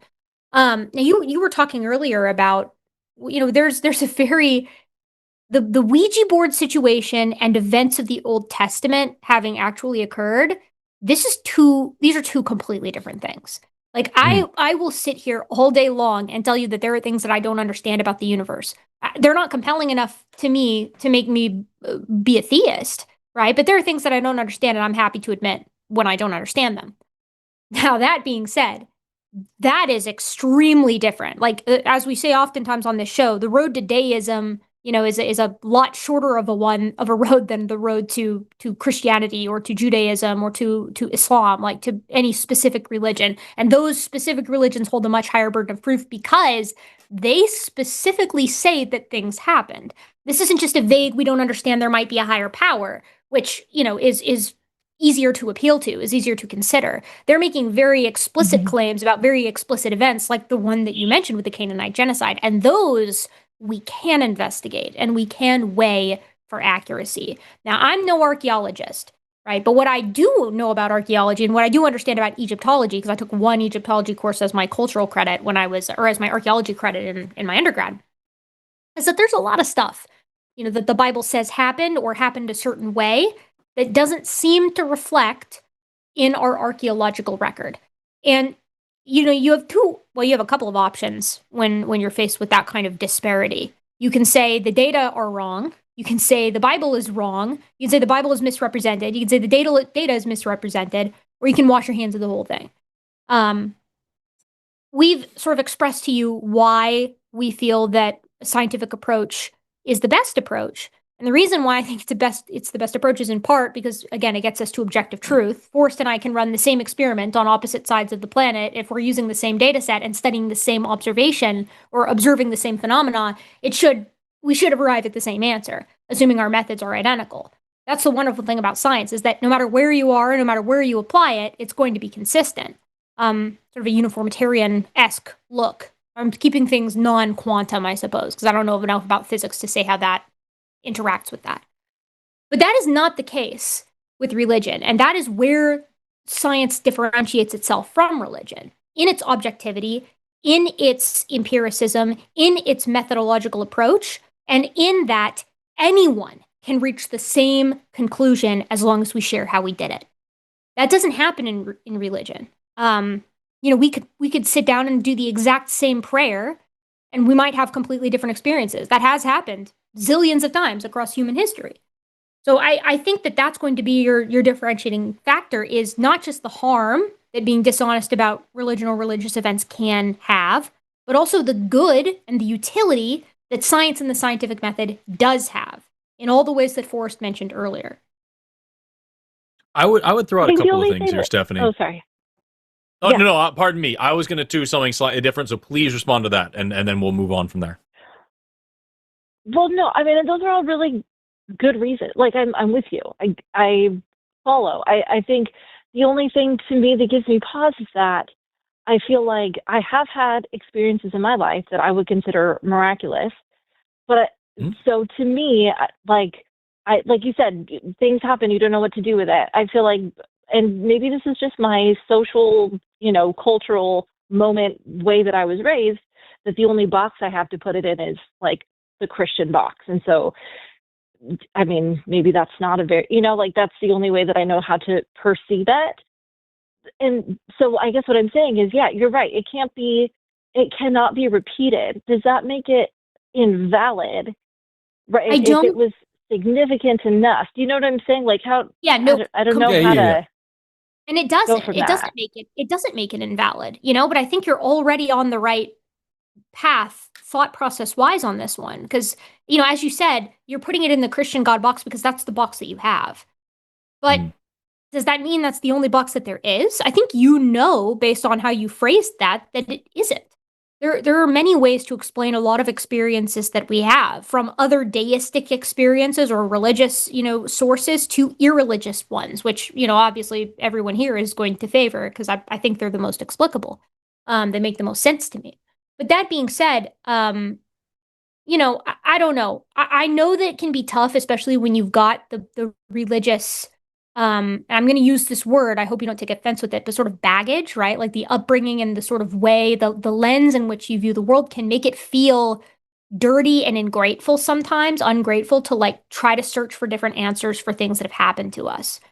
The way that I guess sort of made myself comfortable with exploring other options is, and the way that I still think about it when I think about, faith and religion, is that let's say for argument's sake that God exists and that it's the Christian God, right?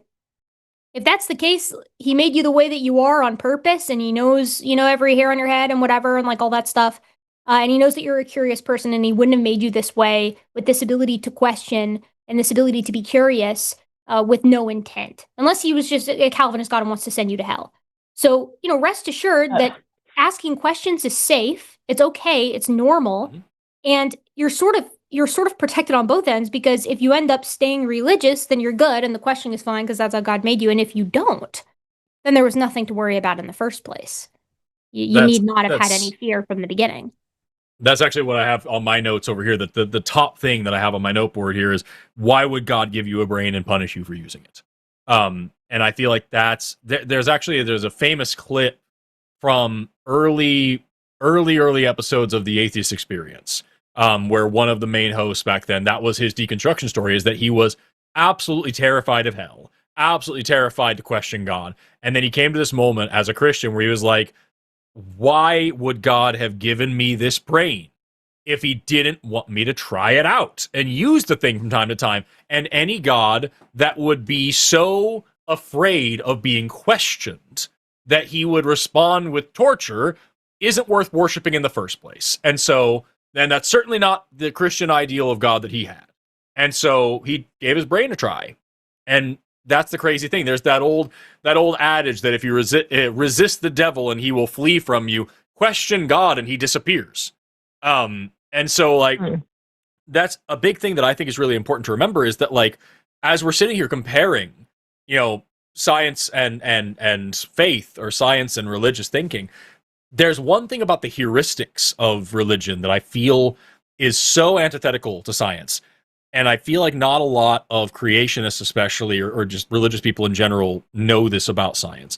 And I don't mean to make science and religion these polar opposites here. I'm just saying in the context of what we're talking about here, is that in science, you never accept a hypothesis. It never you do not do that. You fail to reject it. That's how science works.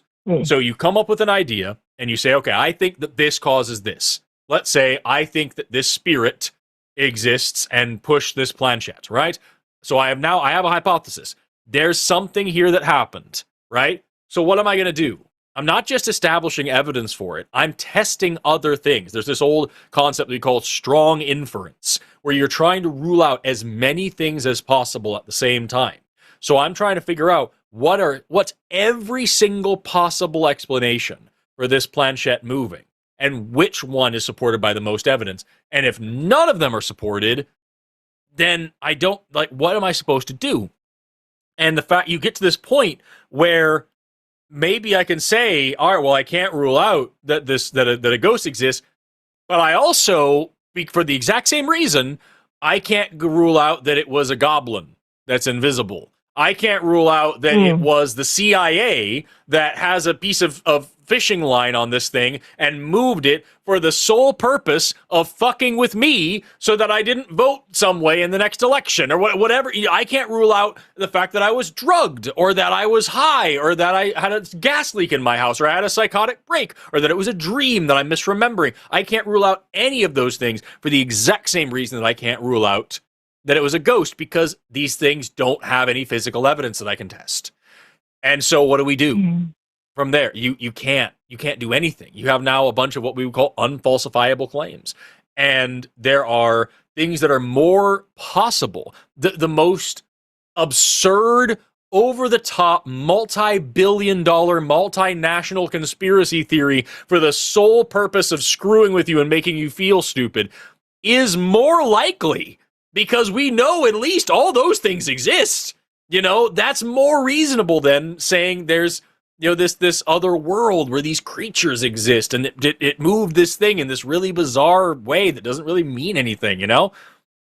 And that's really what we get down to with this. And this is where I get grumpy with it. I used to also be very naive about it and really nice about it. And I'd entertain a concept with from somebody for an hour and would really try to be very charitable, but it gets to a certain point where you really have to realize what the gambit here is. And it's not two competing hypotheses with equal evidence on equal footing with you know, great experts on both sides comparing the data and coming to similar statistical conclusions and all. It's none of that. It's on one side we have all the knowledge in the world, every bit of science pointing in the same direction, and when we don't know something, we're honest and we say, hey, we don't know this yet, we're trying to figure it out. And the other side is, so there's this guy, right? And he lives in space, and he's flying around whipping up planets and shit because he's a space wizard and he can do that, right? And he really doesn't want you to be gay. And he made everything, and that's what it's the space guy, you know? And when you see it for what it is, boy, Stephanie, it gets hard to keep up with, you know? No, I 100%. Yes. Well, and I think I may be getting to a point. I feel like sometimes, I mean, I really appreciate that explanation.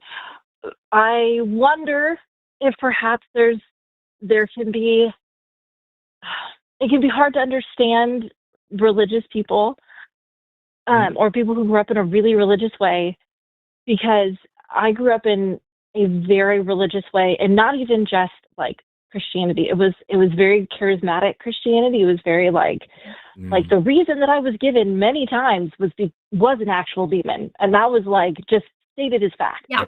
Well, obviously it's demonic, like, you know, like, and Satan didn't want you to do that, and you know the devil, and you know it's spiritual warfare, and it's all spiritual warfare. Like, I was just going to say, yes, spiritual warfare, classic. Like very real, extremely real. Like it was. Like if you were to say to me, what's more likely?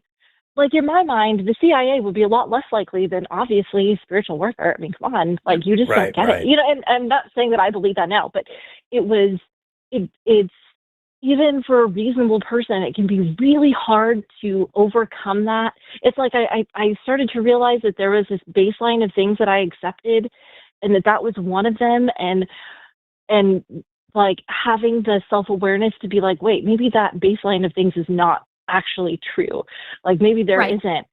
Like, do you notice? And that, like, I 100% acknowledge what you're saying, but it can be really, really scary to like that is my reality. As much as I believe that if I sat on a chair, it would hold me, I believe that, like, do you know what I'm trying to say? For sure. Yeah, no, I 100% get it. My wife, when I met her, she called herself Babdicostal. Because she was just she was the most religious person in her very religious family. She went to Bible college and everything. Like she was all about it. And yeah, I get it, dude. Like she still there was a brief moment where she was more atheist than me. And when we first got together, she was super devoutly Christian. And then we were snuggling watching, I think it's Into the Universe with Stephen Hawking. It was a short, like 4-part science, like pop science documentary thing featuring Stephen Hawking from a while ago. And the first episode is all about aliens and how aliens probably exist somewhere. And let's think about what they might look like. And the beginning of the episode, the very first episode of this series, it starts at the Earth and it zooms out to the entire observable universe. And so it shows you, here's the planet, here's the solar system, here's the galaxy, here's the local group of galaxy, here's the Virgo supercluster, here's like these huge bands of the universe. Here is now all the universe and just how unfathomably big it is. And Amber was like, can we watch that again? I'm like, yeah, totally. We watched it again. She's like, can we watch it again? We watched it again. Can we watch it again? We watched it about 30 times. And then she came over the next day. She's like, can we watch that shit again? We watched it again 30 times. We watched that over and over and over and over and over. And she would start calling me on the drive home from work. She'd be like, babe, we're nothing. We're nothing. I'm like, yeah, babe, we're nothing. I know, right? And that was science she was not allowed to know for her whole life. She was not allowed to know that. And in her perspective, she believed the same kind of things as you did.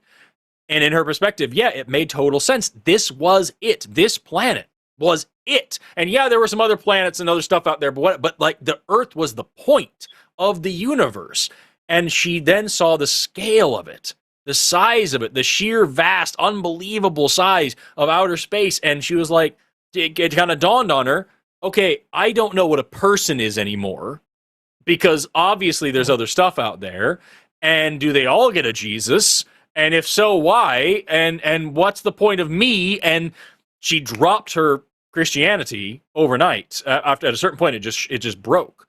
And then she turned around to me and she's like, why the fuck do you believe in ghosts? Because I was pagan at the time. I was an atheist, but I believed in my parents' witchcraft and paganism and stuff like that. And so, like, there was a moment there where she out atheisted me. The point that I'm trying to get to here is, like, that's the cool thing about all this is science. It's not just like this competing ideology, right? It is a way of learning about things. It is a way of measuring and testing the universe and learning about the place that you live in. And you don't have to be an expert. You don't have to know everything. You don't have to, go out and buy every single textbook and get a degree in every kind of science. You don't have to do any of that stuff. If you just approach the world with a healthy dose of skepticism, and it sounds like you are already doing that, Stephanie, you're not just going to ask, what do we know? You're going to ask, how do we know that? And you're going to get to a point where you're like, even things that are like, that I would agree are true, you'll realize there's things that you took for granted. And it's like, well, how the fuck do I know what an atom is made of? Protons, neutrons, and electrons, nucleus in the center. What does that mean? And then you go out and learn about Rutherford's gold foil experiments and how we actually demonstrated that atoms are mostly empty space. And we learned about the anode and cathode experiment that showed that electrons are negatively charged and protons are positively charged. You learn about these things, how we know what we know, and then you start kind of putting that same measure of expectation on other things as well. And the more extraordinary the claim, the more extraordinary evidence you expect for it. And that, again, doesn't mean you know everything. It just means that you expect the people who do know this shit to actually know what they're talking about and have a good reason and be able to break it down for you in a way that at least makes halfway sense. And when somebody tells you, like Erika was talking a minute ago about deism versus theism, when somebody tells you not just that there is some guy that whipped up the universe de novo and ex nihilo, but that they know the guy's name, and that the guy uses he, him pronouns, and that he did all of this with you in mind, and that he knows when you masturbate. That's a lot. And you need a lot more than a sex and slavery manual from the Iron Age to convince me that this guy is real. And so I think you're on an awesome path here, Stephanie. I really do. I hope I can be of use to you. And worst case scenario, I used to work for a physicist who was a devout Catholic. He had a PhD in atomic and molecular physics. And I was like, hey, dude, how the fuck does that work? That doesn't work for me. How does that work for you? And the way he phrased it was that the universe that he studies, the beautiful intricacy, the mathematics that he studies is worthy of the God that he believes in. And I think that sucks and it's wrong, but I think it's beautiful too. So if that's where you land, Stephanie, that's awesome. I wonder too, you talk about how you've had these experiences that are inexplicable. I think that's just part of being an observant part of the universe. It's part of being a little creature that's capable of perceiving the world around it that also is the world around it. I think it's interesting that regardless of religion, people have weird experiences, but the weird experiences always seem to fall in line with their religion, right? If you go, you can hear all sorts of really interesting stories about old friends that got reincarnated down the street, but they're all located in Southeast Asia, right? You don't hear about those kinds of stories here because people aren't looking for that pattern. We just aren't looking for it. We're not primed for it.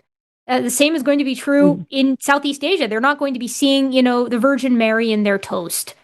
But that's just the nature of what we are. Part of why we're so successful is because we're able to see things where things are and where things aren't. So we can see the positives and the negatives. But I don't know. I mean, I think there's something so wonderful about having things that are unexplained and something even more wonderful about going forth and explaining them. But I co-sign what Forrest said. And regardless of where you end up, I really, really think that the way that you're considering all of this is exactly the correct way to be doing it. For sure. Well, can I just say two things, and then I'll let you guys go. You have so many callers. Please. But I just wanted to thank you, Erika, for naming that for me, because sorry, now I'm going to cry. But that it just feels icky and ungrateful to question, because I'm not afraid of hell. I don't know. I feel like my theology is flexible enough. Annihilationism could be a thing, whatever. But it does feel really icky and ungrateful to feel like I've received answers to prayer, but then question whoever it is that I thought answered my prayer, right? That just makes me feel like a yucky person. And I don't think I was able to name that until you said it, so I really appreciate you saying that. I know it from experience, and then so it's my pleasure. Sorry. And then the other thing is, what you were saying, Forrest, is that, I mean, I'm almost ashamed to admit that what made me first start to question things wasn't even, I feel like her girlfriend is, more, I don't know, intellectually integrous than me, because I was like, yeah, I don't know. I mean, maybe, we're little and it doesn't matter, but I could still reconcile it. But when I started to see, especially in the charismatic world, there were all these scandals. There were all these pastors that were, caught in sexual sin and, harming people. Not just, they were having affairs, but they were, abusing children. I was like, wait, hold on. That person supposedly had the word of God. How is that possible? And how could God have let his quote-unquote word be said through this person? And, it was almost like that would have been facilitating harm. And that was, really... that was the crack for me, that I was like, okay, well, hold on a second. Let me look at this other stuff then. And I think so much of religion is what I'm realizing. And it's and this is the hard part for me, is I don't want to really stop being a Christian. I find it to be a positive, joyful experience in the most part. But there are things that really are starting to get to me in that way. And I don't, it's starting to become harder and harder to reconcile that. But I really like the way that you phrased it, that if that's true, maybe, I don't know where I'll land, but I appreciate you guys contributing to my thoughts. Yeah, no, I think there's that old quote, I forgot who said it exactly, that I think it was Helen Keller, that I'm always weary of people who claim to know what God thinks, because it always happens to be what they want. And I see that a lot when we look at stories like that about preachers and pastors who do horrible things. They abuse children, they steal from their churches, they ingratiate and enrich themselves off of their donations and all these things, right? And they're always the people who can tell you how to be moral, right? They're usually the loudest people telling you how immoral you are, and you're like, hold on, wait, well, back up, buddy. And let me tell you, that's a big part of our job is we'll take people who say, okay, well, no, Christianity is 100% true. The Bible's totally true. And we're like, okay, here's these problems with the Bible being immoral. Here's these problems with Christians being immoral. Here, whatever it is. Well, that's Satan. And, Satan has this, okay, who created Satan? Who's ultimately responsible for Satan? Who let Satan do stuff? Let's talk about the book of Job, where every evil thing that Satan does is what God allowed him to do and helped him do. Well, okay, so maybe not every Christian is good, and maybe not every part of the Bible is really good, but the main core story of the Bible is good. That's the major thing, this whole forgiveness and salvation. what are we being forgiven for? We're being forgiven for the things that God created us to be. And what are we being saved from? We're being saved from the punishment that God levies against us for what he made us to be. He knows past, present, and future. He knew what we were going to become, and he made us this way anyway. Well, it's free will. Doesn't matter if it's free will, because at the end of the day, God knows the whole tape front to back. He's got this thing TiVoed. He already knows it's going to happen, and he could change it in lots of ways that don't interfere with free will, so that still goes on him anyway. Well, okay, well, it's not really about the whole resurrection and it's about a relationship with Jesus. It's not religion, it's relationship. Okay. At the end of the day, you're still having a relationship with somebody who you believe is capable of intercessory supernatural magic that can change reality itself and still let slavery happen. So, like, what's going on with that? And then, well, okay, so it's not really that, it's just being good and moral. Well, at the end of the day, everybody's good and moral. We had goodness and morality for thousands of years before Christianity ever came along. If you think that if we had to wait to get to Mount Sinai to get some stone tablets to tell us not to murder and steal, then you're fucking high, dude. Like, everybody's just naturally good people. That's an okay thing to think.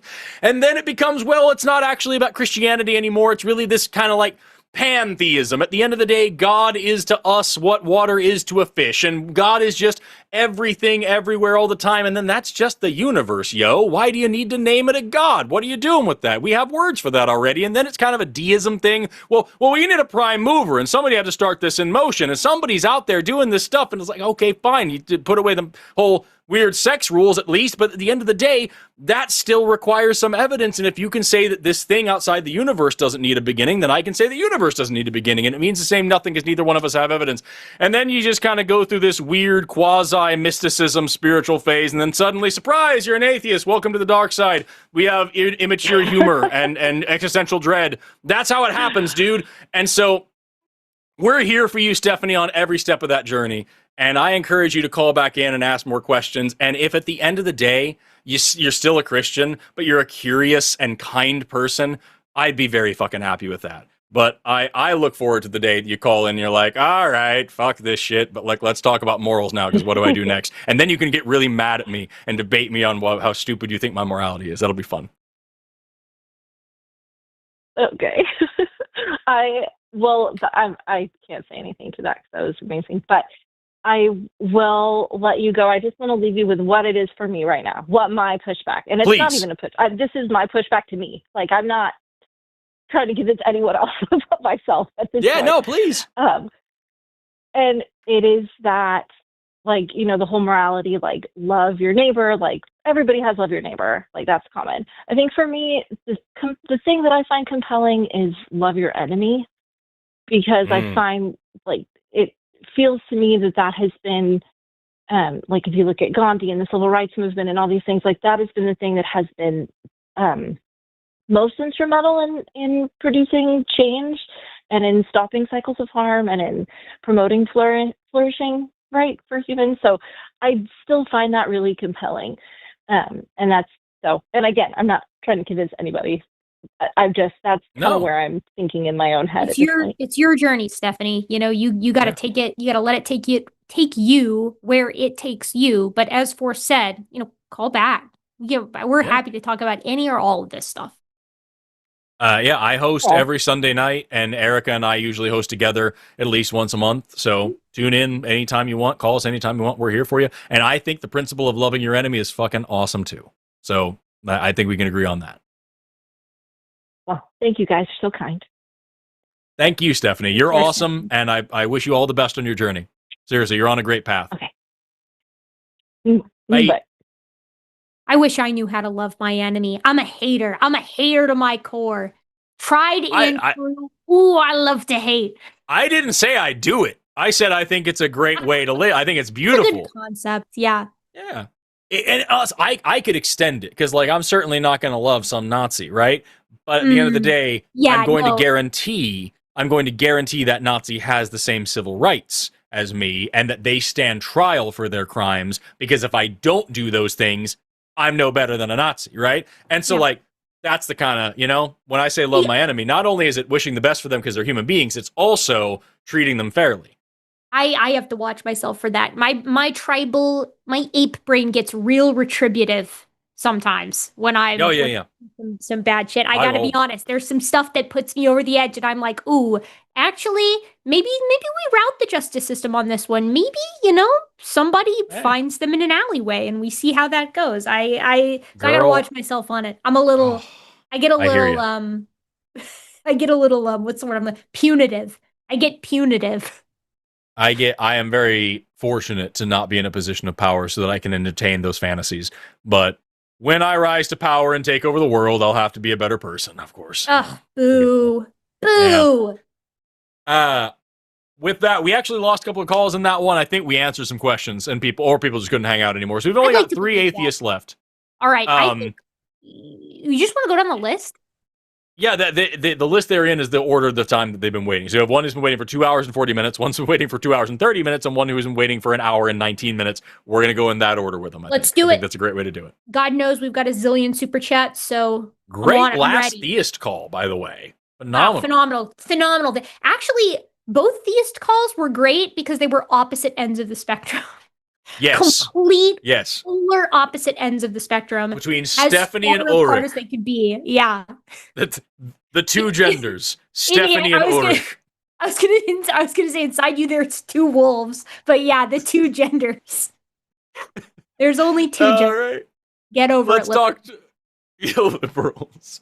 Let's talk to Colton. Forrest, chat really wants you to know that it was Susan B. Anthony who said that. No, you're not the fucking Lorax of like quotes from famous women. You don't know. For the women. Actually, right? I hate to tell you this, Forrest, but I actually am the woman spokesperson of the world. They elected me. I speak for all women. Every single one through time and space. I'm going to need you to take a break because the man is speaking. So, good point. It is definitely Helen Keller. Oh my God, my uterus! It's crippling me. Did you hear that shit?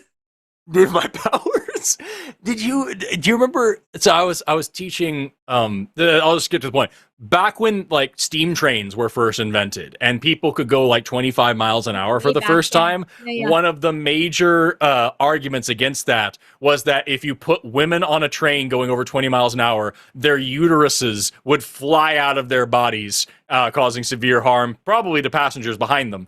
That was a real thing that people believed at that time. And also, I think that was at the same time that hysteria was also a medical term caused by a traveling uterus, that your uterus had migrated up into your shoulder, and that's why you were hysterical today. Which, like, that's just so crazy because we knew enough about the body in that we had cut many of them open. Presumably, some of them were women. We're past Galen on this point. We're pretty far along. Like, presumably, some of them, I should say, had uteruses, right? So they would know about the integument, the soft tissue that connects the uterus to the rest of the body cavity. The broad ligament that doesn't fucking migrate. Yeah. The broad ligament. And you would assume that somebody, some train enthusiast was sitting there and they like looked down at the corpse on the table and just went like, smack the uterus a couple times, and they're like, this shit ain't going anywhere.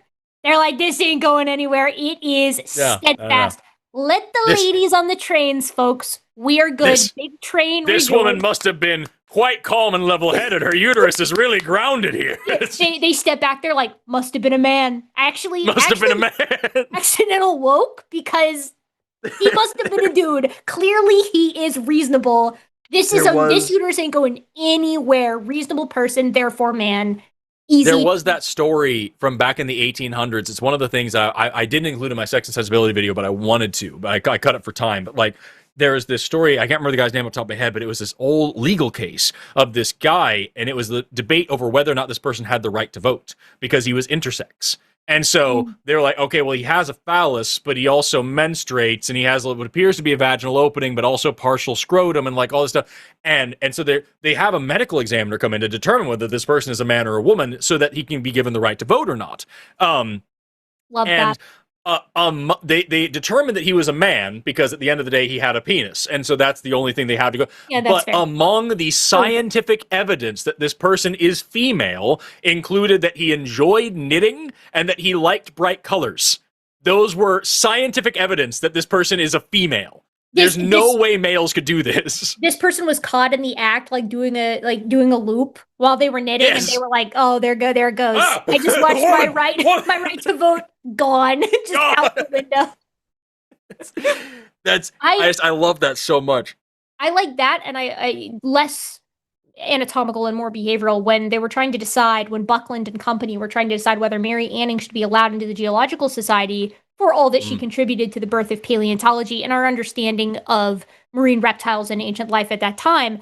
They all sat back and they basically, I'm paraphrasing obviously, but they were like, "We love Mary. She does awesome work. But unfortunately, if we let her in on account of woman, all the wives will want to come as well, and they cannot come." They were like, "If that old bat, that ball and chain gets to come to my one safe haven with the boys, I will tear my hair out. So sorry, Mary. No dice." And that was one of their main reasons, is they were like, if there is one loudmouthed broad, the rest will come. Wags are gonna get in here. All the wags are gonna have to, The weirds, I can't with them. I learned that word because I watched, we all, Amber and I and a couple of friends, we all got drunk and binged Vicious, Heated Rivalry.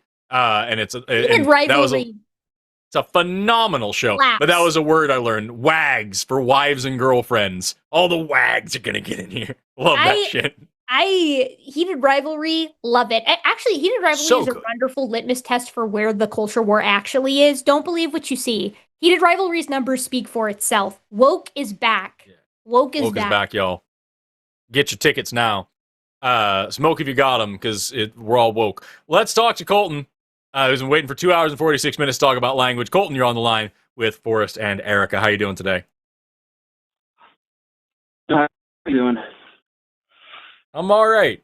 Hello. Hello. So, the question that I have for the both of you, because I'm a musician, sorry, I'm just cleaning up after my cats right now, but I'm a musician, and one thing that I always do is that I research different things to get inspirations for songs. And one that I was writing concerned like oral tradition in India, because it's a song about Buddhism, and I was researching oral traditions, and I found out it kind of varied, because a lot of them go back to like ancient languages, and some of them may have been pitched or toned, and because I'm a musician, I'm like, pitch tone. So I was wondering about the hypothesis of the origin of language starting in music. Yeah. And just to hear your thoughts on that. I've got a couple, but I don't have any like academics. Yeah. Forrest, you go first, because I'm getting a source for something I'm going to say. I was doing that while we were starting the call too. So, a couple things that I can say, since I don't have time to look up sources, is that these two are definitely like largely intertwined, right? I think it's fair to say that language and music are not synonymous terms, but they are deeply, deeply fundamentally connected. And especially when we look at the wide breadth of what is considered language and the wide breadth of what is considered music. It really ties in hand in hand. And the way that you can call, like we talk about songbirds. What do we really mean by song there? Like, it's because you have the same rhythmic patterns and everything like that. And even take it to chimpanzees who do like buttress drumming, where they drum on the bottom of a tree to make like a loud thump that can be heard for a long time in order to assert dominance and show their strength and their prowess as a strong alpha male, right? That's I'm the big guy on the block. Right, and that's not dissimilar from banging a big war drum to scare your enemy or to show your power as a leader or whatever else. And so, like, yeah, like when it comes to rhythm, tone, sequences, rhythmic sequences, sounds that are meant to elicit a feeling, an emotional response, those tie-ins to things like, hierarchy or patriotism or whatever other profound feeling you can associate with those things. Yeah, those things are all what we can call, even if we can't call them language, we can absolutely call them communication. And what's really cool is just like things like behavior or species, communication is something that in biology, everybody knows what communication is, but it's surprisingly difficult to actually properly define, right? There's really no real serious solid way to define what communication is and isn't. It's kind of a fuzzy thing. And I was just, today we were having a debate with a few people about whether or not camouflage counts as communication. Because on the one hand, you could claim that it's denying a signal being transmitted. It's trying to make. On the other hand, you could say it is a signal, it's a lie. And a lie is communication. And so, like, there's different aspects of looking at this. And the same thing with music. What you call music, all language has a rhythmic component. All language has syntax. All language has these things that are also fundamental with music. So me speaking to you right now, is that music? Maybe not, but if I did it with a little bit more rhythm, I'm rapping. So where's the line? Where's the delineation? Can I jump in here with my thing? Okay. Colton, you go first. No, you go first, Colton. You're the caller, and then I have something to respond to what Forrest just said. Oh, yeah. So one thing I was just going to add to what Forrest was saying there was, like, the line between, like, speech and what's considered singing or music is, like, fuzzy. It's also something that I was also looking into because there in opera music, you have what's called a recitative, which is where the singer is, they're singing, but it's not in, like, a musical, like, or anything like that. It's the rhythms of speech. Rapping, the same thing too. Reason why I was wanting to get that, because some oral traditions going back so far, it's kind of like you can consider them music. Like a lot of like Buddhist oral traditions, it's like 6 one half the other, whether it's going to be a musical transmission of the language or if they're just speaking it from memory. And I remember reading somewhere that if you tie it to like a melody, your memory of what you're saying shoots up. So I wanna tie this into the overlap of speech and singing, of talking and singing. There's this really so notoriously the brain is dumb and stupid, and it's very hard to find out what regions do what. And the reason is partially because the regions are all communicating with one another. And they're all overlapping with one another, and they're very, very plastic. They're very good at taking up activities that have been destroyed or reduced due to stroke or damage from other regions. And then you can sort of restore given behaviors, relearn how to do things. So my favorite anecdote for this is the politician Gabby Gifford. She's Arizona, I think, maybe New Mexico. She is in Arizona, nailed it. And Gabby Gifford's is famous because she was shot in the head. So while she was out and about, someone tried to kill her. They shot her in the head, and it annihilated the region of her brain that is responsible for speech. Broca's region, I think, is speech production, comprehension. I think. Yes, Broca's area. Okay, so Broca's area is production, Wernicke's is comprehension. I don't know if that you just said. I only heard half of it. No, that's what I said, but I was double checking because I always second guess myself on that.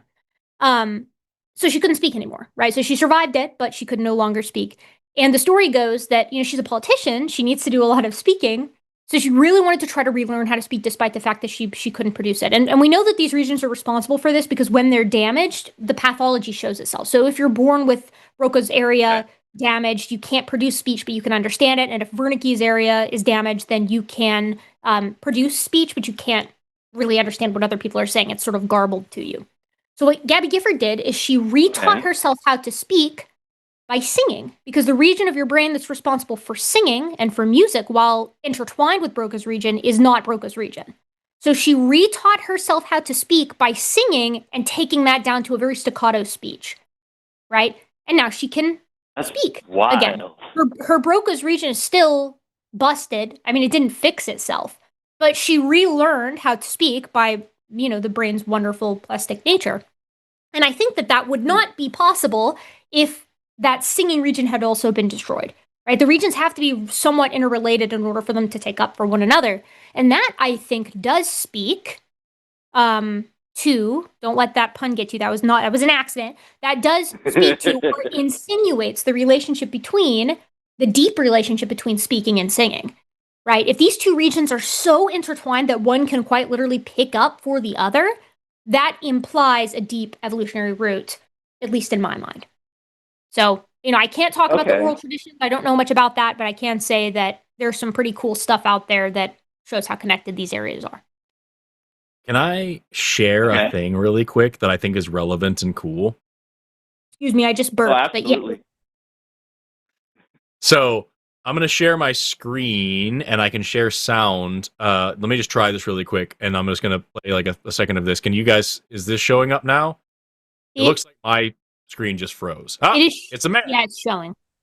Okay, do you hear this? Yeah. Yeah. Okay, so so this guy is talking. I'm gonna post the link to this in the chat. You don't have to watch it if you don't want to, but this guy's talking about this flute, and I'm just gonna play 2 parts of this video very quickly, and I think it's really relevant. Let me know. I don't know how to turn it up for you guys. What we discovered is that in the Zoom call, Erika can hear it, but we can't hear it through vMix. What? Damn, you're gonna have to summarize. Oh, that's such turds, dude. Okay, well, fine. In that case, I'm just gonna put this in the chat. But what this guy is doing is he's playing this bamboo flute, and he's showing the flute only makes one note. The flute only has one tone that it can possibly make. And so, instead of what they do is that they have a conversation with the flute, they say. And so the flute just makes the one do nose, and then he sings different different notes and blows into the flute back and forth over and over and over again. And he's saying he's having a conversation with the flute, and I think that is such an immensely cool way to like frame that. You know what I mean? Oh, that's cool. And so I'm because, putting that in there. When That's in the chat now. Oh, okay. Yeah, what I was going to say was when I've taught music to people before, because I've been playing guitar since I was like 7 or 8 years old, when I've taught music to people, I've always related it to, like, it's like a language. We have this note that's saying, and you feel this, and then there's this other, like, chord or scale. It's like I've always called them flavors. Like, you have this sort of feeling and flavor. And I've always compared it to language. And the reason why I was researching into a lot of this stuff was, in the introduction to the song, what I was trying to do is like have my guitars like sound like it's almost like a speech chant. And so I had to research into it. It's like, what did this all sound like? And like, what's all the cultural things? And I went down a rabbit hole, and I got more questions than anything. It's cool stuff. So, I wish we're neither of us are linguists, but all of that being said, I think it is fair to say, to answer your question, that I don't know that it's the reason for speech, but I think that musical inclination and language and speech and vocalization and communication, all of that is wrapped up in this big ball of conveying signals to other organisms, which is obviously super important. Oh, okay. I'm also going to drop this link in the chat. Also, this is a piano that's hooked up to a computer, the program that's going to play the keys way different than a human ever could. And they use this piano to imitate human speech by hitting so many notes at the same time that it matches all the little intricate tonalities and timbre and everything that you would get out of a human face mouth. And so that's a cool thing you can look up as well. Human face mouth. One thing yeah, dude. Well, one thing I don't know if you guys know is this other thing I researched into. The Mexica or Aztec people, they had a death flute, where before they went out to like do like war, they like blew into this flute. The death whistle. That was like basically we're coming. Yeah, it's very haunting. Cool. I've heard people play it, and I hear it, and I'm like, oh, that does sound like what a death whistle would sound like. Like if I was trying to design a death whistle sound, it would sound like that. Yeah, they're not freaky. Like a kazoo. Are you gonna play it? I can't because apparently I can't share sounds. But I can. It'll take me 2 seconds. Hold on a second. He's gonna play it on his phone, so that way we can all hear it. No, I'm gonna I'm gonna find a good video. He's gonna dial it into the keyboard. Stupid. Yeah, I'm gonna put it in the thing. Okay, Colton, did that answer your question? Oh yeah, absolutely. I was It's like a question that I had in like just researching stuff. Yeah. That just never went away. Yeah, our musings didn't answer it, but they at least helped explain what we don't know and where maybe some cool avenues might be. That's the hope. Okay, cool. Awesome. Thank you, Colton. Take care. Right. Take care. Take care. Okie dokie, we've got the next question. Hold on. Wait. Before you do that, I'm just going to take 2 seconds for me to fix this. I've Forrest? got that. I'm doing the thing that the audience demands. You They know want that's not what they're doing. answers. Actually, I don't know if that's what they're doing. They might be Death whistle.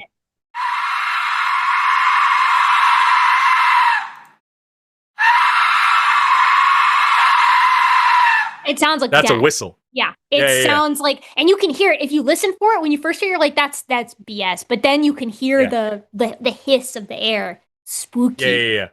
Here's that video that I just put on the soundboard. They see it. Okay. The link that you see. What link? Next call. I'm hustling us along because Forrest is going to drag this out. We have Jeebus, pronouns he, him, from Texas. He's an atheist, and he wants to ask me about primate evolution, and I promise I will be concise. Hello, can you hear us? Hey, yeah, I can hear both of you. Thank you so much for taking my call. Well, the questions are going to be kind of for both of you. Oh, thank you. Damn it, I thought it was trying not just to for me. fangirl out here. Well, the questions are going to be kind of for both of you. They're just kind of a little list of things I've thought of over the years that I don't have answers to. But I'll get right into it.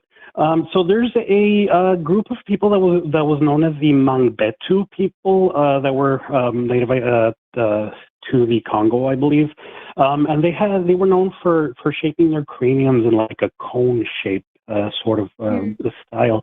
I guess my question was, if they were to do that for generations, would their babies just eventually come out that way? No. Lamarckian evolution, but you would not. You're not the first person. You're in good company because Lamarck was a wonderful scientist, and he proposed something similar prior to the theory of evolution, the theory of acquired characteristics, or of the inheritance of acquired characteristics.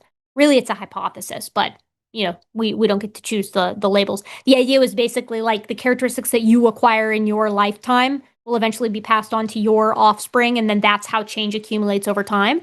And intuitively, this does make some sense because we did see that parents and offspring did look similar to one another, and sometimes populations seem to change in a given direction. But what Lamarck and everybody else was missing until Darwin, and Wallace and a couple of other people here and there, is that what they were actually observing was the inheritance of characteristics on the basis of how they impacted the fitness of the individual, not specifically characteristics that were gained during the parent's lifetime and then passed on. But Lamarck got a little bit of a second wind with the concept of epigenetics, but it's not nearly as strong as he would require it to be to hold any water. I will say you could get cone-shaped heads without having to bind them if you selectively bred people with more tapering at the posterior occipitoparietal portion of the skull. And if you did that over and over again, eventually you'd get cone-shaped heads.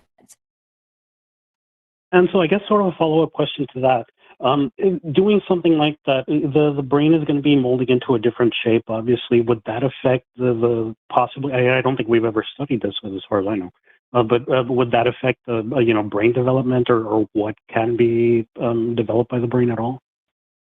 My understanding is that cranial binding does not impact the shape or even the size, or I should say, it impacts the shape, but it doesn't impact the organization or the size within the cranium. So it's kind of like Jell-O in a mold, right? You still got the Jell-O, and it's still organized in roughly the same way. It just depends on the shape of the mold. So binding the head to be larger isn't really binding it to be larger. You're just compressing it and elongating it. So the space that used to be side to side is now front to back, and the brain is going to develop and lay out in that way. Because most brain development occurs, not most, but a ton of brain development occurs outside the womb after you're already born. Humans are unique in that way. That's why we have the soft spot as babies in the middle of our head before the fontanelles close.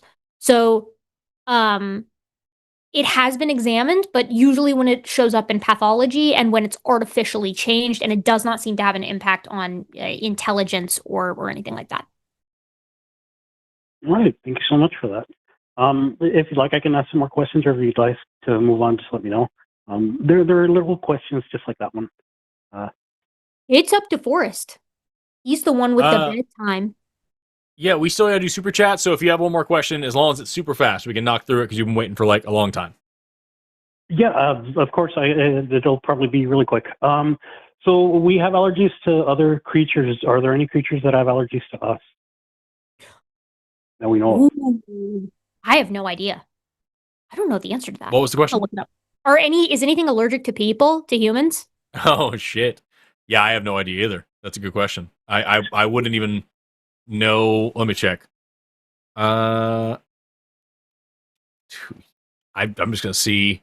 It looks like some humans can be allergic to other humans or have a sensitization to them. We just call that being introverted. Yeah, ha ha ha. This paper says the human skin gas profile of individuals with the people allergic to me phenomenon. So someone has looked into this, rest assured. There's always some geek out there who decided to ask this question first. Human skin gas, y'all. Think about it, but don't think about it too much. Yeah, dude, I don't know. I've never heard. That's a great question. I've never heard of any research into that area at all. I don't think it's impossible. But like, I don't know where we would find such a thing. You know? I mean, I guess it'd have to be I've got a list of stupid questions for smart people that I've thought of over the years. Those are great. But yeah, thank you guys for taking my call, and thank you guys for everything that you do. First time I've talked to both of you, and it's been a pleasure. It's amazing for me. Again, I'm going to go fangirl in a little bit. It was a blast. Thank you You for asked good everything that you're doing. questions. Please keep doing it. Thank Call you. I'll back. try Thank to you so call in much. with the I rest of appreciate them. that. Sounds great. See you later. Have a great one, guys. Thank you. Bye-bye. And our last call of the night is from Dak, who wants to talk about atheist language linguistics and regarding macroevolution conversation. Dak, you're on the line with Forrest and Erika. How you doing today?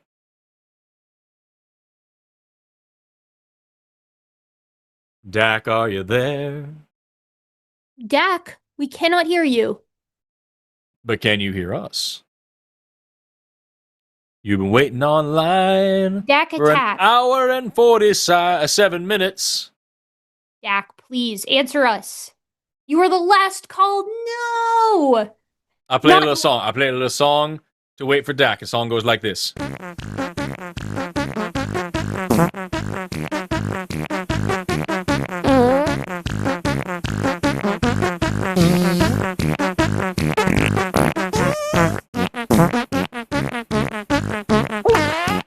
Please come save us, Dak. Get your ass in here fast. Producer, step in. Mute him. I don't know what I can. I don't know what I can do. I'm just wait. I'm passing the time. I'm passing the time while we wait for Dak. Passing more than the time, Forrest. I don't know what to tell you, man. I want to give this guy his fair shake. He's been waiting for so long. It seems only polite. If you keep playing that, this is not polite. You don't know. You don't know. You don't speak for the Dak. I speak for Dak. I speak for everyone with common sense and decency. Thank God. Oh my God, it is so long. Why is that such a? How long is that? Like a minute? A minute and a half? I think it's about a minute. 1 minute. About 55 seconds. Okay. That's wonderful. Thank you. I've used that sound in so many videos. I use that all the time. Whenever wait, the diarrhea one or the whole song, yeah, the fart song. I've used that in a couple of React Theory episodes. To be fair, there's like nothing shuts down just a dog shit argument like a big fart. Just being like, it is very fun. I'm sorry, like your argument is booty cheeks. Your argument is a fart sound. Toots for days, not worth my time. L plus ratio. One of my favorite. Yeah. See you later, Dak. Sorry you couldn't make it, man. Bye. Sorry. One of my favorite. I usually respond to people who make responses to me. The only time I've ever made a response video on YouTube has been for Ray Comfort. But there are plenty, and my favorite one is this dude. He's a VTuber named like Toady or something like that. I'm not trying to call this guy out. Do not go send hate to this person. Do not go look this person up. Don't go shit on this person. You should go look up these videos because they're funny, but don't go shit on this person, okay? There's a VTuber who's like very Christian and very anti-evolution, and he makes a bunch of reaction content. Oh my god. It's bad. And he's reacted to a couple of my videos. There's the like biologist lies for Darwin and shit like that. And he artificially deepens his voice a lot, but he doesn't know how to turn that off while doing his whole video, so it also artificially deepens mine. And it's just absurd. And anyway, that in one of my videos, it was a John and Jane video, and I played that sound, and he gets so frustrated because he's taking it so seriously, and I'm just not. And he's at a certain point, he's like, "How old is Forrest? Do they just give biology degrees to anyone? This is so stupid. He's just playing fart sounds, and that's not what science is." And he gets so serious, and it makes it so much funnier. It makes it so much funnier. Oh, one of my favorite parts of the internet is where communities that have no business being anywhere near each other unite and create a very toxic brew. So, the classic one is the furry fandom and the Nazi fandom. Those guys find themselves overlapping, not frequent, but frequent enough that it's interesting. But I would also put in that category the VTuber profession, the VTuber career, and evangelical Christian. I would not pair those two with one another. But I guess I'm imagining like sort of like the big titty goth GF anime girl VTuber and not what this probably was, which I would imagine that it was not that. But it would be really funny if it was. It would be a lot funnier if it was, but it is still very funny. Like I said, I can find the video. I don't want, this person's got like 200 subscribers, 250 subscribers. I do not want anyone to go and like fuck with this guy. Like, do not send hate to this person. Don't go blast this person's channel, anything like that. It's just really fucking funny. But like, don't go embarrass this person. But that's all that they make reaction to reaction content. They have video about Vice Rhino on here. I'm scrolling through, I'm seeing there's me, there's Vice Rhino, there's a bunch of other atheists, there's R and Raw.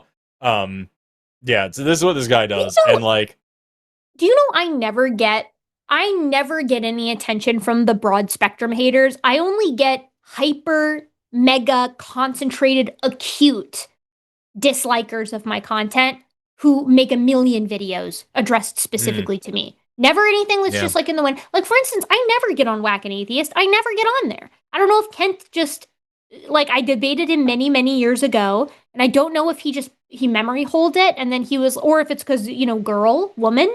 That could be it, maybe too. Maybe because girl, woman. It may be because it girl, could be woman. anything. He doesn't know how to address you without physical violence. I was gonna say the same thing. He can't. His actual desired way of dealing with me would be to beat the snot out of me, and he can't do that. Mm-hmm. So, or he. Right. I'm sorry. I should say he could try. He could allegedly. He with his alleged history, he could try. Bring it on, old man. Bring it on. That's the problem. Is that he knows that you're fucking femboy strong, and so he isn't gonna try it. Farm boy strong. Pardon me. Farm boy strong. Pardon me. That's you. I think you're confusing the two of us, my friend. You think I'm femboy strong? That's the first time you've complimented me, and like I think our entire friendship. That is literally not even true. I just do it off camera. My compliments for you are never on camera. I don't want you to get your head is large enough as it is, both metaphorically and literally. It is $10. You've met me in person. My head is. Yeah. It's silly. It's massive. You guys need to know that I am not short, but Forrest and Seth are both very tall. So I feel very short when I'm around them. And they both have very large heads as well. Like very big heads. It's a weird thing. It's almost like they're related or something. I don't know. Hey. Truth. Dad and son. $10 from Ray Gatto. Oh, lovely. Wow. Love seeing this cat though. My paper's been accepted by the APA. Congratulations! On my experiments with the effect of alcohol. The results were staggering. It's too late for me to start drinking where I am, Regato, so you can't be hitting me with this kind of stuff. Alcohol-related puns should be met with intoxication or death. That's another option. This is you. I'm sorry. I was looking for. There's another person who's like tagged me, and there's another tiny creator who tags me in a bunch of shit, and it's actually really hateful and stupid. I was like, if you're gonna go be a dick to this person. I couldn't find it. 5,000 R's from Olivia B, who is Olivia BR, who is so a pirate has sent us a lot of doubloons, is what I'm hearing. I've just joined to propose a different poll. How many times will Forrest say "and all these things" in this show? Do I say "and all these things" a lot? Is that a vocal thing that I do? I don't know. And all these things? I don't notice because I don't want anybody to notice mine, so I would never point that out. But Maybe I will point something else out. ARS, someone correct me if I'm wrong, but I'm pretty sure that's Argentinian pesos, my friend, which I learned last night. All right. So, well, hey. Eat my dust. £5 I think that they're a pirate. Oh, this is just lovely. And with the you come into my house with this brony avatar and you give me this pun. Why don't train coaches get arrested? It would be a miscarriage of justice. A miscarriage because carriages are on trains. But I don't get it. But why? Because it's a train. Okay, I guess I get this. This is not good, though. I like the part where you say come out to play Jim Bob, but the rest I don't like at all. I'm going to send you to what would be like brony hell. They're from Equestria. I'm going to send you to the world where the dragons live. I think those are also good guys in there. Give me a minute. I'll think of it. I'll Google what the bad guys are in My Little Pony. I'll get back to you on that. Right on. Let's talk to Savick Hazard, who sent $10 to say if a Disney bear turned down a meal for post-digested shareable Chinese/Hawaiian fusion French skunk in a church, would it be pew pew poo poo poo poo poo poo poo? Hashtag keeping it professional. I actually just turned all of you off. Here's what I'm going to do. I'm going to send you to the home of primary antagonists of My Little Pony Friendship is Magic, including Lord Tyrek, the magic-stealing centaur, Queen Chrysalis, the changeling queen, King Sombra, the dark magic unicorn, and the manipulative filly, Cozy Glow, as well as the former Storm King, Grogar. So how about that? How about you take Sombra sounds cool as hell. How about you put That's that in awesome your name. and smoke it? $10. Don't. Oh, good. Don't do drugs. Again. Or you could do them for me. I'm too neurotic to do them myself. $10 from Ray Gatto. Mary Poppins said that Ray Gatto again. Sick. Her new lip gloss cracked and made her breath smell. She said that super color fragile lipstick gave me halitosis. I get it. It's supercalifragilisticexpialidocious from the hit movie. No, it's not. It says right there. It's super color fragile lipstick gave me It's not super color. It's not what you're saying at all. It just said. Yes. Originally, what it is in the song. That's what the wordplay is. I don't understand. That wouldn't make any sense with lipstick. That's not the word lipstick isn't even on that in that sentence. Are you being serious? Are you pulling my leg right now? Shut up. Here's my new suggestion. Shut up, Forrest. Just stop. Okay, then you have to read this. This is yours. $5 from Luna Wolf.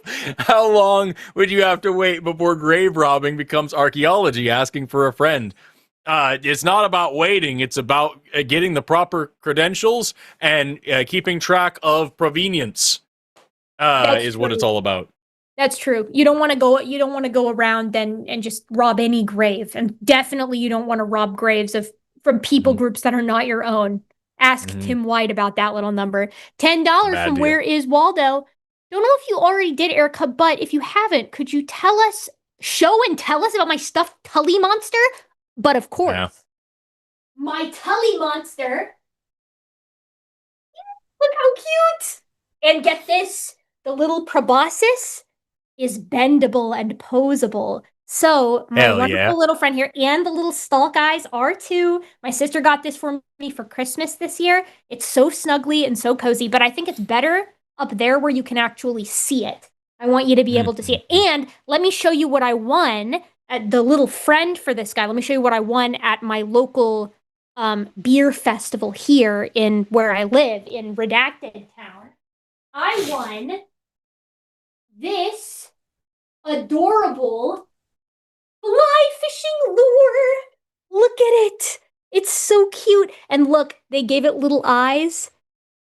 It can seriously hurt you. The hooks on this thing are for real. So I spun a big wheel, and this is what I won. I had to pay $5 to donate to a good cause. It was for folks who are recovering from cancer to take them out fly fishing. And I really do like fishing, but I'm not a big fly fisher person. I've never been. And if I go, I will not be taking this because this is one of my prized possessions now. It's quite soft. It's adorable. It reminds me of Sacabiambaspis or Astraspis, which is something that my husband Luke actually pointed out. It's got this cute little face. I love it. Anyways, that's my Tully Monster and my little fly fisher lure. Come Christmas time, I don't know if I showed you Jerome the gnome, but like that's I that's saw one Jerome. of my You did? Okay, I saw good. Jerome. Also, I have a P.O. box, and people send me things there sometimes, and I decided to go over there and check. I believe it was Miranda Rensberger, who's a popular, regular guest on this channel, as someone who lives in our audience and says kind things to our hosts and faces. And she made this. It is a knitted beanie, and if you look closely, it's got DNA and chromosomes along it. See that? Oh, the chromosomes. I missed that at first because I was thinking like X patterns on beanies, but that's wonderful.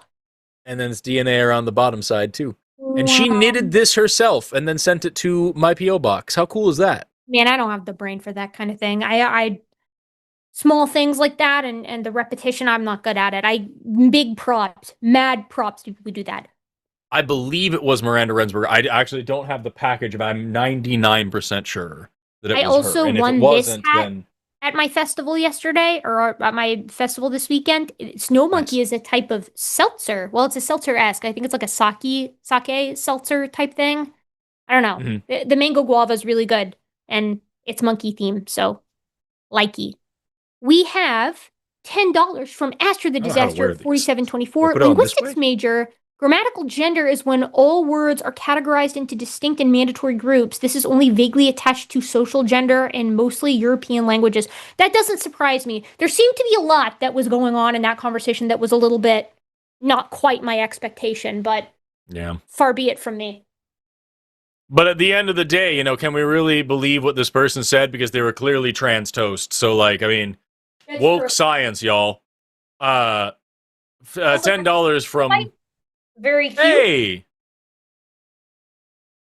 I like it. I'm not a linguist. Erika stealing Dapper Dino's catchphrase. That's I mean, true. flip, dude. He's not a linguist, but part of the reason why everybody, I assume, thought that he was because of me. So I have to take that back. I'm reclaiming that. Forrest, read the next one for me. There's not one up. I can't do it. I can't help you because there's nothing there. I'm coming back. Okay, I can read it. $5 from Stephen G. Clenard. JD Vance is very interested in gendered furniture. I don't think he cares. I think it's take all comers, if you will. All comers. $10. Not even that. It's $20 actually from Zach Petronoff. What is a turd tossing Gibbon's favorite candy? It's feces pieces. I'm practicing this so that I can crush her hyoid with one hand. I've got my dynamometer, whatever, the grip strength tester thing over here just out of frame. All of this gym work is for you and your ilk. $10 and a very cute kitty from Herbie Shine, or 10 pounds, I should say, 1312. I was walking across the church grounds today, but I saw a man squatting by a grave. I said no mourning, and he replied, no, just having a shit. Wait, did this actually happen, or is this a pun that I'm missing? I think it's a joke. Okay, what's the joke? Someone explain this to me. Squatting by a grave. I said, mourning. I said mourning, and he... okay, I get it. Okay, I get it.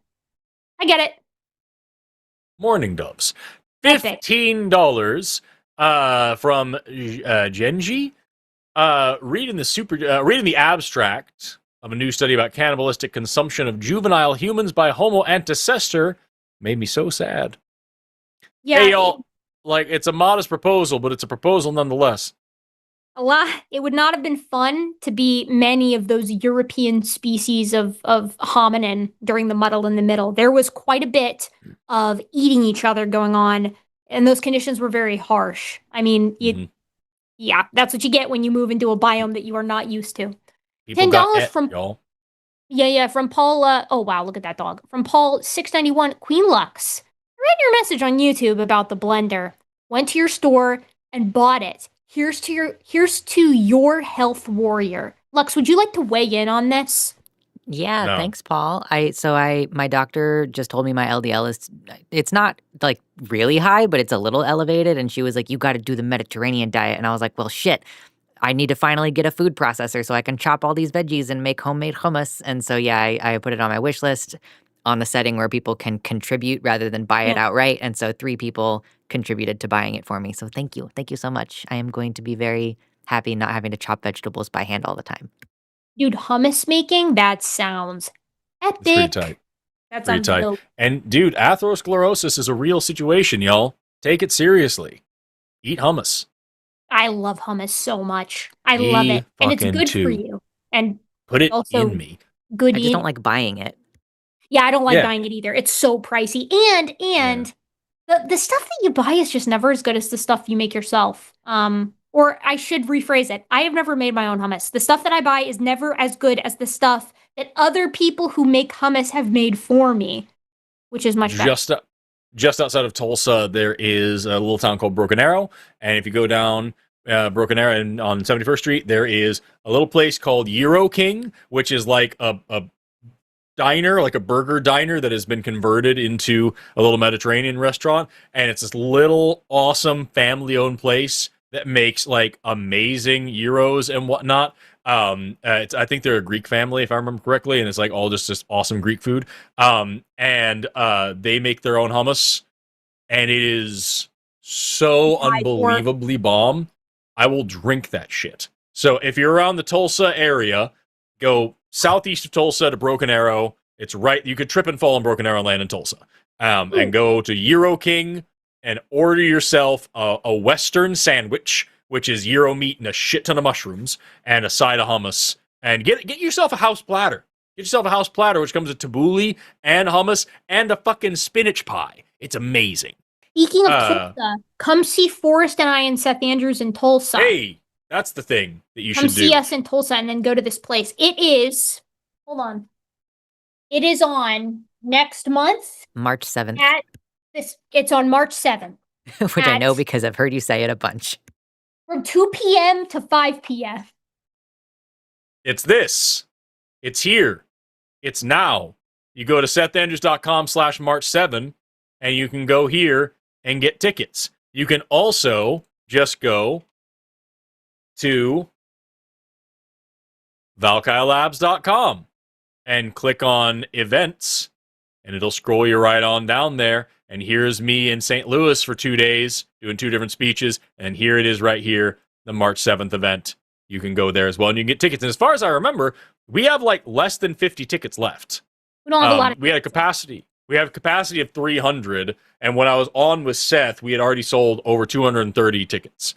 And that was 2 weeks ago, a week and a half ago, I think. I think we've got quite a bit less than that available now. We need to ask Seth. But if you want to go, you should buy your tickets sooner rather than later. 1 second. Let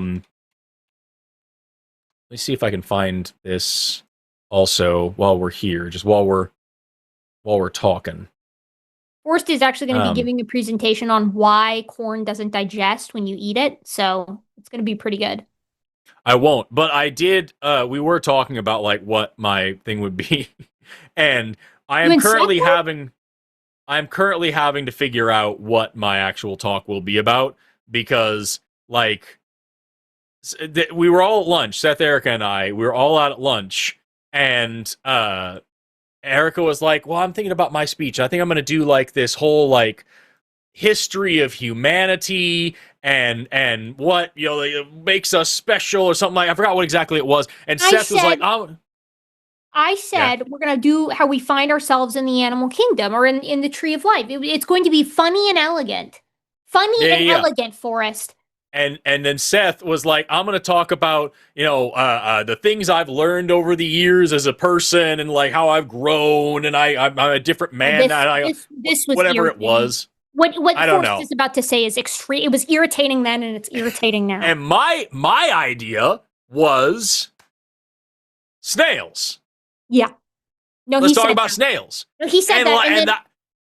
I don't know what the problem was.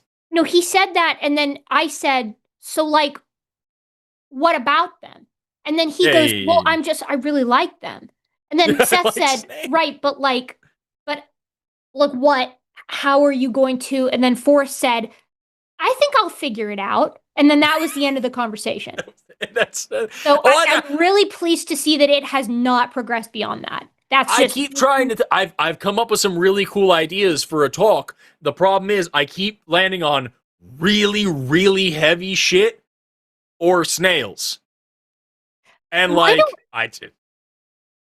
don't you just do a snail? Why don't you just blend it? Like you have a heavy slide, and then you're like, and here is the banana slug. I mean, I guess you could. You don't have to include slug, but I would. That'd be really funny. I would. I mentioned Broken Arrow, and somebody in the chat was like, "Oh my God, Broken Arrow jump scare in Broken Arrow, Oklahoma, my hometown. I grew up in Broken Arrow. In Broken Arrow, there was on 71st and Elm, there was a KFC that was there for a long time, and it got shut down probably because of all the rats. I don't know, but like they couldn't keep deep frying them, and they just had to shut the restaurant down. And so it got bought out by a chiropractor who ran it as a chiropractic clinic for a while, Gill Strap Chiropractic Clinic. And they couldn't maintain the whole building, so they sublet half of the building to a Papa Murphy's Pizza. And here's the best part. You check it out on Google Maps. It still has the bucket on top. And so you can go here. Bones or something. This is Gillstrap Chiropractic / Papa Murphy's with the chicken bucket. Get your back popped with pepperoni on top, only in Broken Arrow, Oklahoma. That's a real thing in my hometown, y'all. This is some shit that would be on like Better Call Saul. This is some shit where Saul Goodman would be like, yeah, and then we share the office with the Papa Murphys, and then people can come in and they can, or like, actually, you know what this actually is? This is actually like this is like the Frank and Charlie scheme from It's Always Sunny, and then they get the pepperoni pizza, Charlie, and then they get the backs popped at the same time. It's perfect, just like you would want. Also, Forrest, I want you to know that Where is Waldo said in the comment section that this just deadpan. This is an interesting window into Forrest's mind. I don't know that interesting is the descriptor that I would use, but it is like that a lot. Yeah, it's like that a lot. What specifically? About your mind is like that? No, what was a window? Oh, the snail stuff. Oh. Yeah, no, that's it. Yes, dumb as all hell. Yes, that is an interesting window into my mind. Being dumb as all shit in an inappropriate situation, that is absolutely a window into my mind. Yes. It's giving it's the Homer Simpson, he's thinking, and then the monkey with the symbols is up there. That is wonderful. Truly a beautiful mind. Snaky Boop Face, I love that snake. Sent 10 theoretical dollars. Hello, 2 of my 3 favorite science creators. Did you and or chat know that some snakes have little vestigial claws? They're so cute. Highly recommend looking at photos. Yeah, they have a little pelvis, like ball pythons especially. You can see this really well. They have a little tiny vestigial pelvis, and they have 2 little what used to be femurs sticking out. They're little spurs. Spurs, yeah, and the males are bigger than the females, and I'm pretty sure they use them for poking during reproduction as like a mating thing. Yeah, it'd be a clasper type thing, I would imagine. But, wow, that is a cute little snake. I like that. We've got 5 Canadian dollars from Yappity111. Eric, I'm enjoying your evolutionary biology series with Will. IMO Will is missing that mutations are less harmful to simple organization. Will you cover it in your next episode? Yeah. So what the next step is to build up with legitimate examples of what we expect to see, what we see in the fossil record, and how that's confirmed via genetics, and that will include quite a bit on Hox genes, nested hierarchies, general homologous patterns that we see. Basically, the whole purpose of the first four is to build our basic concepts, the mechanisms of evolution, history of thought, mechanisms of evolution in deep time, and then now we're building out from that. Have you already covered, like, is that's a big one about, like, oh well, mutations are harmful, like. Yep. I don't know if I'm watching it. Like, if you covered already that the vast majority of mutations are silent, and then you have the next one is deleterious, and then okay, cool. Neofunctionalization. I have a slide that's shown up in 2 or 3 slideshows. That's just the spectrum of what mutations can do and how they do it. From Radical. Being fatal to creating a new protein or a new body plan, and then a bunch of steps in between with like a gradient of like impact on phenotype. And then how you go, I have another slide that I'm actually really proud of how you get new genetic information, where, we start with the word cat, and then it's cat, that's duplication event. Well, that's more information, but it's still cat twice. And then you get a point mutation that says cat sat. Okay, 2 mutational events, and we're conveying completely different information from what we did previously with the same basic genetic code. Right. No, it's going really, it's actually, I think we had a positive turn on the last one. He gets natural selection and he accepts natural selection now. So like that was a pretty big check. We'll see where it goes. That's huge. Yeah. No, I know. Yeah. Believe me, I know. $10 and Josh Everett. Erika, hi. Also, Forrest, question.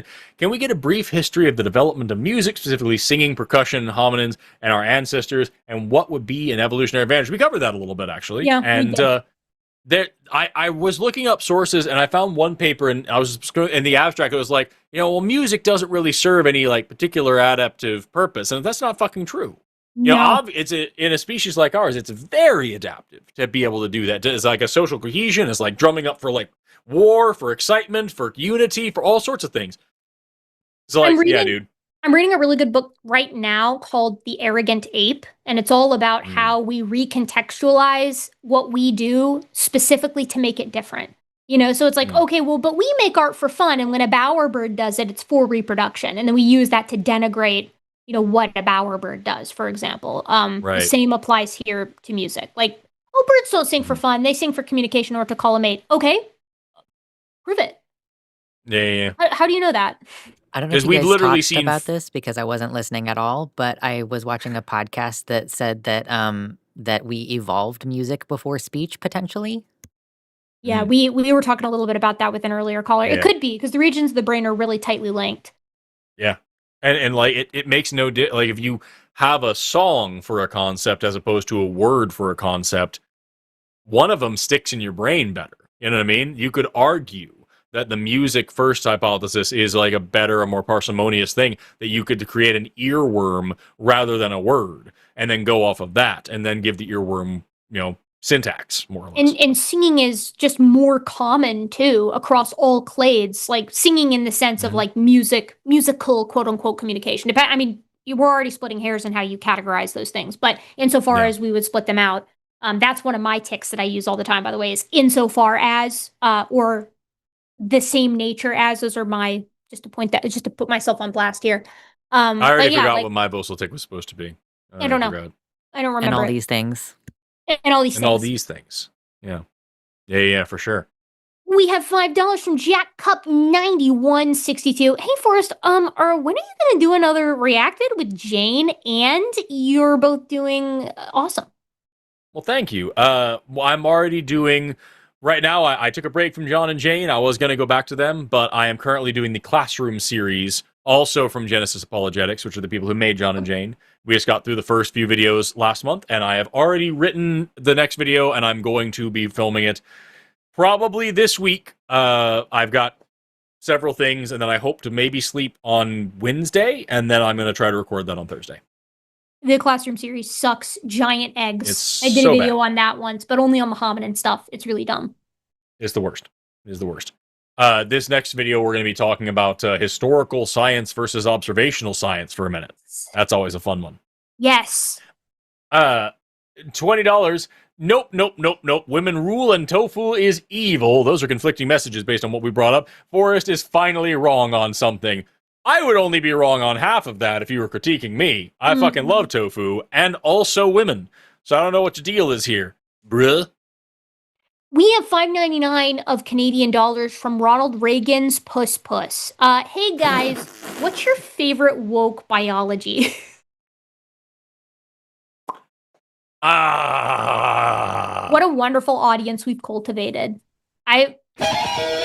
Who are we going to hear Ronald from next? Reagan's Puss Puss. Nancy Reagan throat goat.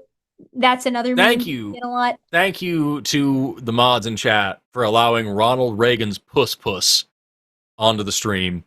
We appreciate that. Forrest, what's your favorite woke biology?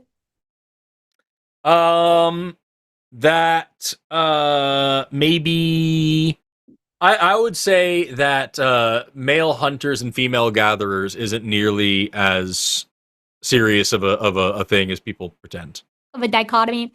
I'm gonna go with sexual dimorphism being male biased, and that actually being the less common condition across the animal kingdom. But even within mammals, it turns out if you take like major clades like chiropterans and rodents into the equation, it's about 50-50. Wrench's rule is doing a lot of heavy lifting here. So it's cool. Interesting. Big ladies, what I'm telling you is that if you want the muscle mommy, you want to be a bat, probably. If you want the muscle mommy that dwarfs you and she's like twice your size, that's what you want. 10, oh wait, this is you. I'm actually totally stealing that for a TikTok because that'll do numbers on TikTok. Talking about, hey, muscle mommies and then wrenches. That's a phenomenal TikTok idea. Yeah, you can have I'm going it. to steal it, and I'm not going to tell anybody where I got it from. That's okay. It would be the first time you've stolen a funny line from me and took it as your own, Forrest. What on earth could you possibly be referencing? I'm just saying. You told me like 2 months ago. It stuck in my head. You stole "Beautiful Little Fool" from me as well. I did. But no, you're right. I did that. It's there is no. I was going to say, but at least I told you. But I'm telling you about this too. No, it was so good for that video, though. It was so good for that video. Listen, I'm cool with it. To me, I find it very flattering. I love being a funny little champ, and I love sharing the laughs with people. It was so good. It was so unbelievably good, and I could not help but to use it. Remind me, and I'll send you the paper. Because it was a recent paper that showed that. So I'll send you the paper. About you being a beautiful little fool? No, every paper shows that. I'm talking about the dimorphism stuff. Oh, okay, cool, yeah. By the way, I'm putting in the chat right now. There's my my video about Ray Comfort, and that's where I totally stole Erika's line about being a beautiful little fool, and I do it again. It was so funny when she said it, and it worked so perfectly in that video. A lot of what made it funny when I said it was the setting. We had been streaming for a very long time at that point. It was so out of every pocket. It was so out of the leftist of fields. That was so good. I was so proud to be your friend in that moment. It was so fucking funny. In no other moment, to be fair. No, that was the first time, and it was a wonderful feeling. 10 Canadian dollars from Not Fivid. I heard puns are welcome here, so here's a bad pickup line. Dang, girl, it's like you're a fossil sample, and I'm an impatient paleontologist because I want to date you badly. That's all right. It's the scenarios for me. It's the having to make up a scenario so that the joke works. That's what does it for me. $5 from Jamnik06. Let's see. I think I could probably hook your carotids with my beautiful little fly lure back there. But we'll see. From Jamnik06, 3 weeks ago, Erika threatened to squish me in a line of grocery carts for my punditry joke. That does sound like something that I would say. I don't remember that, but I believe you. Forrest brought up Final Destination and meat cubes, 1 out of 2. I'm at the edge of my seat here. Where's this gonna go? Cute cat. Love seeing that from Jamnik. And then, fun fact, the guy that can be seen through the hole created when the first meat cube falls through the fence is a colleague of mine from the hit film Final Destination 2. Wow, you lucky duck. Tell him I said hi. Yeah. But instead of Forrest, $5. One of my favorite things. One of my buddies said we were talking about becoming a YouTuber someday, and he was like, "I'm gonna tell." I'm gonna tell my kids that I met Mr. Beast and I told him I didn't have any kids. There's a scenario that goes along with that, but like that, what you just said there reminded me of that. I'm gonna tell my kids I met Mr. Beast and I told him I didn't have any kids, and I can never get that concept out of my head, and it is funnier every time I think about it. $5 from Invader Zim, Thank you for sharing. lost and found. Yeah, it's such a stupid thing to say, but it just like it's so beautiful to think about that actually happening. We have to take our W's from Mr. Beast where we can get them, since he's going to own all of us here in about 10 years. God, oh, I will quit The YouTube. Mr. Beast, the Mr. Beast YouTube conglomerate, so every video you make is a Mr. Beast collab. Yes, and every one of them has to be clickbait, and in every one of them you talk about being arrested at Walmart because you saw a cop within 10 miles of a Walmart, and that's the video. I'm actually thinking more dystopian. I'm thinking that we're all rounded up and we have to wear electric collars, and if we say anything that is disparaging to the Mr. Beast regime, or alternatively don't shill for the proper companies when prompted, then you are electrocuted to death on camera. Yeah. That way you sort of get the Mr. Beast Squid Game kind and the of... last person to be electrocuted on camera gets $10,000. Gets $10,000. Right. $10,000, which incidentally in the dystopian evil dark Mr. Beast future is still not a lot of money. No, it's not great. I can't how do you have enough money to basically rent out Netflix and make your own Squid Games and it still sucks that bad? How do you have all that money to do all that shit and you can't hire a writer? What is that? Like, I want you to know that my dad saw the Mr. Beast. I was explaining Mr. Beast, and this was like last year, I think. This is like last Christmas. We were home for the holidays, and I wanted to show my dad. We were browsing Amazon. He was like, "What is this?" And it was the Mr. Beast games on Amazon. So I was stuck with the task of explaining Mr. Beast to my dad. So I did that, and he was like, "Well, okay, if he's supposed to be so successful," he's like, "Let's watch an episode." I said, "Okay, if you wish, as you wish, my lord." So we watched an episode, and he was just deadpan the whole time. He barely said a word. And at the end, he looks at me and he goes, "That might be the most demonic thing I've ever seen." And I was like, you don't have to tell me. I know. I get it. Like it's very hate to agree, but you got Peter Thiel saying Greta Thunberg is the Antichrist, and Mr. Beast is right there. Like I homie is doing a little bit of mischievousness over there. $5. Invader Zim Lost and Found. We're writing Zim fanfic. We're going to animate about Zim's evil plan to accelerate reverse evolution for humans. I thought Erika would be perfect to help. I know. I still owe you an email. I know. I'm behind. Thank you for the donation. $10 from Jefferson Not 4357. Who has a MAGA friend or family member who was upset that they let a foreigner to the halftime show? Bad Bunny is not from another country. Deserved embarrassment is the sweetest kind. Yeah, I have not talked to my parents since the Super Bowl happened. My parents don't really give a shit about that kind of thing. Fortunately, they don't really care. But that being said, I am sure I have a family member who was like, "It just ain't right. It just ain't right what they're doing. They took our jobs." They took our jobs. I wonder if Austin posted. Austin made. Austin has been. Austin Archer has always made good stuff. I've been a fan of his for a very long time. Way longer than we were friends. I was a fan.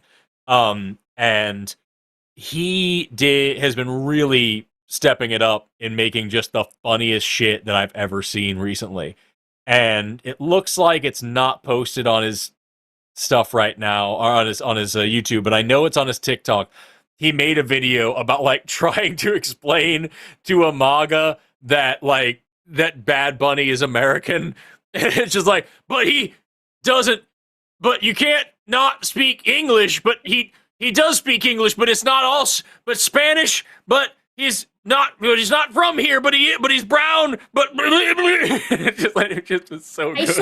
I saw a crash out on Twitter when I was browsing it today where somebody was trying to say that the Spanish isn't the problem, it's the brown guy using it, because Spanish is actually a Romance language and that's actually from the West and blah blah blah. And I was like, we are reaching apocalyptic levels of stupid at this point, and I don't know what to do about it. It's my greatest hope that it was just a bot, but you never know with this kind of thing. Right. Okay, so I just got to his page, and he's got the 3 pinned videos up there, and then you go 2 rows down, it's on the far left. It's him in a bull shirt, and it's when you explain to MAGA that Bad Bunny is a U.S. citizen, and it is such a good video. Such a good video. Thank you for showing us that. I feel like I got the full experience watching the extremely glared partial there we go. video. I can turn it this way. You can see it. I feel like I'm not going there. to show the whole video, but like everyone go watch this is what I'm saying. Go check this video out. It's phenomenal. Download TikTok just to follow Austin, and also maybe me. I will not be downloading TikTok, but thank you. Do it, coward. I follow you on. First of all, I watch your videos, and I know that that's not always mutual. Forrest, I've complimented your Silky Anteater mascot before, but no TikTok for me. Can't do it. I will get addicted to it. I'm already addicted to Reels, and that's just a shittier version of TikTok. So it's a significantly shittier version than TikTok. Well, it's fine. I'll subscribe to you back on YouTube then. Are you not? Oh, I'm fucking with you. I absolutely have been subscribed to you for longer than we have been friends. I'm just fucking. The deepest of. It's fine, Forrest. Don't worry about it. It's okay. Don't worry about it if you don't hear from me for a while. I've just gone and done a spiritual retreat to get over that betrayal. I can prove I am of the subscribes. I prove it. I show. I see. I am of the subscribes. Be gone from me. Thought. $5 from Michael Michelle. $4.19. Yay! I just finished Erika's VOD from her stream yesterday, and now I can watch this. Happy days. That was a pretty good stream, actually. We did James Tour and Rob Stadler's recent attempt at debunking long-term evolution experiments. It's pretty bad. It's pretty rough. I'm gonna package it into a video to release later, but I'm still behind on other shit, so we'll get to it when we get to it. We've got $5 from Joshua Everett. Where are the believers? Come on, justify your beliefs. Just do so without being an arse or justifying human rights abuses or using slurs. And see, therein, we find the problem. You know? That's the issue. I know it. How could we? The slurs are just so rhetorically powerful, really handicapping them with that. $5 from Stupid Condoms Keep Breaking. We got some real winners of usernames tonight. That explains the picture. Yeah, there. I don't know, this and Ronald Reagan's Puss Puss. It's tough to pick a favorite tonight. I was going to call in and humiliate both of you, but you'd probably just shut down my argument with a bunch of science and shit. Literally, I mean, lame. The problem with comments like that is like, I am so certain this person is serious. But if they hadn't paid to send this comment, I would have thought they were like this. I would have thought that was because people say shit like that. No, not people. Ulrich said this tonight. He did actually. He did say almost exactly those words. You keep trying to use all this. It's just showing off your intelligence when I'm just telling you what I believe, and I know I'm right. It's like, what do you want? Like, dude, I wanted to ask him, like, dude, if your computer breaks, who do you go to? Someone who just looks around and decides how computers work, or someone with an expertise in computers? Are they flexing on you by saying, yeah, I have these certifications, these trainings, these degrees, whatever? Or do they know what they're fucking talking about? It was a no-win situation. We didn't stand a chance against the wall of impenetrable ignorance that was Ulrich. I mean, there's a lot of people out there who don't know a lot of stuff. I'm one of them, right? But you never want to be impermeable to learning new things, and that was what we had with Ulrich. So, I will say the end of Ulrich's call was the closest we've ever gotten to him having a breakthrough and being like, "Oh fuck, maybe I need to think." That was the closest we've ever gotten to him being. Usually, almost, I don't think I've ever seen an Ulrich call where he didn't get hung up on while he was screaming, because. You guys, obviously, you call yourself biologists, but you don't clearly see that. You just look around and you see this, and he's just screaming and screaming and screaming. 5,000 more arses. My first time in the line, I wrote something like, what the fuck, and got a lot of shit from the mods saying, say fuck. Yeah, our mods are pro fuck here. It's a grown-up place. You're allowed to say swears. We're a You pro can say fuck swears. community. $4.99 We like from swear. Megan Marie Zuko, requesting tattoo Rex, filling leg with extinct and extant evolutionary interesting organisms, scale of around 5 inches or less. Suggestions, primate or otherwise. You got a great one right there. Do Tully Monster that I just showed. Tully Monster is fascinating. I think if you're doing tattoos and you want to have a primate, you can't go wrong with Lucy or just Australopithecus afarensis in general. You could do a silhouette for that. That would be pretty neat. I think you could do a lot of cool stuff from like Cambrian, Devonian, that sort of range, that bracketing there. An Orthoceras fossil are beautiful. The Ammonites are beautiful. I think like the hard-shelled stuff, marine stuff really lend themselves to fossils, to tattoos in general. I would do, now selfishly, I want you to do Cotylarhynchus and Saccabimbaspis, which are hideous freaks of nature, but they're some of my favorites. I would include them. Classics, you could do something like Dimetrodon if you just want to do something from each sort of major period. The possibilities are endless. It depends on what you really have to pick your poison, right? Like people are like, you got people who are like Paleozoic people, and then you've got like your Mesozoic people, and you've got like your Cenozoic people, and they like prioritize the critters within that zone. So, a lot to pick from. Get this lizard. Do not do that. Do not do that. It's Lizurba. Get this lizard. Yeah, Forrest, I'm noticing a consistent style from you. Lizard. Put this on your body, you fucking Do not. idiot. Put this on your body forever. You most certainly don't do that. Do not. I was gonna draw Zerba, and I made the nose too pointy. I'm like, that looks like a lizard, so here we are. It's too late. Yeah. He looks like he's been electrocuted. Yeah, no, and you're right. I do have a consistent style. I like making really big eyes going in different directions, and I like having things with their tongues out, and that is how a lot of all my creatures. Ulrich, you're just afraid to think about why you believe what you believe. That's everything about this call. That's everything about every fucking call. That's everything about every call with Ulrich. $10 from Blind Limey. Lied to you, tricked you, not I. For I answered straight and I told you true. This biology lesson was given for none but you. I taught no more than you let me do. Tommy, Hangman, Valkyrie. Classic. That's a classic Tommy Harsh. line right there. That's rough. That's a deep cut. A deep cut. By the way, I'm gonna put that in the chat too. Go watch my recitation of the Hangman. Hey, guess what, Forrest? Because I'm your friend, I already saw that shit. I knew exactly what this was from. So, what do you say? It's better than the First They Came For poem. So, yeah, friends supporting friends. It's a little one way, but that's fine. $5 from Daniel Aaron, 5117. Mike Dennis was arrested for trying to cheat the stock market, accusing him of insider trading. He claims it was accidental. Jaw-dropping story. Yeah. You're going to come to a stream that I'm hosting. You're going to come to a stream that I've been hosting for almost 6 hours, and you're going to tell a tooth pun joke, and you don't have a single canine in there when you know that's what I study? Be gone from me, for I never knew you. She speweth the lukewarm from her mouth. 10 pounds. 10 pounds of what, you know? Hey, Nurse Forrest and Dr. Erika, non-sexist, honest. I support the line and its values. Lots of vertical thinking, too weird to explain. But after hitting send at 3 a.m. last time, thought, that didn't come out right. What are we talking about? I don't know what's happening here, but thank you, Jonathan. I do hope to be a doctor soon, but not that kind of doctor. The kind that can't help you if you're sick.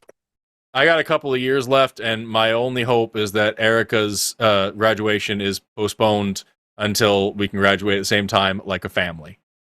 Forrest says I've literally told this to some of my friends, and they're like, he's a god if he does that. 3.5 years. Forrest is going to do it in 3.5 years. He's going fucko mode on the dissertation. If he does it, I will forever. That's going to be the craziest shit of my life. I'll be so impressed. Actually, unironically, that will be one of the most impressive things that I've seen that a person I know has done. That would be nuts. He's going to do it. I don't know what I'm going to do. From Outwitted by Fish, sincere devil's advocate question, how would you deal, with the putative speciation of humans and animals, as humans can participate in the social contract and animals cannot?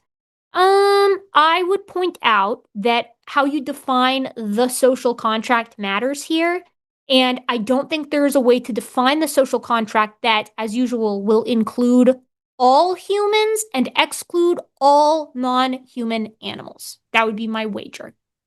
Yeah, I mean, like other animals have their own social contract, like how crows bully albino crows. They're like, get the fuck out of here. So they have their own thing. Yep. That would be, yeah, exactly. Can we have a multiplex with Andrew, Ulrich, and Cortez? Please, please, please. I pledge 3 digits USD. I don't even think we need a host. I would love to see those 3 hash it out. That does sound fun. The problem is that they would agree on a few things, but I think there'd be a lot of things they didn't agree on. Like, they're all going to be transphobic, but ask them each to define woman, and they will give different answers and hate each other for their answers. Because on the one hand, you have Andrew, who is just whatever he heard on Newsmax today. And then you've got Ulrich, who is just this, it's synonymous with female, and it's whatever he sees around him. And then you've got Cortez, who calls women females and said women equals titties. And the 3 of them together, they become this cyclone of ignorance, and that's how we generate perpetual energy. That the stupid becomes like a turbine, and we can power homes. Women equals titties. Take it easy, Socrates. Oh, did you not hear that one? I don't know. It was when I was on with Shannon, and he was calling in, and he was just being a piece of shit, and I was like, "What's a woman?" And he said, "Anyone who's different than me, physically or chemically." And I was like, "Okay, so literally every human besides you is a woman." And he was like, "No, I just not that." And I was like, "Just give me a simple definition, dude. Biologically speaking, what is a woman?" He goes, "Basically, titties." And like that was his actual argument. That's crazy. He's living in an isekai where he's on a world where everyone is a woman besides him, and then he has to build his harem of 7+ billion people. Incredible. Yeah. Love that for him. Is okay. $10 from Mythic Corp. Love to see 2 of my role models on stream. You're only 2. I better. That better be. We better be your only 2. I don't like to compete. I'm just kidding. Erika got me into anthropology classes, and Forrest got me active in public speaking. Anyways, have 10 bones. Oh, my friend. I already have 10 bones, but thank you. We've got 9.99 from Outwitted by Fish. Less sincere question. Has anyone tried to identify zebra herds by scanning them with a barcode reader? Corollary. Are albino zebras considered non-binary? You won't even get a crack of a smile from me on that. My wrinkles will not belong to you. $19.99. Wow, look at this puppy. So cute. Chocolate lab. I love a chocolate lab. Little pink lips. $19.99 from Voodoo I love the book Erika recommended the other day called Otherlands by Thomas Halliday. Phenomenal book. I loved it as well. Do you have any other science book recommendations with nice prose like this? So that book is one of the best ones that I've read, prose-wise, truly. I think it's gorgeous. However, there are other ones that I like that should scratch a similar itch.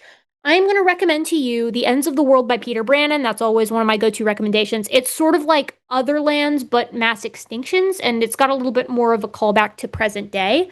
Oh, man. Impossible Monsters, for sure, but that's going to take you into the more recent past as well as into deep time. I'm going to do Annals of the Former World, which is more geology-based, which is also pretty beautiful. And I'm going to do Kindred by Rebecca Ragg Sykes about Neanderthals. Really good stuff.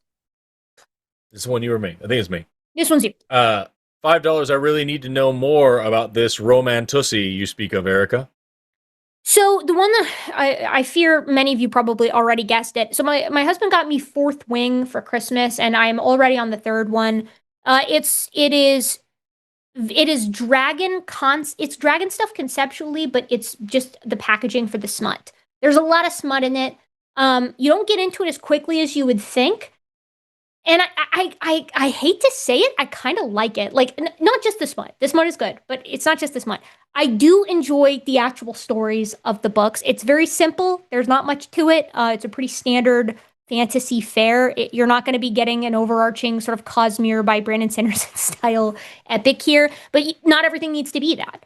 You know, sometimes you just want to sit and have a little cotton candy for your brain, and that is what Fourth Wing by Rebecca Yarros is. I also have to give massive congratulations to Rebecca. She has 6 children, and she's been with the same guy, I think, for quite some time. So I have to presume that that's the inspiration for some of these smut scenes. And if that is the case, then her husband's good at what he does, you know, and they've got a thriving relationship. Good on them. I will say, I'm going to take this opportunity to slam a romantasy book, because I was looking down on romantasy. I've been looking down on that genre for quite some time. I didn't realize that I'm not better than people who read romantasy. I'm one of them. At this point, now that I'm one of them, I've developed empathy. I'm sort of MAGA in that way. I finally developed empathy for people who I disagree with, because it turns out they were right all along in this case. If only MAGA people could reach the same conclusion, I suppose. But I did read, I was turned off romantasy for a while because I read this dog shit book. I'm sorry if you really enjoy this book. I hated it. Called When the Moon Hatched. When the Moon Hatched. I took it with me to Kenya. Not only is it secretly pretty smutty, but only halfway through the book, and I got jump scared reading it in my tent in the middle of West Kenya. But also it's one of those books that has an appendix or I guess I should say like a dictionary, where like they give you vocab words, but for words that you don't need vocab words for. So like it's trying to tell you, you know, fantasy makes up like their own terms for stuff. That happens in a lot of fantasy books where they'll be like, oh, and this means this creature, you know? This author has like the word day spelled D-A-Y-E, right? And then that's like a 24-hour period. And I'm like, girl, I know that. I can figure that out. You don't have to tell me that because you added an extra letter to it. But the appendix is long, or the dictionary at the beginning is long. I didn't like it. I didn't like the central conceit. I didn't like the Mary Sue character. Of course, Fourth Wing has that too, but Fourth Wing is just a better romantasy novel. Anyways, that's my 2 cents. I would also recommend if you want like a good fantasy book, just read Brandon Sanderson, or just read Dungeon Crawler Carl, or just read Brent Weeks. The possibilities are endless. That's all I have to say about that. All right.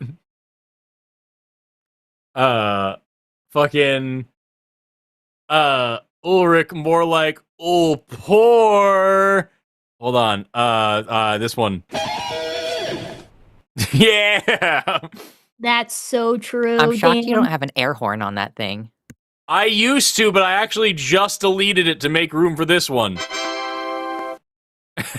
Had the air horn for a long time, but I had no occasion to use it until now. I got this one. This is for whenever we have. I got crowd panicking as a sound, just in case I ever need that. Thank you for that tour, Forrest. I really liked that. It was really good. I got a lot out of that, I think.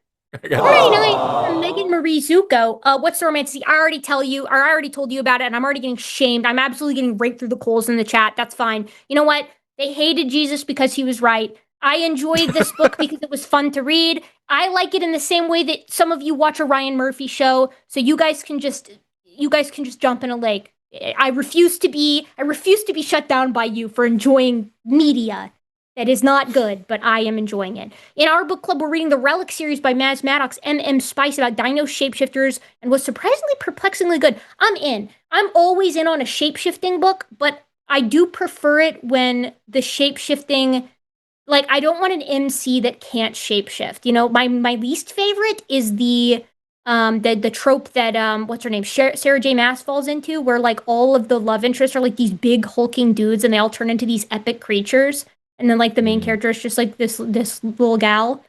And she's, like, cool and hot and whatever, but, like, she's not turning into a big creature. And if I'm not reading about the main character turning into a big creature, I don't want any part in your book. I don't want to read it. I don't want to hear about it. I don't want it taking up space on my shelf. Just don't taunt me with that. Anyways, that's my hot take. Go ahead. There's a lot there. There's a lot. There's really not. It's very straightforward. Go ahead. TNS even cited a hit piece by Anne Green Screen Gauger from Biocosmos. I see creationist flaws, but gave up biology at 13 and chemistry at 16. Please send Calvary. Love you both. Keep doing you. I'm sorry I'm so yawnsome right now. I have not slept in a long time, and I'm lacking blood. 1999, we're going to get you there from Caleb Burtson, 6335, Forced Entertainment on the Road, Strict Scrutiny Podcast, Constitutional Law Professors, Funny SCOTUS Commentary, or Comedy Podcast, here to help with Jake Johnson and Gareth Reynolds, advice that feels free. Thank you both. I think that was a list of recs. Yeah, I'll check those out. I'll add them to the list. Where is Waldo? When you must make assumptions, make the fewest and most mundane assumptions possible. If you can assume something rational, that's probably it. That's a whole Occam's razor up in this business. We have $5 from Bramley CX. Bicycles can't stand on their own. They're too tired, Bramley. What do I have for you? What do I have for you in here? There you go. That's enough. I will suffocate you once I finish this bag of Hatch chili tortilla chips by That Better sounds good as Goods. fuck. They're really good. I regret to inform you they're phenomenal. I'll eat this and then like a child with a plastic bag, head in bag, and then I hold around on the sides. Better smell Goods. What brand is it? Is that, where do you get that from? Well, you know, originally I got it from Target. It was like the default on Target, but I have not been going to Target because Target is bad now. Yeah. But I unfortunately do have to go to Walmart frequently for reasons that you are very aware of, Forrest. And because No of ethical that, consumption of capitalism. yeah, it is, and it is what it is. But they started selling these, and I was delighted because they sell them at Walmart now, at least where I live, and they're really, really good. And they're made from cassava, I think. Yeah, finely ground cassava flour. The flavor is amazing. They're fried in avocado oil, and they're not really spicy, but they're like they've got like a tang spice to them. I don't know. My spice meter is like broken because at the beer festival that I went to, I was pretty drunk. And at one point we had an opportunity to try like one of those Ghost Reaper hot chip kind of challenges, but it was a cheese ball, you know? Anyways, it kind of warped my perspective of heat for a little bit. It was one of those painful kinds that last for like 40 minutes. And I was like coughing and having to like run water over my tongue. It was not a fun experience. It sobered me up really quickly, actually. I imagine so. $4.99. Love your enemy until they're a threat to the vulnerable in your community. Then form a coalition like the bonobos. Girls being girls. Girls being girls being girls being girls. $5 from Jindigo 6. Drums, fifes, bugles, etc. were used to send signals to troops in battle as they did not yet have radios. I didn't know that, but that does make sense. That seems like I should have been able to intuit that. That's why slaves were not allowed to drum, because they could communicate messages through drumming over miles and miles. Yeah. I didn't know that either, but that's much more of a bummer. No, yeah, well, for us, $5 from Bobby Kensington. Bobby Kensington. This motherfucker sent $5. Erika, Bobby here, not going to... Is there a situation with the capital O's? It reads out bonobone. Bonobo. Which is bonobone, which has been Bobby's trying to make this happen. Brings up every time he thought he was being clever with this, but you realize you're dealing with two of the most kind of intelligent people on the entire internet. You rub us together, and we got almost a brain. It's close. It's close. I think we're there, but... $5 from Steve Areno official. Erika, I wanted to come up with a pun involving your partner's name, but I gave up. Consider yourself Lukey. Leave him out of this. Go to bed, Forrest. You leave him out of this. What? I was just standing here. I wasn't even responsible. No, I wasn't talking to you. I was talking to the chatter. You said go to bed, Forrest. You said I heard it. No, I wasn't saying that. I was saying about you can't bring my sweet husband's name into a pun. Yeah, I was in the super chat, Forrest. Oh, was it? I wasn't paying attention. I wasn't paying attention to that at all. This is your job. Take it seriously. I was listening to my friend as she went through a hardship. I wasn't paying attention to the super chat. Don't even try. The friend meters are so asymmetric from, at least in this, the asymmetric. This is like I'm giving, I give, and then Forrest is like, sorry, I wasn't paying attention. I didn't read that shit. I don't know what you want. I don't know what you want from me. I don't know. I'm just here. I aim to please. $50 from the plastic boy. mouse. What? I said, who boy? Who boy? I knew the Gibbon would keep it going long enough for me to get here. I'm glad I watched your stream first yesterday. That line live was rough. I had to stop several times, de-escalate myself. Forrest, I am forever impressed at your patience. I was a short-tempered little bitch with Ulrich tonight because I had had enough of his nonsense over years of talking to the bastard.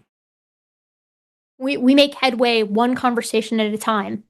That's itty bitty pieces. Itty bitty bite-sized pieces. That's what we say. But we're also active so that we're not patting ourselves on the back in the death camps. 10 pounds from Christy79. I've decided to believe in fairies. The theory of evolution, the Bing Bang theory, and the unpopular germ theory, to name a few, all ruled over by the theory of everything. That sounds right to me. That sounds correct, I think. I'm into it. More juicy fart music, please! You have to play that when people like Ulrich are smelling their own farts, trying to make us smell their farts. Farts!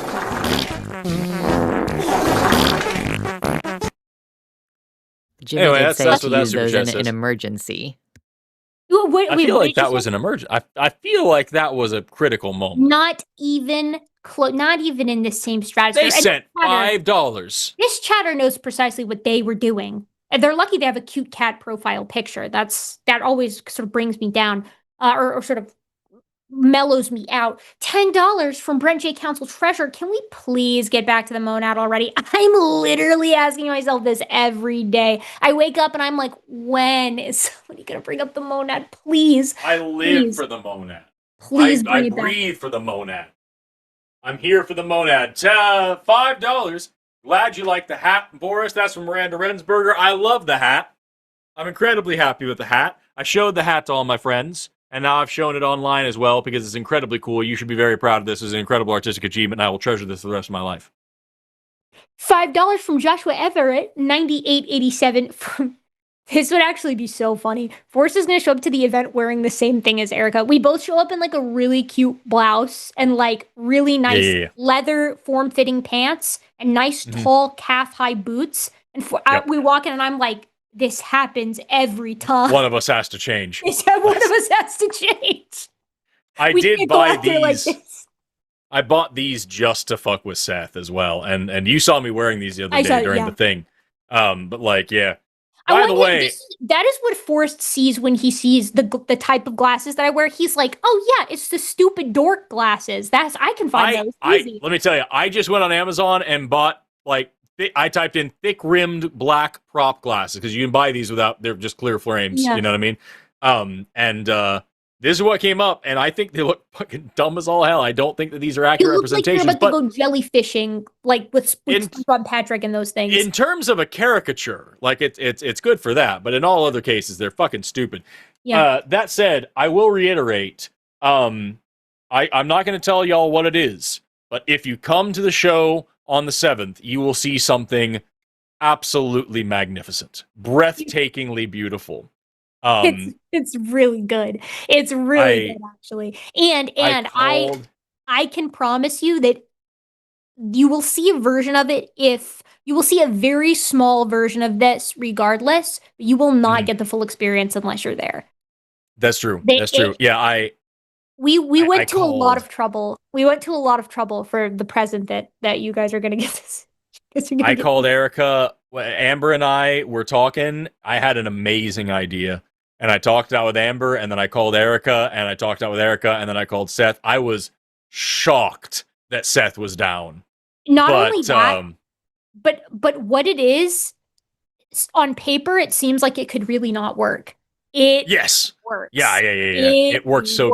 I could not be happier with the outcome. Honestly, I could not be happier with the outcome of that. Seth does seem like he regrets his choice. He does. Me? He for sure does. Seth does. No, Seth does. Seth does. Yes, 100%. No doubt in my mind. that Seth is humiliated and mortified and shocked and embarrassed and unhappy with the results. But I, as upset as Seth is, I am happy tenfold. Like, I can't even tell you. You need to understand that it's like there's some stuff with Seth that's just like, I don't even think incriminating does it justice. Like, it's offensive to his legacy. Like, it's really incredible. I learned about Seth like over a decade before I met him. I was working at a children's museum, and a guy who was working there was like, "You have to check this guy out. It's got Seth Andrews. He's here in Tulsa. And he's like this really famous atheist podcaster." And I listened to his speeches on plane rides and road trips. And I was like, "Wow, I want to be like that guy someday." And then I got him together with Erika and ruined his reputation, destroyed his career. This is one of those things where, like, theoretically he doesn't recover. So yes, we'll see what happens. It will live beyond him in ways that he will not be happy about. It's gonna be really good. $30 from MY. 30 MYRs. 30 Myers. 30 muskrat yodeling. Loser.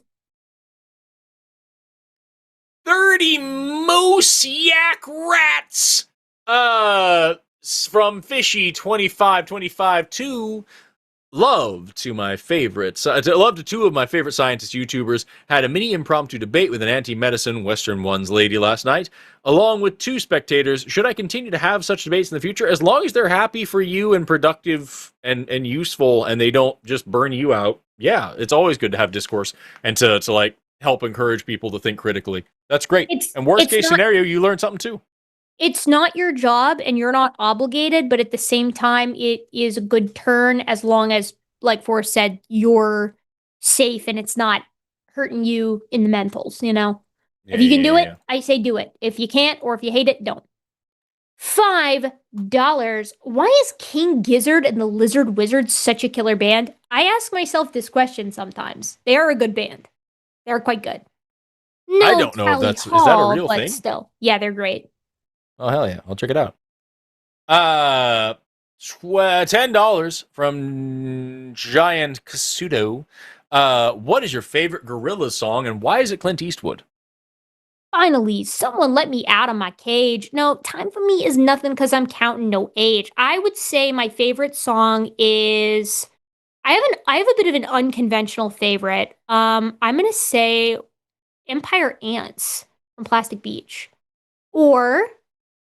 maybe Demon Days from Demon Days, like the Demon Days track from Demon Days. I really like the weirder stuff that Damon does, personally.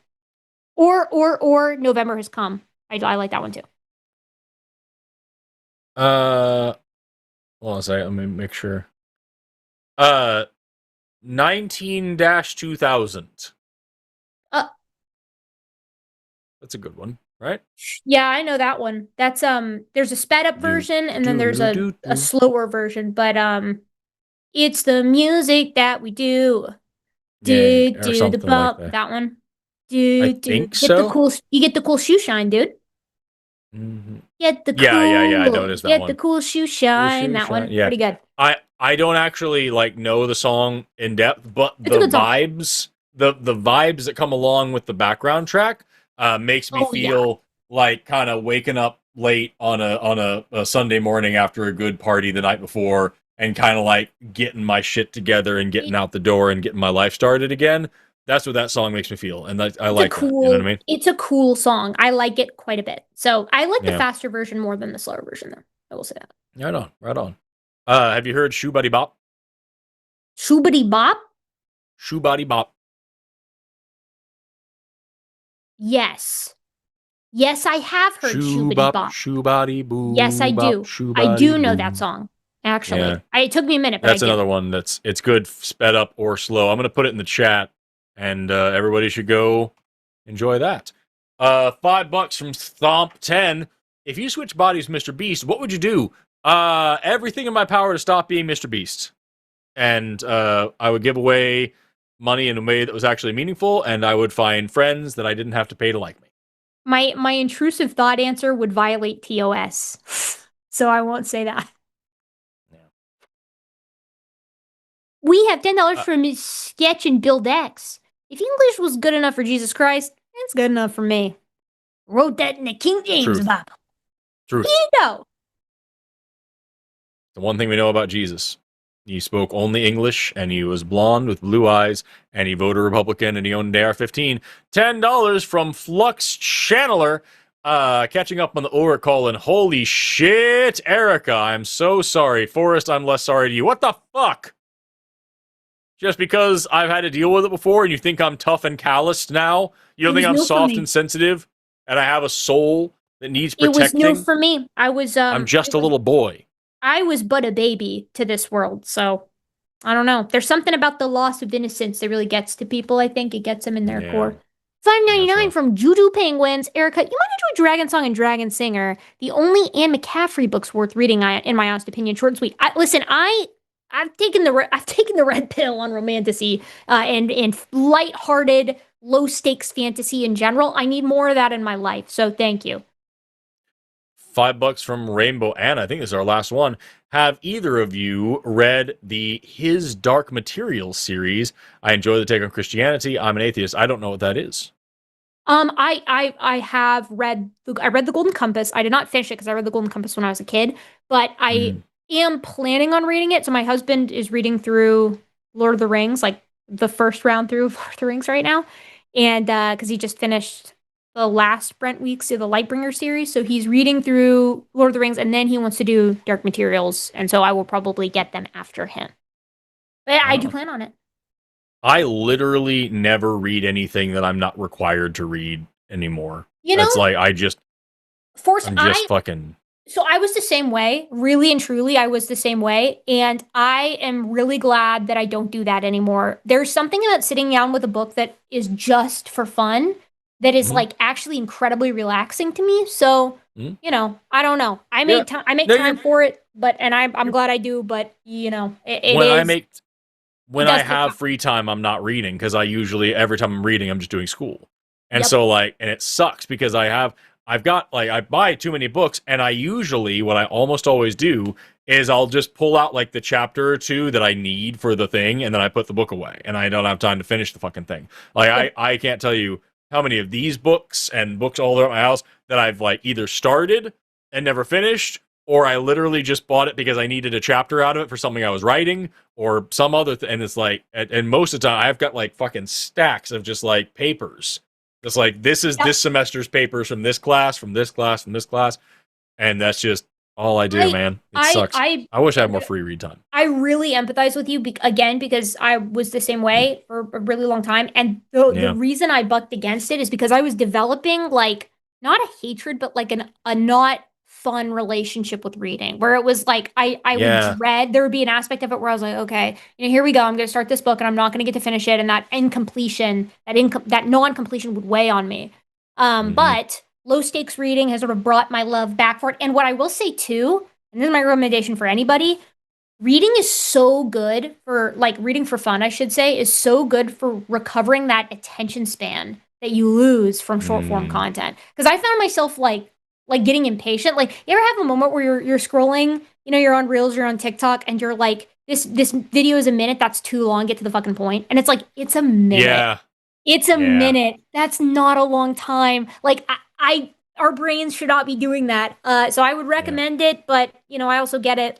Time is money. Time is time with friends and family. Time is time to sleep. It's hard to make time for that kind of thing. I keep doing this thing where I'll just decide, okay, I'm gonna read one chapter of something today, and what ends up happening is I'll rationalize it, okay, well, I'm gonna set time aside because I really want to do this shit, and then I think, okay, well, there's only so many hours in the day, so I guess it's just gonna be a chapter of a textbook. I guess it's gonna be a schoolwork. I guess whatever, and then I have that it's work. Yeah, I would like to get back into just having fun time. Consider it, and I'm only recommending it because I feel this. So again, this is literally where I was. I was the exact same thing, and this will probably be familiar to you too. I have a thing where it's I find it hard to listen to anything that's not like that's just for leisure. Like unless I'm sitting down with my husband, we're watching a show together. Like if I'm listening to YouTube or if I'm listening to something in the background, if it's not something that I can actively derive some kind of